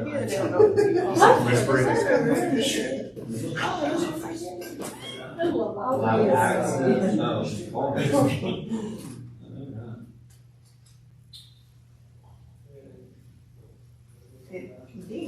Oh, there's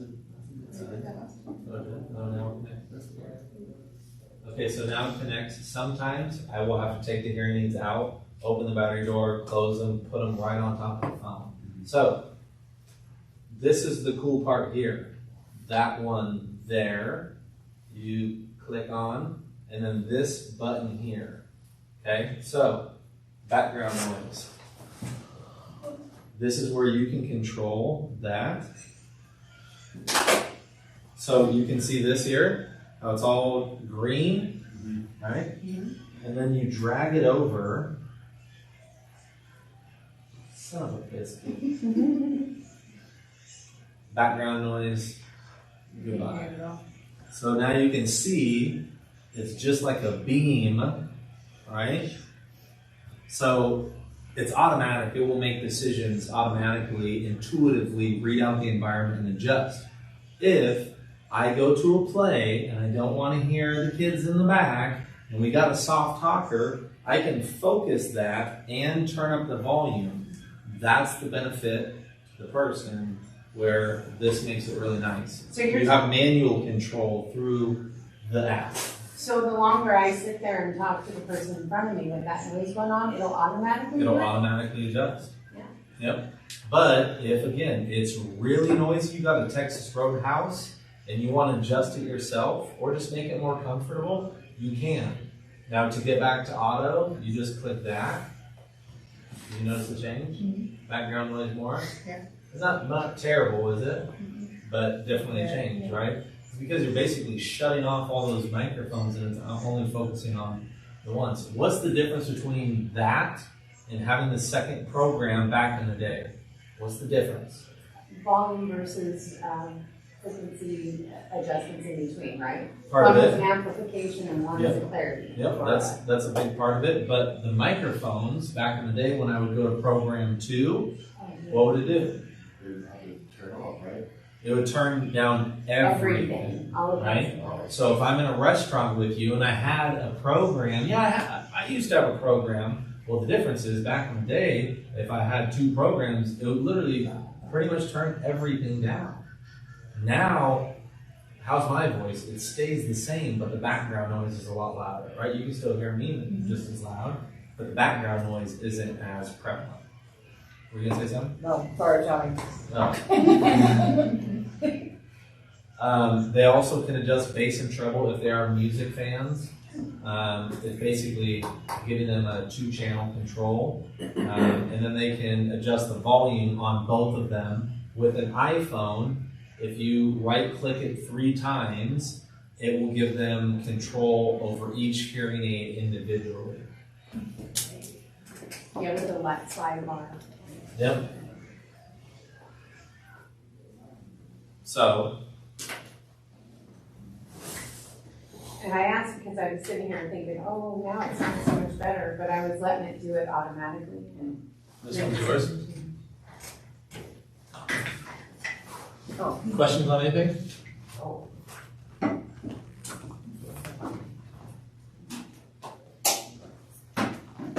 How'd it go? How'd it feel? Yeah, it's different.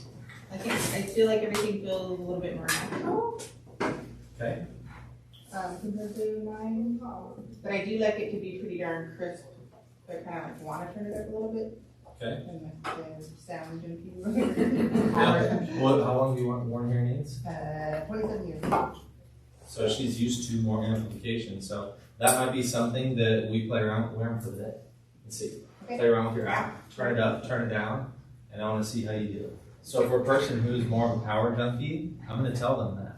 But this is where the difference of the technology in the past year and a half. Our hearing aids and Signia hearing aids, again, are very similar to the same parent company making those computer chips with minor adjustments. Very good hearing aids. The difference between our hearing aids and what has come out in the past year and a half is it's a faster processing system. Same amount of channels to adjust. So she also has a 48 channel system. That's what she's wanting now. So she has good hearing aids. It's not that they don't. They were a fast processing system, but it's 40% faster now, which is a big deal. Right? I So think when it's there's cool we have 2 people who have a loss that's totally like different, totally, right? totally different, but to see what these ones sound like on you guys because, well, you've worn them. So it's cool to see that and you have it and then it's just super cool. So one thing that you will find is people who've worn hearing aids for a long time, they think that volume is clarity. There's a difference, right? But that's just how it is. When you can't hear the TV, what do? So there's a part of us that volume is clarity, right? I can't hear the TV, I turn it up. But for people that hear like this, it's not the volume, it's the clarity, right? But if I've been wearing hearing aids for a long time, if I couldn't hear something, then I just turn it up. So now if I get her to hear accurately and precisely, you'll have people that don't like the hearing aids yet hear better because they're used to more amplification. And they're like, I want this thing turned up. I want this turned up. I like it louder. We're the typical married couple too, because like she would be a husband that has lost his hearing due to whatever, and I'd be anywhere, and it's kind of complex sometimes. You can get the husband going, well, that's not that bad, and you know. Yep. So that's one thing though from a counseling perspective though that you need to understand is that you're going to have patients like this that have worn hearing aids for 27, 30, 35, 40 years and they like amplification because hearing aids back when you were 4, they didn't have all this stuff. So more or less, turn it up, turn it up, turn it up. And that's what she's used to. That's what she likes, right? And that's just how it is. So there are going to be those patients where they want it turned up more volume. There's some patients where I'll change it to, instead of the fitting formula of, what is it right now? The fitting formula, Karen? Instead of NAL1, what is it? In Harmony 2? Does it say, there's a fitting formula that some audio engineer created that is like, based on the venting, based on their hearing loss, we need this much amplification. And they also base it off of what they want it to sound like. And the audio engineers that create this programming want it to sound more natural. And that's the goal, is naturalness. But there is something called NAL1 that is more, we still have the adjustability, but it's more for old school wearers because it gives them more boost. And so that might be something that I do it through that program. Does that kind of make sense? You could just click, give her a couple of click ups on the overall gain. Yep. And for her, that's why I want her to play around with it, because she's young enough and technology capable enough to know what she likes. So, you know, when she goes out to dinner tonight, she can play around and be like, you know, I really like focusing it and I like turning it up. And she might find that that's the best way that she can hear in that restaurant, you know, and then I'll have her do the automatic and see how she does with turned up, with where it is normally set. And she might find that she just likes that. But having the faster processing system, having something that will intuitively adjust with wind noise, road noise, background noise, better than what it was. In a quiet environment, she probably would do very similar. But as young as she is, this is my angle, right? As active as she is, you know, doing what she does, she needs to be able to hear every little detail, because for her, how is she going to be able to do a circle of understanding with a person if she can't hear those letters? It's going to be hard, right? Right? If I'm like, you know, Finn, and I'm like, Finn, but they're wearing a mask, you're not seeing that their mouth is moving, and you're like, and they have a spouse there with good hearing, right? And you're like, you said Pin, and the spouse is like, nah, she said Finn. Then you're like, oh yeah, all right, aren't you in the hearing industry? Like I've seen people with hearing loss, consultants with hearing loss, shoot their own foot. Oh yeah. By doing that. I had one, this is really funny, I'm in Gilroy, California, and at the store in Gilroy, California, it's in a Walmart, really noisy. Patient comes in, and we talk about the circle of understanding, but he didn't remember the number. What's the number? When you do the circle of understanding? 2K, 40. I was not pointing at you guys. I wrote it down Everybody. this time. 40 dB. 40 dB or worse at 2K. That's the minimum, right? So, hearing aids are not in the person's ears. He cleans the hearing aids and he goes, all right, I'm going to give you a word test. He gives him the circle of understanding. Aces it. He's a patient of ours. He aces it. But he had a drop off at about 3K, right? So he hears great, and at 3K, then it drops. Steep hearing loss. Been around a lot of loud noise. So what's difficult for him? Soft operas, female voices, crowds, noisy areas, right? Restaurants. But the consultant comes out to me with this look of like, they shouldn't even have hearing aids. What are you talking about? And they said, I gave him a circle of understanding. And I wasn't very loud. All right. And I looked at his hearing loss and I'm like, well, duh, right? They're getting most of those sounds. I said, we're in a quiet environment, you're 4 feet away from him. I said, watch. So I go in there and I'm talking to him and I say, you know, I assume that you do great in quiet environments. Yeah, quiet environments are easy. I assume that's probably not why you got the hearing aids. No, it's because of noisy environments. Yeah, I figured. Let me try this with some background noise so it's a more realistic test. But on some background noise, a little bit of background noise, did the same, or another 10 words, and you got 3 out of 10. Put in the hearing aids, you got 7 out of 10. Program the new technology that reaches into higher frequencies and can focus better, and you got them all right. And you decide to upgrade, but the consultant's just like, but if I would not have been there, not only is it not going to be a sale, but he just lost trust. If he would have been like, you don't need hearing aids, what are you doing? And you guys are like, what are you talking about? I spent $7,000 on hearing aids, 3-4 years ago with you because I can't hear noisy environments. I wear these all the time. I love these things. So whatever happens, roll with it. Understand that you can adjust and be flexible. Just roll with it. Because you're going to see some things where you're like, I didn't expect you to get all of those, right? Yeah. Every now and then you will see that where they're at 40 dB, so you think this is going to work well, and they get them all right, and you're like, I've seen people with a 50 dB hearing loss, and I have no idea in my mind, still to this day, how the heck that they're getting all of them right. I'm like, somebody's telling you what the words are. Like, it was mind-blowing. But they were. So I'm like, quiet environments aren't that difficult for you, are they? No, they're easy. I want to play some background noise. I want to see how you do. And I give them different words. It's just terrible. So whatever happens, just roll with it. Test those out tonight. Let me know what you think. You got your hearing aids in the bag. Where are you at? What time is it? 4:38. That was on the back of your audio. Right. Here you go. Questions on anything? What am I doing? What time is dinner tonight? I don't know. What do you guys want to eat for dinner?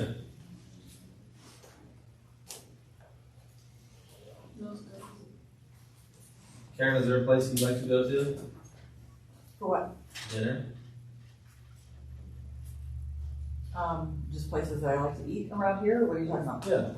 That you would recommend? Anything with barbecue? Anything but barbecue? Did you say with barbecue? Yeah, another I round. was Let's like, do oh it. man. Let's do it. Brisket and ribs, please. Yeah. More of that. Depends on what you want. I mean, So I like if that you're at an coins. airport, I like that coin. if you're at an airport, Yeah. and it's, you see someone and you're telling them they're flying into Boise, Yeah. where would you recommend? I mean, I like Crave, I like coins, I like, Good question. Yeah. actually, I mean, it just depends on what you're looking for, what type of environment you want. I'm trying to think of what's around here too. Some place where you could take like 7 to 9 people. Yeah. I mean, actually, let me look something up real quick. There's a kind of a more casual bar kind of place that is fun that might have dueling pianos tonight. Ooh, that That could be fun. great. Yeah, let me look that. Let me see if they got That'd it. actually be real interesting for you guys. Yeah, I was just thinking that. Yeah, it's noisy. It's a real noisy place. Dueling pianos! We're gonna take it. It's kind of a more casual bar, but it's fun. Really? What kind of like that? People are good. Where what was the name of the dive bar we went to? What was it called? White Horse. Yeah, White Horse Saloon. Yeah. You put a shot on me. 2 weeks? You could give me a teacher in 2 years, and I'd probably Okay. So, Still filming? so what the?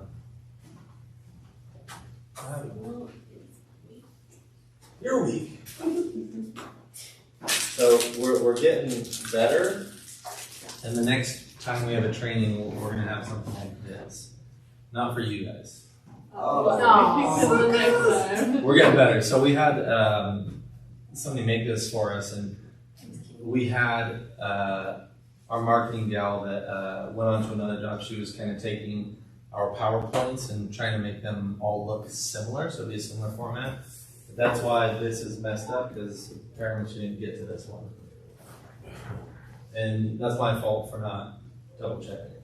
So for new patients, this is typically my process. Okay, my process again is more of a checklist, but I'll tell you where we have, where I 99% of the time, I guess I'll say 90% of the time, I'm looking at the office, making sure that it looks good, right? And we talked about that, and I'm reading the intake paperwork, and I'm getting mentally prepared. I'm looking at cycle notes. If it's a current patient, I'm looking, when did they purchase? How did they pay? Why is that important? Because well, if they finance, you can offer them financing. If they paid cash, you're likely to get a pretty good sale. And if they were a struggle pay, and there were notes referencing that, you have a possible money issue. And if they're still financing, it's going to be a real tough Yeah. Tough. Now here's where, before I offer them technology and I see that they signed up for a 5-year plan with Healthy Plan in the paperwork because they're a current patient, and I see that they were 3 years into it, but she's struggling, I'm going to say, oh, it looks like you used Healthy Plan. How has that been for you? You'll get enough information from that alone where they will say, oh, I just paid them off. Oh. Right? Again, I'm searching for the right answer of what I want. Or they'll say, yeah, it's been great company, and I got 2 years left. Now I know it's going to be harder to do. Yeah. right? But a lot of times they'll sign up for 5 years, and older people hate monthly payments, and they'll just pay them off. So we'll sign them up for 5 years, and then 2 years later, I just paid that thing off. Or 3 months later, I just paid it off. But if we are approaching that, if we don't talk to them about new technology because we think that they're still financing, then we're shooting ourselves in the foot. Yeah. And you're probably going to get into this a little bit more, but since we're going to have our own stores, right, and we're going to see these patients on a consistent basis, at what point do you kind of like let somebody go to come back? You know, does that make sense? So let's pretend they had a year left of financing, and you asked them how's people have been. They said, "Oh, I think I have a year left." $1,000. Yeah. Oh, well, $1,500. Yeah. Well, and this is kind of where I say, you know, I don't know if it's possible. Your hearing aids are right at that time period where you have a maximum trade-in value. So you would save an extra $1,000. Each year that your hearing aids get older, we lose roughly around $1,000. Now, I would say it's $700 or $800 that you lose each year. But if the hearing aids get more expensive, then you can see how that $1,000 is there. So I say you lose roughly right around $1,000 each year that they get older in trade-in value. And so I don't know if it's possible to pay them off, but it would save you an extra $1,000 compared to if you waited until you did pay them off. So that is an if question where, depending on how that conversation is flowing, you know, I saw that you put down $1,500 last time.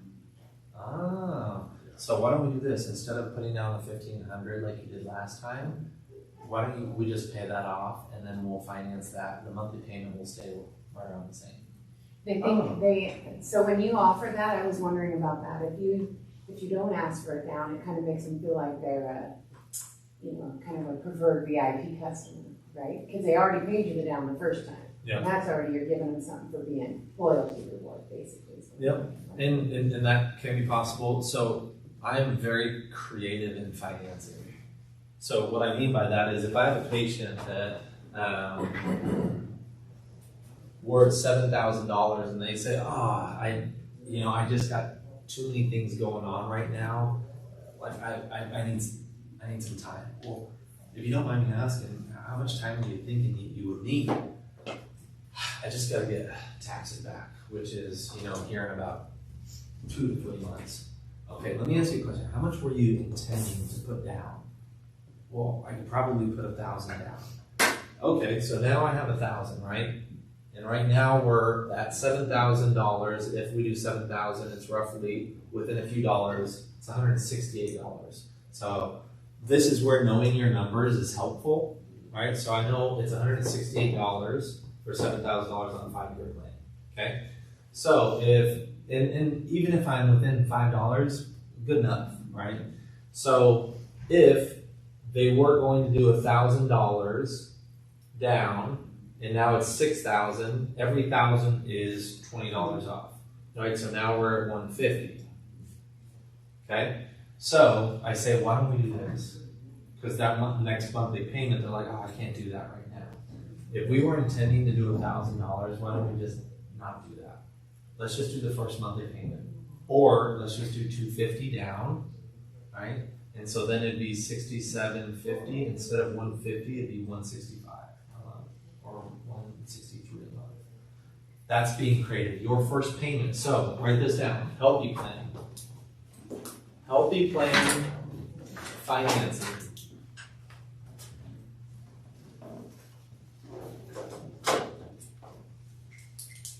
Healthy plan goes out to 5 years. Okay. Ally is our secondary financing option. It goes out to 4 years. Okay. So healthy plan goes out to 5 years, and it's set at 12.9% interest or 12 months. 0 interest for 1 year. Okay. Now the 12-month 0 interest plan. You can, for people that are fighting interest, I never pay interest, old school cats, right? I never pay interest. Here's what I would do. The minimum payment is 4% of the balance. Okay, so let's just say for ease of numbers, $6,000, 4% is $240. Just to pay $240 a month, and that would get lower every month. Pay $240 a month, and at the end of the year, pay it off, and you avoid the interest. If they're like, oh, I can't pay $550 a month, don't do that. Or $500 a month. You don't have to worry about that. Just pay the minimum, $240 a month, and then at the end of the year, just pay it off. Again, this is where being creative is important. Healthy plan, the payments are on the 27th of the following month of delivery. This is where being creative is important, right? What's today? Today is September 14th. If I deliver today, our first payment is when? 27th of October. 27th of October, right? But what if we're doing customs?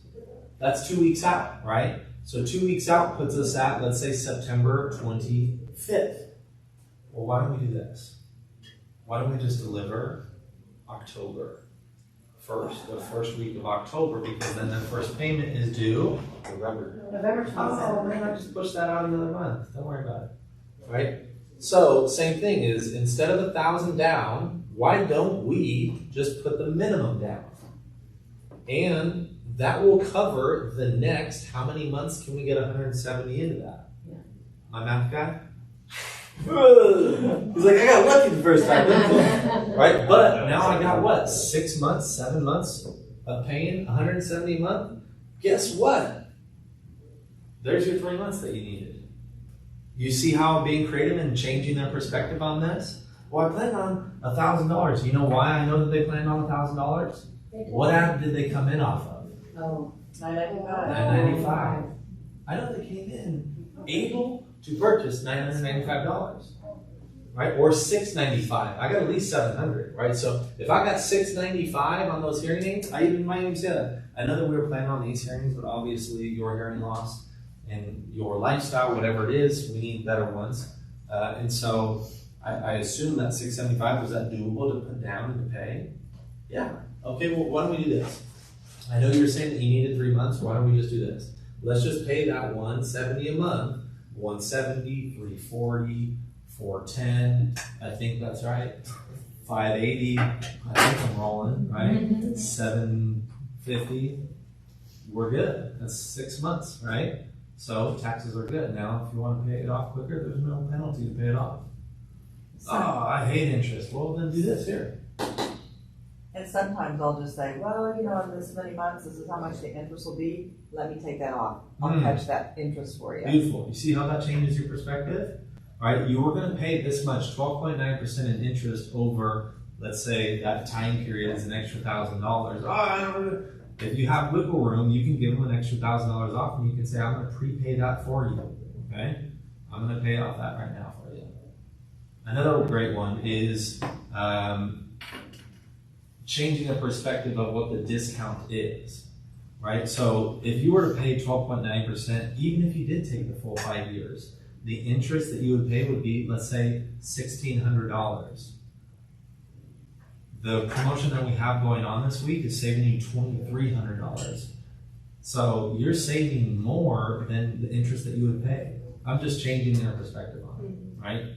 Ally's the other one. Ally is a sliding scale based on their credit score, as low as 7.9%. So historically, if people are like, oh, whoa, 12.9, bro, too much, man. You can then tell them that it used to be even more. 10 years ago, when I first started, it was 14.9. 7.9 is the lowest we've ever had in hearing aids. Both of these companies, if a person dies or passes away, these companies will write off the balance. But I say we take care of the balance for you. You just have to have a death certificate, right? I just need a proof of a death certificate. So I tell them that. I say, you know, one blessing, and this is a big part of it. I understand it's not a car or a house, but you're not going to find any financing lower than this. I mean, how many credit cards do you have that are lower than 7.9%? Go ahead, I'll wait. I don't have a credit card. The other You're not gonna find people unless they have absolutely stellar credit, which in this case, they're gonna do the 12% zero interest, or they're gonna pay them off. Or if it's like, yeah, my credit card's 6%, that's a great option too then. Yeah, honestly, do that. Yeah. Or, I would say you can't beat zero. Yeah. So do the 12 months, no interest, pay as Yeah. much as you can on it, move it to where you get a lower rate. Yeah. You're not earning anything in the bank. Yeah, you're right. Yeah, you might as well do zero. Pay it off. You've never seen a hearse towing a U-Haul. If they're talking about, I don't want to spend money, I'm gonna die. We gave that line to a consultant. He called me yesterday and told me, he's like, that worked. I said it was a joke, and she goes, you're right. Let's get him. But Ally goes 7.9 to higher, right? Yeah. 17.9. So 14.9. 14.9. 14.9. And they only go out to 4 years. So here's the cool thing though, is if they get 7.9 at 4 years, it's gonna be the same payment within like $2 or $3 as the 5 at 12.9, which is nice. Yeah, unless they have credit and they get 14.9. Right. Now the other cool part about Ally for new people, which is really beneficial, is when you're upgrading them, you can reconsolidate with Ally. The only reason I like Healthy Plan when I am in closing is during open houses, it's go, go, go. I don't have time to finance everyone, but if I'm in a store, I'm doing everyone on Ally because 3 years later, 2 years later, if they haven't paid it off, we can reconsolidate it, and then I can say, oh, it's only $20 more. Yeah, we'll just roll that other $1,500 into this new hearing. Well, it's Healthy Plan does not. Healthy Plan is now. And Healthy Plan, oftentimes it they'll give you those weird approvals where it's like we approved for 5,000 when you have to call to get it. Yeah, to get it bumped up. Now this again, where being creative is important because you can call Healthy Plan and you can get them to increase the financing. You can't do that with Ally. What they give you is what they give you. But they give you a maximum of $25,000. Do you want to buy a backup pair? Do you want to buy your kids and your kids' Her boyfriend was with her. He was not approved for financing, and she's like, "Well, that's because that heifer ruined your credit. You know the deal." And she starts going off about it, and he's just like, "Oh boy, Yeah. But she's approved for 25,000, and she goes, "Well, I have brain cancer. I'm probably not going to be here next year. I am sure of that." And so then the whole reason why she purchased, she had the money. She didn't want to spend the money. She wanted to leave it to her kids. But because she could pay payments on it, and it did transfer to her family members, she went ahead and purchased. And then when I couldn't get him financed, he put it on her account. Yeah. So. Well, and this is something that is so huge for people who are 90, 95, where they don't want to spend the money. I say, don't. I had a 99-year-old in Nampa who didn't want to spend the money because he had cancer at 99. Zach will tell you the story. It's a long-time patient of his. He's had cancer for a long time and just kept going. Wasn't bad enough to take him, and so he just kept going. But he's sitting out front in the lobby, not talking to anybody, no personality, depressed, waiting to die, already has written off that he should have died years ago, doesn't even care, right? Such a big part of it was his hearing. So fast forward, Zach is gone. Aaron Pratt is there as the consultant. And Aaron goes, hey, guy's got cancer, he's 99, it's an open house, and he goes, don't talk to him about new hearing aids. And I said, well, if you don't mind me asking, Aaron, how much money does he have in his bank account? And he goes, what's a stupid question? No. And I said, so why are you talking to me about this? I said, how much would it mean to him if he could hear better? And he's like, well, I'm just telling you what Zach told me, and Zach had admitted that he was jerry-rigging his hearing aids, super gluing pieces back together, doing whatever he could to keep his 10-year-old hearing aids working. I wasn't hearing that. If this is my grandpa, I'm not having that, right? So I said, hey, I just want to talk to you. I'm going to give you a word test before and after. I want to see if this makes a difference for you. Oh my goodness, he sat up straight like he hadn't, like the scoliosis had been lifted. Like he hadn't sat up like that in a long time. And he was lit up. His eyes were more open. He was engaged, talking within minutes. He goes, sign me up. He goes, but I'm 99. I can't spend this money if I'm going to die. And I could have sold them. I guarantee I could have sold them, even if I didn't. But I just said, look, if that is the case, do our financing. We have so many patients that have done this financing. Pay the minimum payment. Can you do $170 a month? Oh yeah, absolutely. That's nothing. I just don't want to spend $7,000. So I hear you. I get it. I understand. This is a common thing when you get objections, and that's just an objection. They tell me, so I said, look, I get it. Don't do that. Just pay the minimum payments, $170 a month. And then if something does happen, we'll take care of the balance. Your kids don't have to pay for it.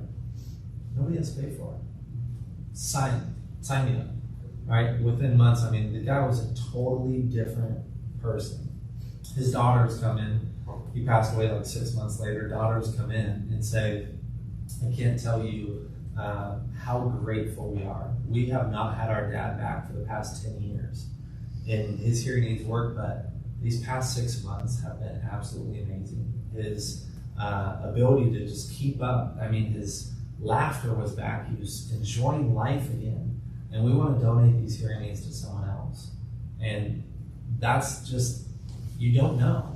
So if I see a 90-year-old and they're talking about, passing away, I make sure to make a point of it because they're going to get better hearing aids. They might only want to spend $3,000, but now they're willing to spend $7,000, $8,000, $9,000 and get the best because I can afford $180 a month, $190 a month, no big deal. And if something happens to me, my wife doesn't have to pay for it because that's what they're thinking. I'm 92, my wife is 90. I don't want to buy a hearing aid so I can hear for 1, maybe 2 years. I just don't know how long I'm going to live, and then now she's left with a bill or that, there goes $9,000 out of what I could have given her. I can't do that. So that's where this is huge. So I'm very creative in financing. You can do both. You can finance both because they might say that they're approved for $10,000 here, and they really only got approved for $5,000 or $3,500. So now I got $3,500 here, and I got $5,000 here. That's enough. Perfect. We'll combine it. Now, if you didn't get approved, but they came with a spouse, a friend, a relative, then I say, unfortunately, they didn't. They don't tell us what your credit score is. They just say yes or no. And unfortunately, they said that we can't do it, and I'm not sure why. They're saying that we're going to need help from someone else or a cosigner. That's typically how I'll word it. And usually the significant other is like, well, I can do it.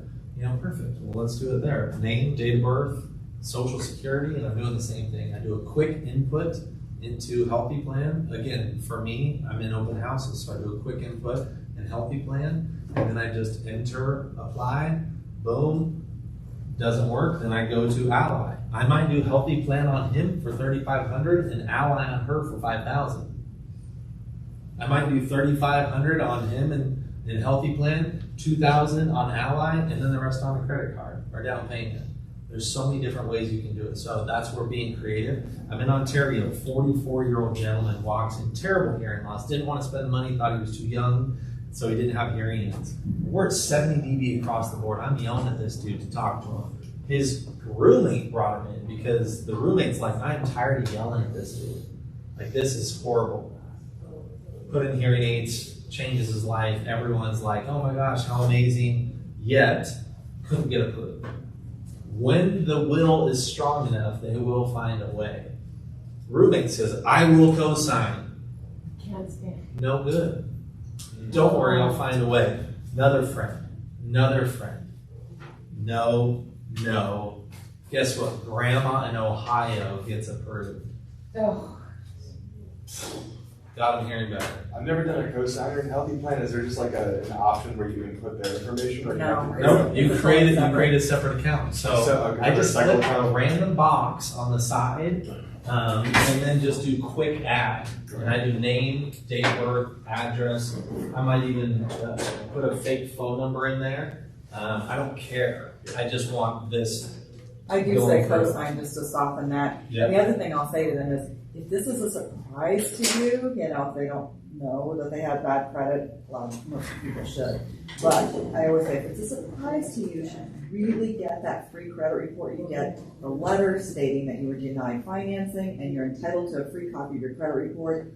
By all means, get one so that you see what's on there. And that way, it'd be like, if there's something fraudulent has happened, then you can verify.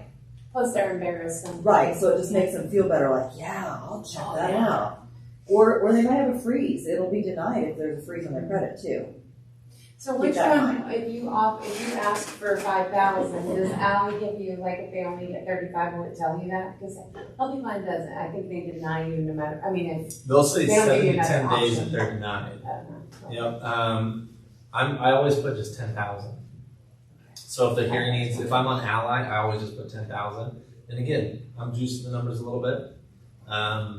You can't input that into Healthy Plan unless you need to call for a credit line increase, right? So Ally says no go. Healthy Plan says 5,000. You can call Healthy Plan and get a credit line increase, but they 99